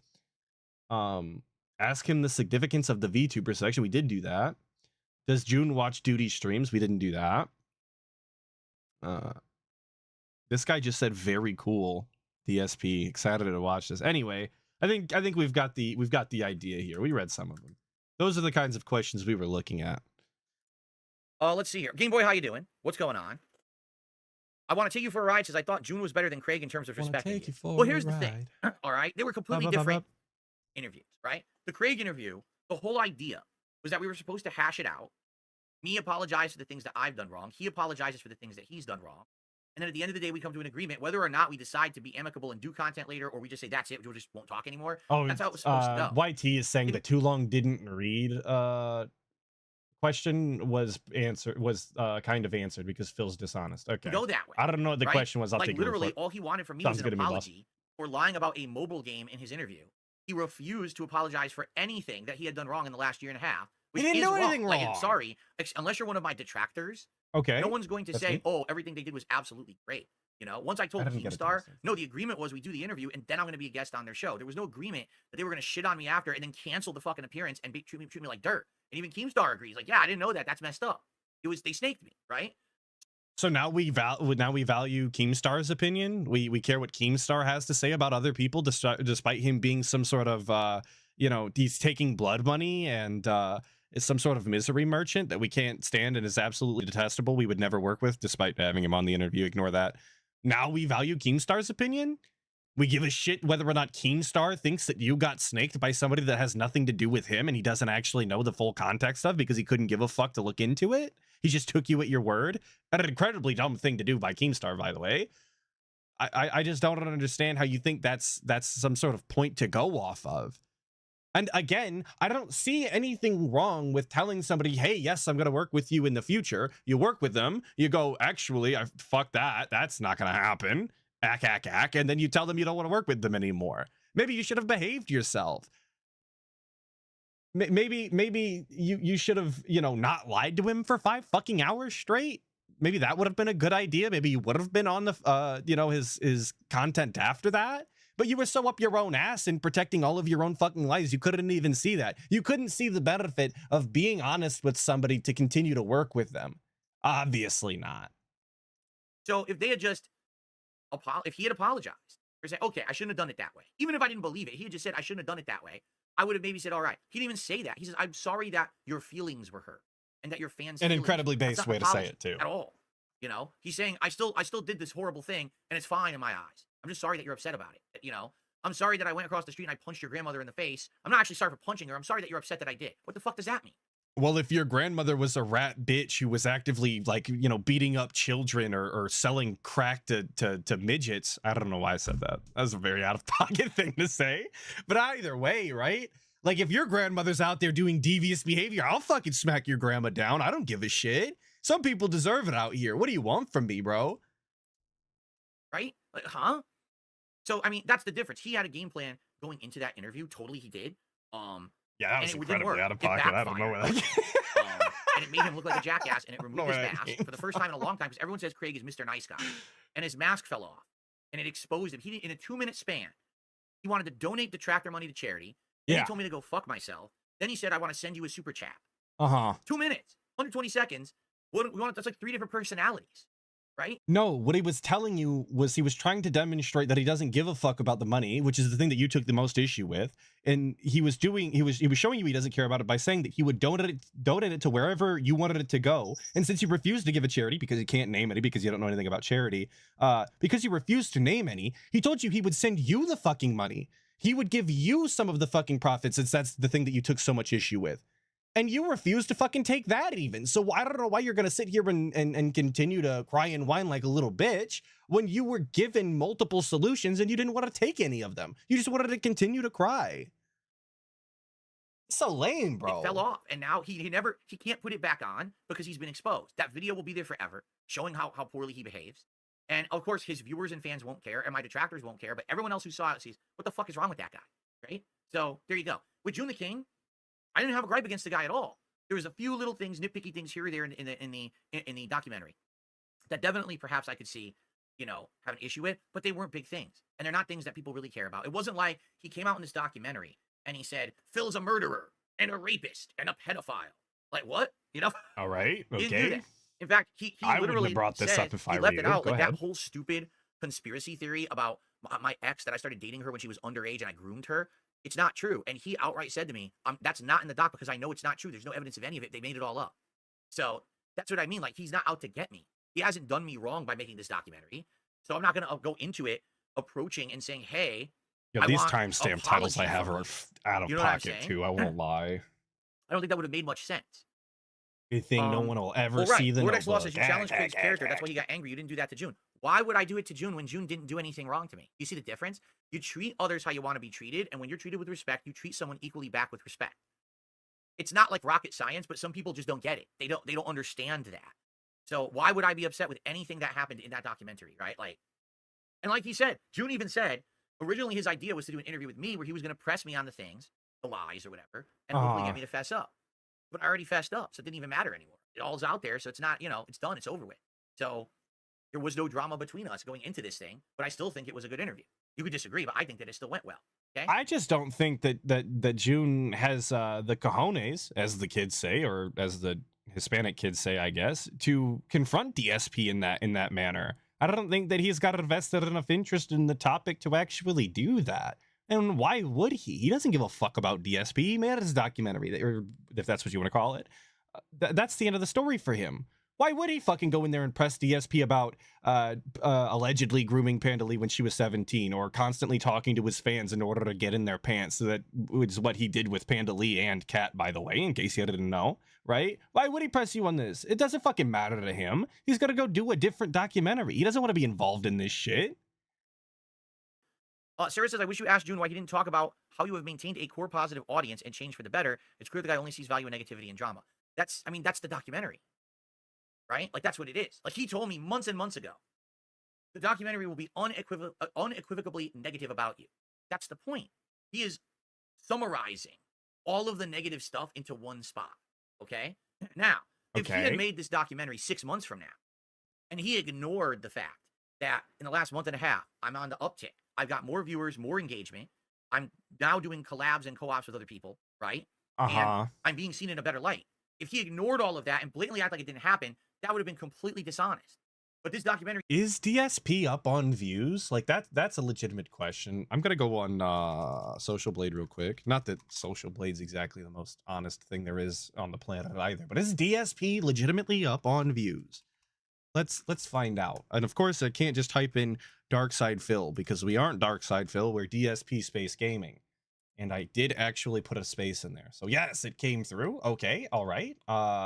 We're subscribers for the last 30 days is down 50%. I'll pull this over here so you guys can see it as well. Let me just change this again. We're doing a lot of field trips here today. Okay. Video views for the last 30 days. Yo, we are up. He's up. That's a real number. Okay. Congratulations, DSP. You are, in fact, up 27%. It only took biting into the drama content in order to do that. Very cool. Very cool. All right, there you go. Here's DSP's numbers. They're definitely green, so I guess you can't dispute that. Awesome. Debunked live. Let's go. I'm not doing RTU's numbers. I know those are abysmal. he's been done for months. Literally, the eternal downfall of Darkside Phil is a correct statement until this last month and a half. And now it kind of, if it continues, because he's said this, he's the opinion that sadly, I'm going to blow it. That this will not last. It's all fleeting. And you know what? Maybe it is. Maybe it is all fleeting, right? Right now, people want to do content. People are enjoying the stuff I'm putting out. They're supporting it in droves. That's good to know. And I'm so appreciative for that. And, you know, maybe it is, maybe it'll turn back to the way it was in another month. I don't know. I hope not. I like where I am right now. I think we're all enjoying this ride better, right? What do you mean so. you don't know? Again, but like for me, he wants to like, sit here and pretend that he's not the person in charge of his own actions, in charge of the content that he makes and how he interacts with the people in his own audience.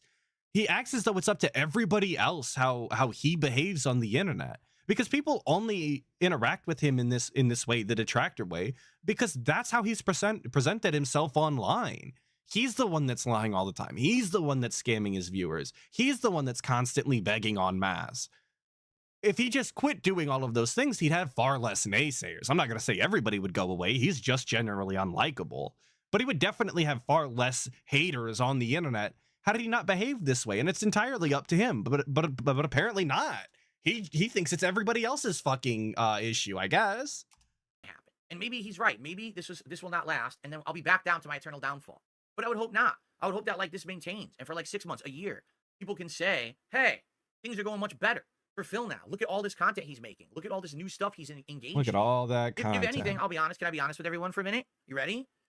It's been tough the last couple of weeks because the rub that I got from Kino Casino has rubbed off. Like they're not around. They've been gone for almost a month now. And since they took off, it's just me doing stuff for myself. The Keemstar interview, the Craig interview, the Joon interview, doing more coverage of drama content on the podcast, and doing these new highlight clips on the channel. It's challenging. I'm not getting the rub every day from those guys. I'm not getting the glazing. So it's more on me. And you know what? Yeah, it's tough. It's easier when you got people who are collabing and going back and forth and sending each other's viewer bases back to each other. And that hasn't happened to me, you know?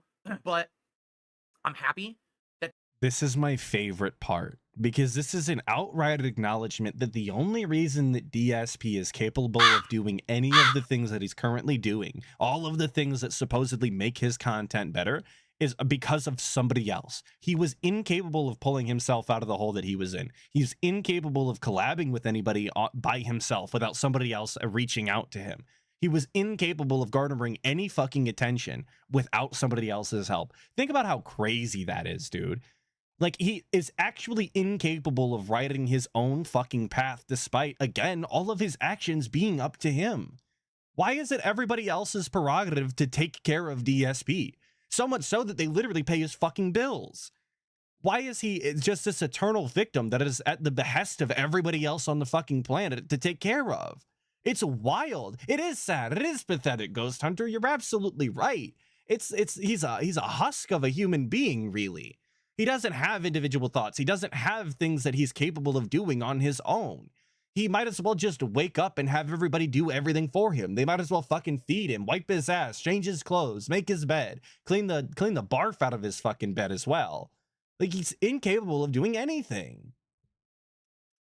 And real quick, thank you so much to Wrestling Ranter for the 10. I know this is an obvious question, but how do people support this guy? What are the keys to success at YouTube? Is you're supposed to be likable, isn't it? dents be into humiliation, I guess. There's got to be some aspect of that. They like being financially dominated or something weird and creepy like that. Something I'll never understand. I don't know. The dent mentality is completely foreign to me. And I think, honestly, if you don't understand it, it just goes to prove that you're not dented, which is probably a good thing. Thank you. For the $10, Wrestling Ranter. I appreciate that. And then Mickey Thor with the 2. He is incapable of telling a whole truth. Absolutely. Everything's a partial truth, or it's like a slant rhyme to the truth, where he's playing semantics in order to catch you on some sort of gotcha, as if that's how real people interact with each other. Thank you for the 2. You're right. That things have been going good. For those of you who are still here, like for example, when I was interviewing Joon, we had what, like 800, 900 viewers. Now we have 600. So 600 of you stuck around because you like me and you want to hang out with me further, right? You're finding value in this. Thank you for that. So you notice it's not the whole amount. People leave when the drama's over, right? When I'm doing stuff with these guys again, probably I'll get a boost again. But I would hope that it would maintain, and there will be some longevity to it. That it's not just, oh, it lasts a month and then it fizzles out and feels done and no one cares about him anymore, right? Right now, I'm currently in talks with a few different people about doing more interviews. One of which will be very interesting and positive. Another of which I don't think anyone's even expecting. It's kind of out of left field, but I think it's one that would be interesting to actually talk about. Aren't you guys so excited? Aren't you guys curious? And I got a few others who, like, I've talked to the people and initially they seemed interested, but they don't really respond all the time. So it's kind of hard to gauge if they're really that interested or not. Like originally they said they were interested, but now I'm not really getting a response again. But then they do respond again randomly and say they're interested, but then I don't hear from them again. And it's like, so what does that mean, you know? Bro, what the fuck is the point of this segment? Why are we talking about people who may or may not ever be part of the content?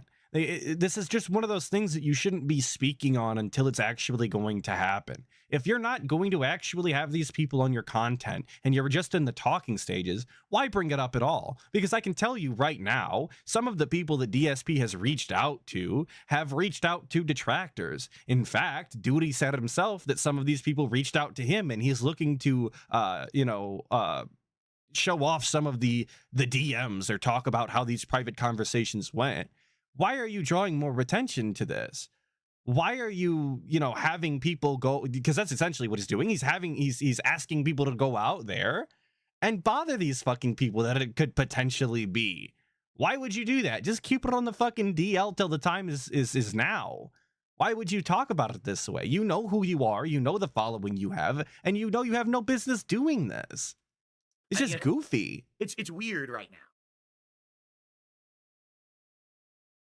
You might as well have gave somebody a fucking shovel and turned your back after asking them to not hit you in the back of the head with it. Like, why did you even bring it up? Because now that you've said it, I'm kind of interested. Not literally, obviously. We'll see. Moving forward, I don't think there's going to be it's figure of speech. Giant, dramatic guests coming up in the near future. At the same time, I don't think I'm so busy. I'm backlogged on gameplay, right? Like I'm backlogged on gameplay. So it's hard for me to say, oh yeah. Me too, boss. I'm going to be doing 10 Being an interviews adult next means week. less video games. Said, dude, you just did 3 in a row. Give it a rest. And I'm probably going to. Like, I'm thinking next week, I probably won't do one. Maybe, if anything, I'll try to maybe do one for, like, the end of the month. And then maybe another one in October. But I need to focus on my work. And that's the thing is, like, I'm not spending enough time on the gameplay. And I'm not beating any games, right? Like, I need to get through. How can I beat a game when I'm only playing it twice a week, getting 5 hours into it? I'm never going to beat it, right? Just rage quit it like you did Wukong. A level of consistency in the games I'm playing. That's actually the strategy. In order to move forward. And I want to do that. So let's see what happens. But I want to keep going. I want to keep doing variety. I like the variety. I don't want to be lost in it. Will I maintain? I think it remains to be seen. What will happen? Will the popularity continue? Will it not? Will it fizzle out and die? I actually have some interesting ideas of a couple things that I think would actually get some big interest. But okay, then let's do them and not talk about them. How about that? Some more shout outs here on the tip side. Speaking of more shout-outs, I believe that says Kirsch Bombay. Ain't no fucking way. That's a very strange font. Difficult for me to read on account of my stupidity. Thank you for the 2, nonetheless. I appreciate that. And then Quasar with 953 with the 10. One thing that never seems to get brought up with narcissistic speds like Phil are his parents. Yes, he is an adult, but I guarantee they failed in some way raising him. Many such cases on YouTube. Oh, absolutely. Absolutely. He was a mama's boy and she coddled him and combed his hair till he was like 17 years old. That definitely does not bode well for an adult style. You just can't be coddled like that and turn out normal. Now, when it comes to his father, being that his dad is like an accomplished person who's capable and people actually seem to enjoy, he has hobbies, he gets far in his career paths, he's an ex-Marine. I have no idea how that happened. My only assumption is that at some point, DSP's dad realized his son was a lost cause and wasn't worth the time and effort, and instead decided to just continue on in his career and do the things that he likes to do, which is still failing your child because you're supposed to be, you know, raising them correctly, and giving up is not the answer. But you know, at some point, I guess you got to draw a line.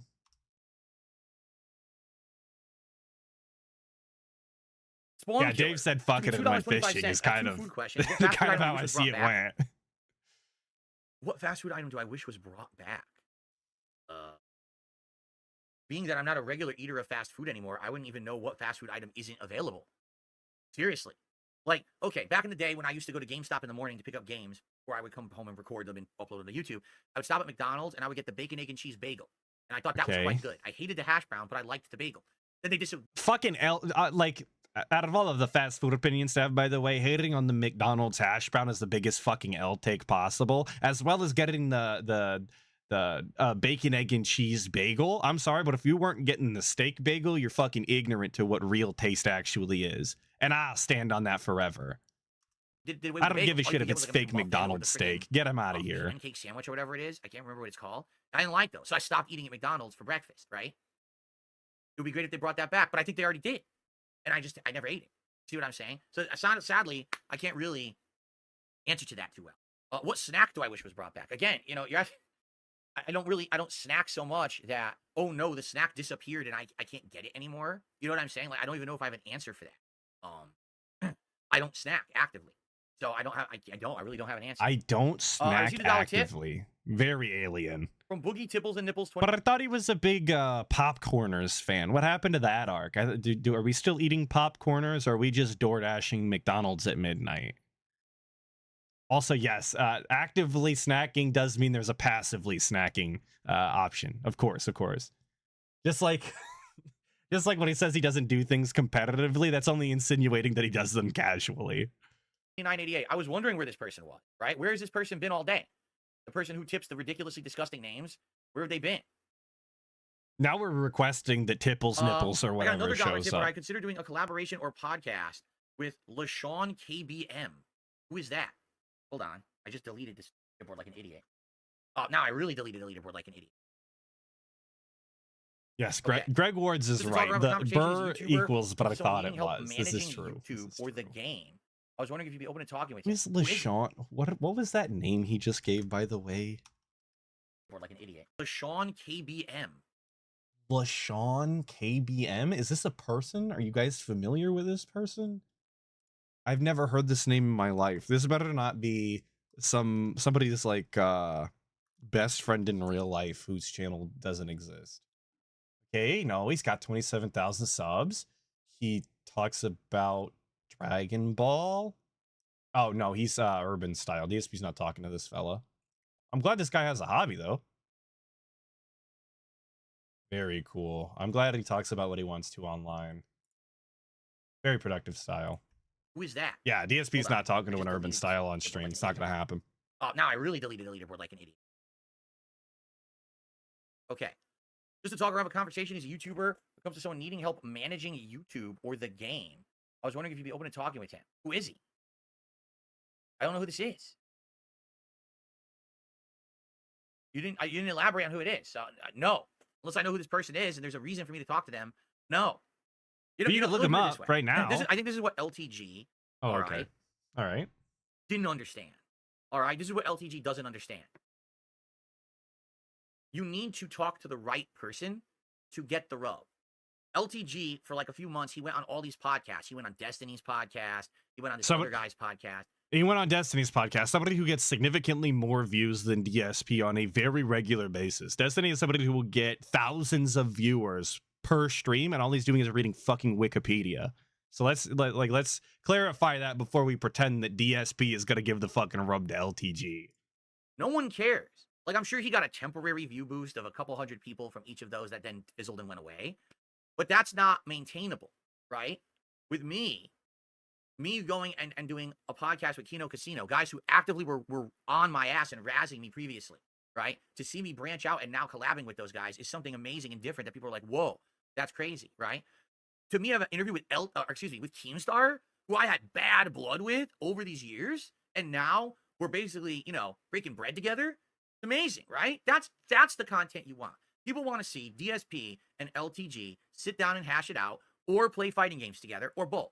That's what the people want, correct? That's what I see some of you asking, before he gets too far away from it, how the hell we're talking about LTG again. This is DSP's roundabout way to not only insult LTG, but tell whoever this person was that tipped asking about LaShawn KMB or KBM or whatever. This is his roundabout way of saying that this guy's a fucking nobody and would offer DSP nothing in the form of viewership or eyes on his content, so he has no business speaking to him. Because just talking to another online content creator about something that you enjoy isn't reason enough for DSP. That's fucking stupid, apparently. You should only be talking to people who are going to give you the rub and benefit your business in some sort of way, because it's all about money, of course. people are crazy. That's how we got They don't here. want to see LTG go talk to some other fucking podcaster. No one gives a fuck. That's boring. That lasts 10 seconds and then no one talks about it ever again. Right? There's still people watching my Keemstar interview right now. They're very interested in it. There's still people watching the Craig interview. There's no one gonna watch fucking him on fucking Destiny. It's stupid. It doesn't even make sense. You need to be going to the right audience to get that boost of popularity and entertainment value. And he doesn't understand that. So that's why But with it's this not. LaShawn guy, It's I don't not know who always that- about getting a boost in popularity or getting more eyes on your content, though. Like, and I just heard Pescatore say this the other day. Big ups Pescatore. He went on a pinball like centric channel, and they talked about pinball because pinball is something that he enjoys and collects and is passionate about. It has nothing to fucking do with Drama Online. It has nothing to do with Keemstar. It has nothing to do with DSP. It has nothing to do about any of these lol cows that he follows and commentates on. But that's because he likes pinball and he's knowledgeable in the subject and wanted to do that because he likes it. You don't have to. It's not always transactional in this way. You can just have fun. There's nothing wrong with having fun online, DSP. And maybe that's what LTG was doing. He said, oh, Destiny's got a lot of viewers. Maybe he said Destiny talks about topics that he's interested in and has opinions on. So that he could have went and fucking did it. It had nothing to do with the amount of people that were going to see him and come back to his content to give him money. Because that's not what this is all about most of the time. That is. This is not a slight against this person. I just don't know who that is. If there was a reason that it would make sense to actually go on his podcast, does he talk about games? Could I add something? Then I would say, yeah, sure. But I'm not just going to say, hey, I just want to go on everyone's show possible, right? Everyone's show on the internet. That's not going to benefit me whatsoever. You know, I want to pick the things that are the projects that make sense, okay? Purple Pickle Yum Yum with a super chat. First one in a half an hour. Says, screw the fake LTG stuff. We want Wings on next. He's Listen, so I salty told you about guys, that. First one in a already half hour. Oh my God. Reached out to Wings. I've offered him to do an interview on this show, and he has not responded. He literally responded about other things, but he completely has ghosted me on the response about being on the show. So I've done the most that I can do to the extent I can do without being an obnoxious jerk. I don't want to be an obnoxious jerk, so I'm not going to keep bothering him about it. If his attitude ever changes, I would love to sit here and have a conversation with this man. But I don't think that it's in his interest or comfort zone for some reason. I don't know why, but it seems like he just doesn't care. So you guys remember when he was talking just a few minutes ago about how he was reaching out to somebody online and they were like saying they were interested, but they're not really interested, and then they don't hit them back and he doesn't hear from them for a while, and then they say that they're interested again. I believe that person is Wings, just based off of the information that we've just heard. I believe that person is Wings, which at that point, if you're gonna talk about it and that is the case, why didn't you just fucking say that? Why didn't you just out Wings as being somebody who can't nail down a date and commit to anything? Because that's just kind of how Wings is, and everybody's aware of that.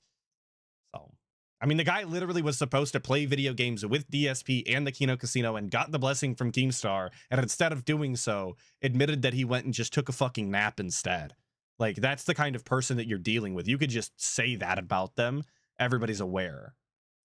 unless he I know he'll get wind of this. The lines are open. If he ever wants to say, hey, yeah, now I'm interested, cool. But I don't think he's interested. I wish he would be. That would be fun.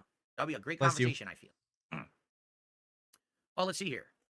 I received a $1 tip. Do you even want to know what this guy's name he just put up? Do you seriously want to know? No. If you guys say you want to hear the name, I'll tell you what it was. If not, we'll just move on. It was the dollar tipper again. Oh, okay. You guys actually want to hear This what is the the name was? person that he was requesting say to it. come back. Let's hear it. Oh, no. No, don't say it. Yes, let's hear it. All right, the audience is torn. I'll say it this time, and then depending on your reaction, I'll determine if I keep reading. Leaking gorilla nipples 15 or something.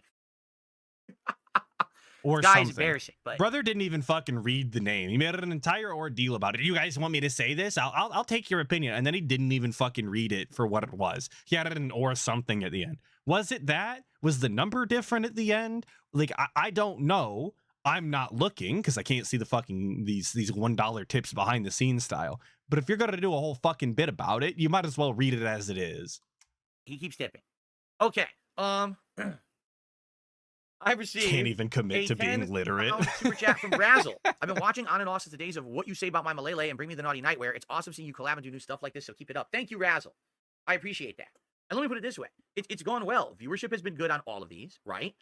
Engagement, support is good. You know, the one thing that's getting hard to maintain is this king streak. To be completely transparent with all of you, it's helped a ton. Listen, I'm not kidding you guys.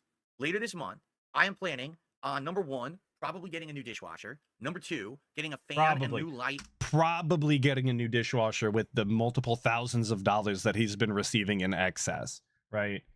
Imagine having that kind of windfall and maybe potentially probably fixing appliances in your house that have been broken for years. Maybe. One day. In my dining room because my lamp fell out of the ceiling a week ago. We need a new one. Number 3, likely next on the docket, is probably new washer and dryer. Okay? And that's all because you guys have supported me so much in this last month and a half. But it's really getting hard to maintain the king streak. All right? I don't like talking about it a lot if you haven't noticed. I'm just not that kind of guy who wants to sit here and say, hey, king streak, tip me, king streak, tip me, king streak, tip me. It actually bothers me to do that. I'm not like the Kino Casino guys where they can be like, let's get some subs and just constantly be bringing it up. And then people rain down, contributions on them. I'm not like that. I'm not wired that way. He's not wired that way. He's wired straight, stupid. But I want you to think about this because there's some implications here, right? If it bothers DSP to talk in that way, to beg in that way, because that's essentially what he's saying. He doesn't like to beg in that fashion, like the boys over at the casino do. So that indicates to some extent that he thinks there's something wrong with it. That speaking in that manner is not, it's either not a good look or it's negative on the audience or whatever the issue is. But he takes no issue with being on their content and them behaving in that manner on his behalf in order to make him money, right? He's literally saying that they're not only better at begging than him, but that they find no issue with it. That they are willing to profit off of the begging that he doesn't want to. We might as well just call them fucking beggars, DSP. Like, at that point, just fucking say it like it is. You think they're fucking beggars that have, no self-respect or grace when doing something. Go ahead. But that would ruin the relationship, of course. We love PPP. He's the same size as our wife. Okay. And so because of that, it's going to be hard Obviously, for me no disrespect to fucking PPP. I don't know anything about the guy. If I had that level of, I don't even know what you call it. He's a big charisma, motherfucker, though. That's factual. I stand on that, obviously. I think that it would be easier, but I just don't, you know what I see? I just don't have it. So, like, for example, when this podcast started, a bunch of contributions came in. We got gifted memberships. We got super chats coming. It's all good. Right now, I would really want to hit this right now. Like, no exaggeration, because we're ending the decompression. We're going to. I like that he led that into a beg, though. That's very cool. Marvel vs. Capcom collection. I don't think we're going to get significant contributions during the Marvel vs. Capcom collection, just being honest. So now would be the time, if you guys have been waiting and you want to see the King Streak continue, you want to see all those detractor channels who just clipped that interview, you want to see them fucking cry about this tonight, that this is continuing again, now would be the time to contribute. You know, last night it was a crazy miracle Hail Mary $100 tip that came in after my stream ended. I was like, oh shit, I mean, that's awesome. But it's going to be very tough to maintain this right now when we don't have constant hype and drama and stuff going on. We really don't, right? Like, I'm getting more into games now, perhaps when the Kino Casino guys return. And I do another. I'm getting more into games now. He's less into games now than he has been for the past decade. What the fuck do you mean you're getting into games now? Like, you're getting into games now like this week? Like, you're finally playing games after doing a week of nonsense drama bullshit? Collab with them or an appearance with them. It's going to bring back that crossover feeling again. Right now, there's no crossover. We're bringing back the right? crossover feeling. You know, he's getting his groove back, so, you see. Please support in any way. But right now, smashing this tip skull would allow us to move on for the rest of this stream and be relaxed and say, thank you so much. and crush those fuckers right in their balls, stomp on them like you have big steel toe boots. You're just like smashing them right in the testes. That's exactly what you're doing. But I want you to support the content because you Very like it. funny. Because you just liked that interview, because you like my personality, because you like the changes I'm making. That's why I want you to support the content. All right. But you all also are smashing their testicles at the same time. Ain't no That's way. kind of a twofer, Ain't no right? fucking way. Okay. We love a twofer McDoofer. Thank you, Mickey YNWA, for the 10 euros, I think. Thank you. I love hearing you say this stuff, as it's what I think. It's so cathartic. Don't ever change Atlas. If there's anything about Atlas that's true, it's that I don't change. I've been told I've been the same person since high school, and my brain developed at that level, right? So I don't think you have to worry about that. I appreciate your talent, and I'm glad I can put your thoughts into words live on the internet for everybody. Thank you. Okay, I received a $1 tip. That's pounds, not euros. Ack. Dented An ass skull extremely brain. dangerous and loaded BBC. Thanks for the $1 tip. That is incredibly disturbing. All right, so here's the deal. Hey, good morning, Kanye. I'm about to end the decompression, and what I'd like to do is kind of like change the stream over to Marvel for a couple of hours here before I adjourn for dinner around 4 p.m. Does anyone have any final questions, concerns, contributions, shout outs, anything? Let's do it right now. Does anybody Because then want to when I give turn me this money stream before over, I change definitely, over to you know what I content mean? you It'll make don't more like? sense. So, Please. what do you guys think? Give me money. Anything? Yo, thank you, Parallelogram Yosef, for the 2. Lol, I wouldn't doubt that the Hail Marys are him. I wouldn't doubt that they don't exist at all. I'm gonna be honest with you. Ever since he said, you guys don't even know if my tips are real, I could be making them up. I'm gonna be honest with you, I don't buy for a fucking second that most of the tips are real anymore. And that's all his own doing. Ack.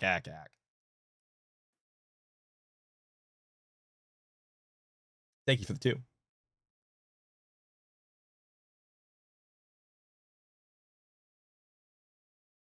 Please say your name. You want me to say the Marvel vs. Capcom 2 character select theme? I want to take you for a ride. Want me to say that? Okay, I just did. All right. He's like a cam curl. Say my name. It's pronounced with a SH. No, I know that Jude the King is going to go on Troll Podcasts. I already knew that. 100% I already knew that. He already told me about it. It's fine. He can do whatever he wants, right? He's totally fine to do that. Why wouldn't he be allowed to do that exactly? Right? It's perfectly good. All right. We don't mind that June was doing Detractor podcast. It's fine. I received a Don't $1 think tip. about it, stupid. Mind your business. So this Dark Side Child Return says, got it, sorry for a lack of explanation. LaShawn KBM is a YouTuber who faced massive hate and bullying over the years. He does videos on anime games and the like. He did horror games too. He played Persona 3 Reload but quit. He got massive hate and harassment. Now he's faced massive depression. The guy's been bullying. Well, I don't know anything about this guy. Why do you think that would be something for me to involve myself with? Right? Like, first off, I guess I would have to research that and see what you're saying. Why would you think that would be something I should involve myself with? Holy fuck, dude. It's just like there's no human interaction or like understanding in there. Everything is transactional. Why would I involve myself in that? Is such a wild way to put that. To what extent you're saying is true. I'm starting like, to what is the believe level that of fan bullying? that Why was should he be interviewed on the bullied? documentary when I they don't said know. that about the guy. I'm curious, like, what you think I can won't add to say that that. conversation, because again, I That's don't have rude, an but I association believe with him. this guy, right? Excuse me.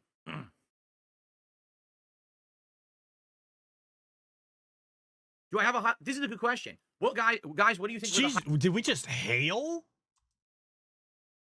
Do I have a hot? This is a good. Here we like there we go. There we go. You guys can get your screenshots off of that one. I don't know why we're hailing for the pop off of hail, POH. question. What guys? What do you think were the highlights of the June the King interview? What should I break out of that interview as highlights for the channel? There were probably a couple moments there that surprised me. Like when I was saying to him that I respect him for having spoken with me and a few of my fans and viewers, because other people who had done projects on me didn't. And he was like, "Oh, I don't get that." I was like, "I don't know." You know. Uh-huh. The observation he made about Wings of Redemption, I think, is a good one. I think the reason that Wings gets too much hate is because I don't think he's necessarily stupid. trying to be like malicious constantly towards people, but people sure treat him badly as if he was like the devil. When I think people just they keep getting him to say and do things. He doesn't realize what he's saying and doing, and then after the fact, he's like, "Oh shit, now I got to backpedal or I got to correct." Right? I think that would be a highlight. I think that was a good option. I don't think that was the takeaway from what Joon said. I think Joon literally called him stupid. But that might be my detractor memory coming into play there. I do like that he's actively asking for other people to come up with his clip ideas, though. He's not even capable of clipping his own content without other people telling him what segments he should be looking for. Very cool. Observation, actually, right? He might as well just pay somebody else to fucking do it.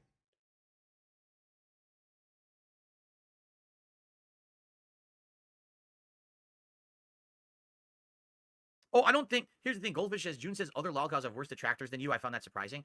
I don't necessarily think that I have the absolute worst detractors. I think that there's some. That's what crazy you ones, said. but I don't think that I have the absolute worst. Oh, okay. So every time that he said that previously, he was, I guess, misspeaking or outright lying. You can be the judge of which one is which. But apparently he didn't stand on that anyway. Very cool. Very cool. I think the people they do it. Just don't listen to him when he talks, I guess. Literally, it's monetizable. That's why they do that content, because they want to get the paycheck, right?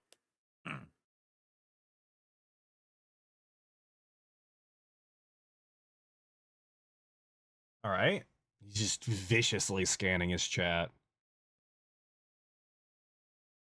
There you go. All right, so I definitely think There you I go. definitely think the Little Wings of Redemption thing is good.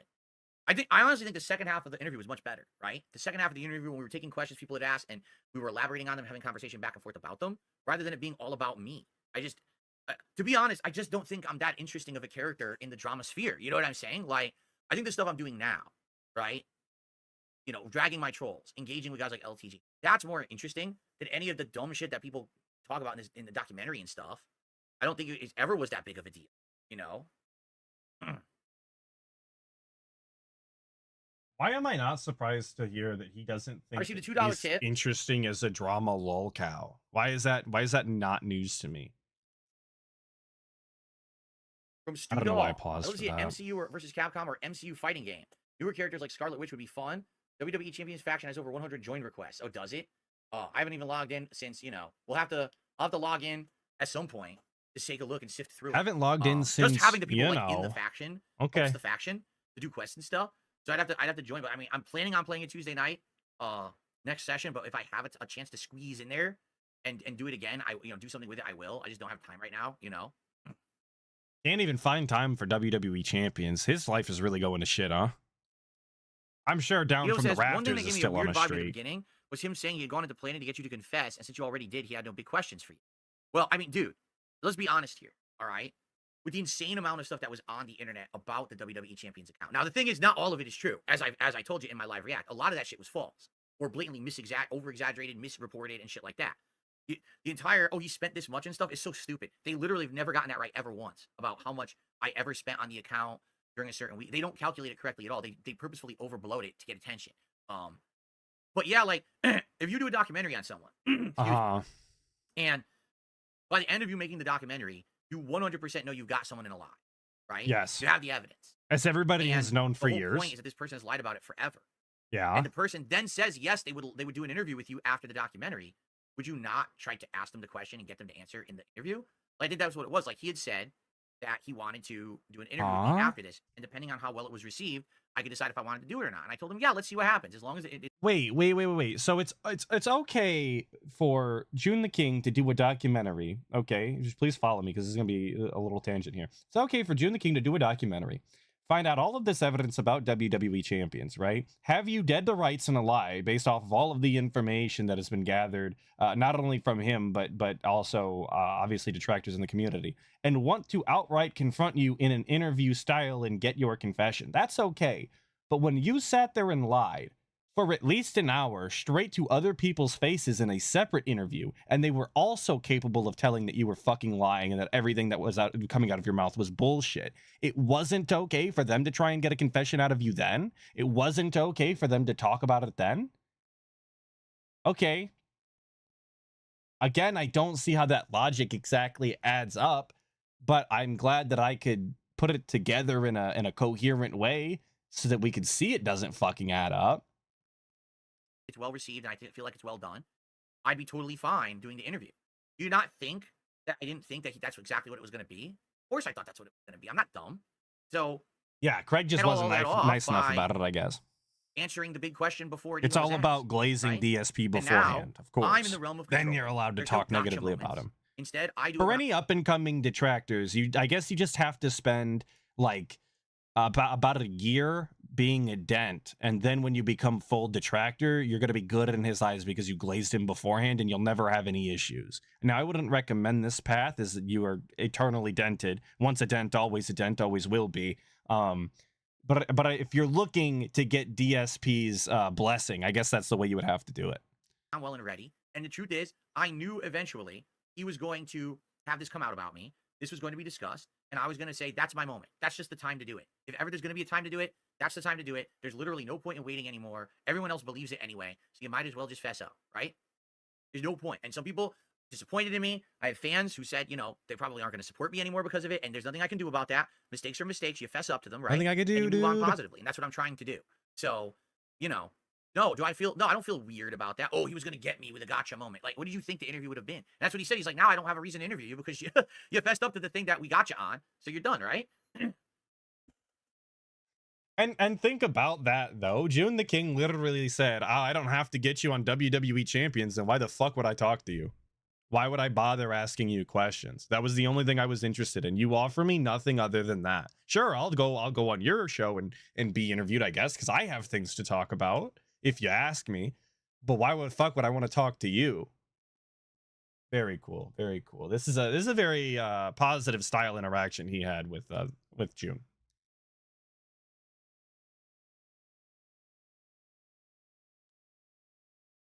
Let's see here. Do I have trouble with lying? Is it like compulsive lying? No, not at all. Yes. Here's the thing. Yes, very When you are much an internet so. personality, I want to portray to you what's in this office. This is what's fine for public consumption.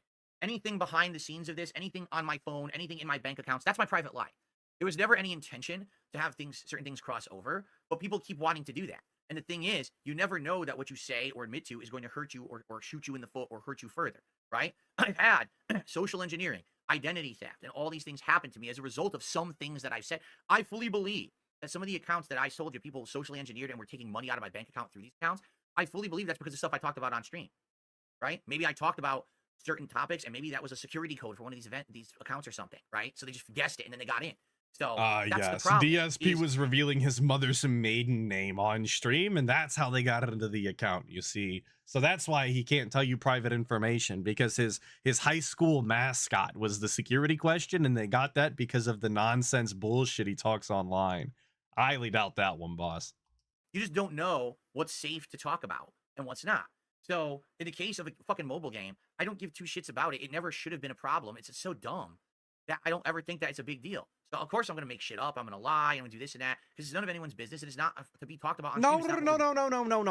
no. That's not how that should fucking work, though, you imbecile. You fucking, I don't think that any of these things are relevant or topics of discussion. So of course I lied about them and lied to my audience for years, completely misrepresenting what the truth was. Why was that the fucking solution? Why wasn't it to just not talk about it? Why wasn't it to just ignore what they were saying and continue to do what you were doing anyway? Why was lying the solution we came to? What fucking sense did that make? And lying did nothing for him other than draw more eyes to the fact, right? All of the things that he was saying, all of the evidence that he was trying to present forward about how it couldn't be him, literally just made him look dumber and dumber and point more to the fact that it was him and is him the entire time.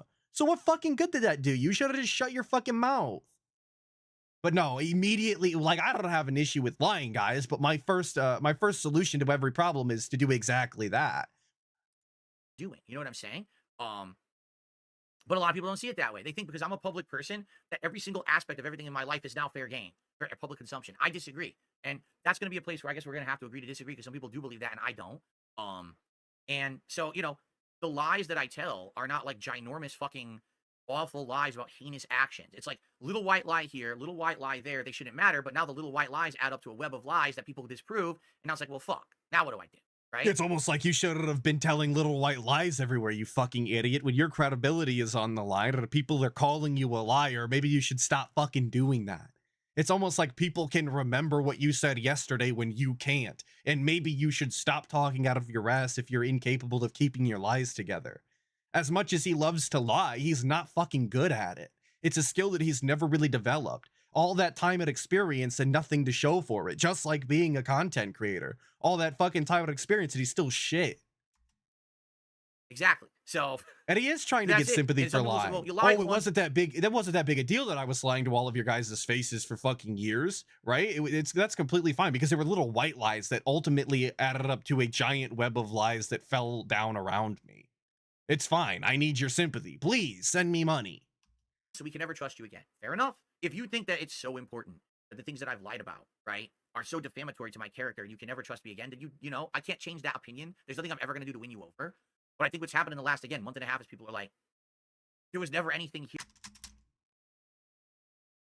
negative towards me. I dropped my pen on my keyboard. I think we're done here.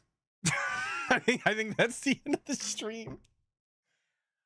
I want to thank everybody for showing up and sitting through the Joon the King interview with me today. Hopefully all of you will go watch the Detractor Beam restream. Hopefully all of you went and bookmarked the Agent Proper interview that he did with Joon the King last night. And hopefully all of you will check out WPIG tonight for when we watch ACK the King once again. I love being there. Love hanging out with ALT. Super cool guy.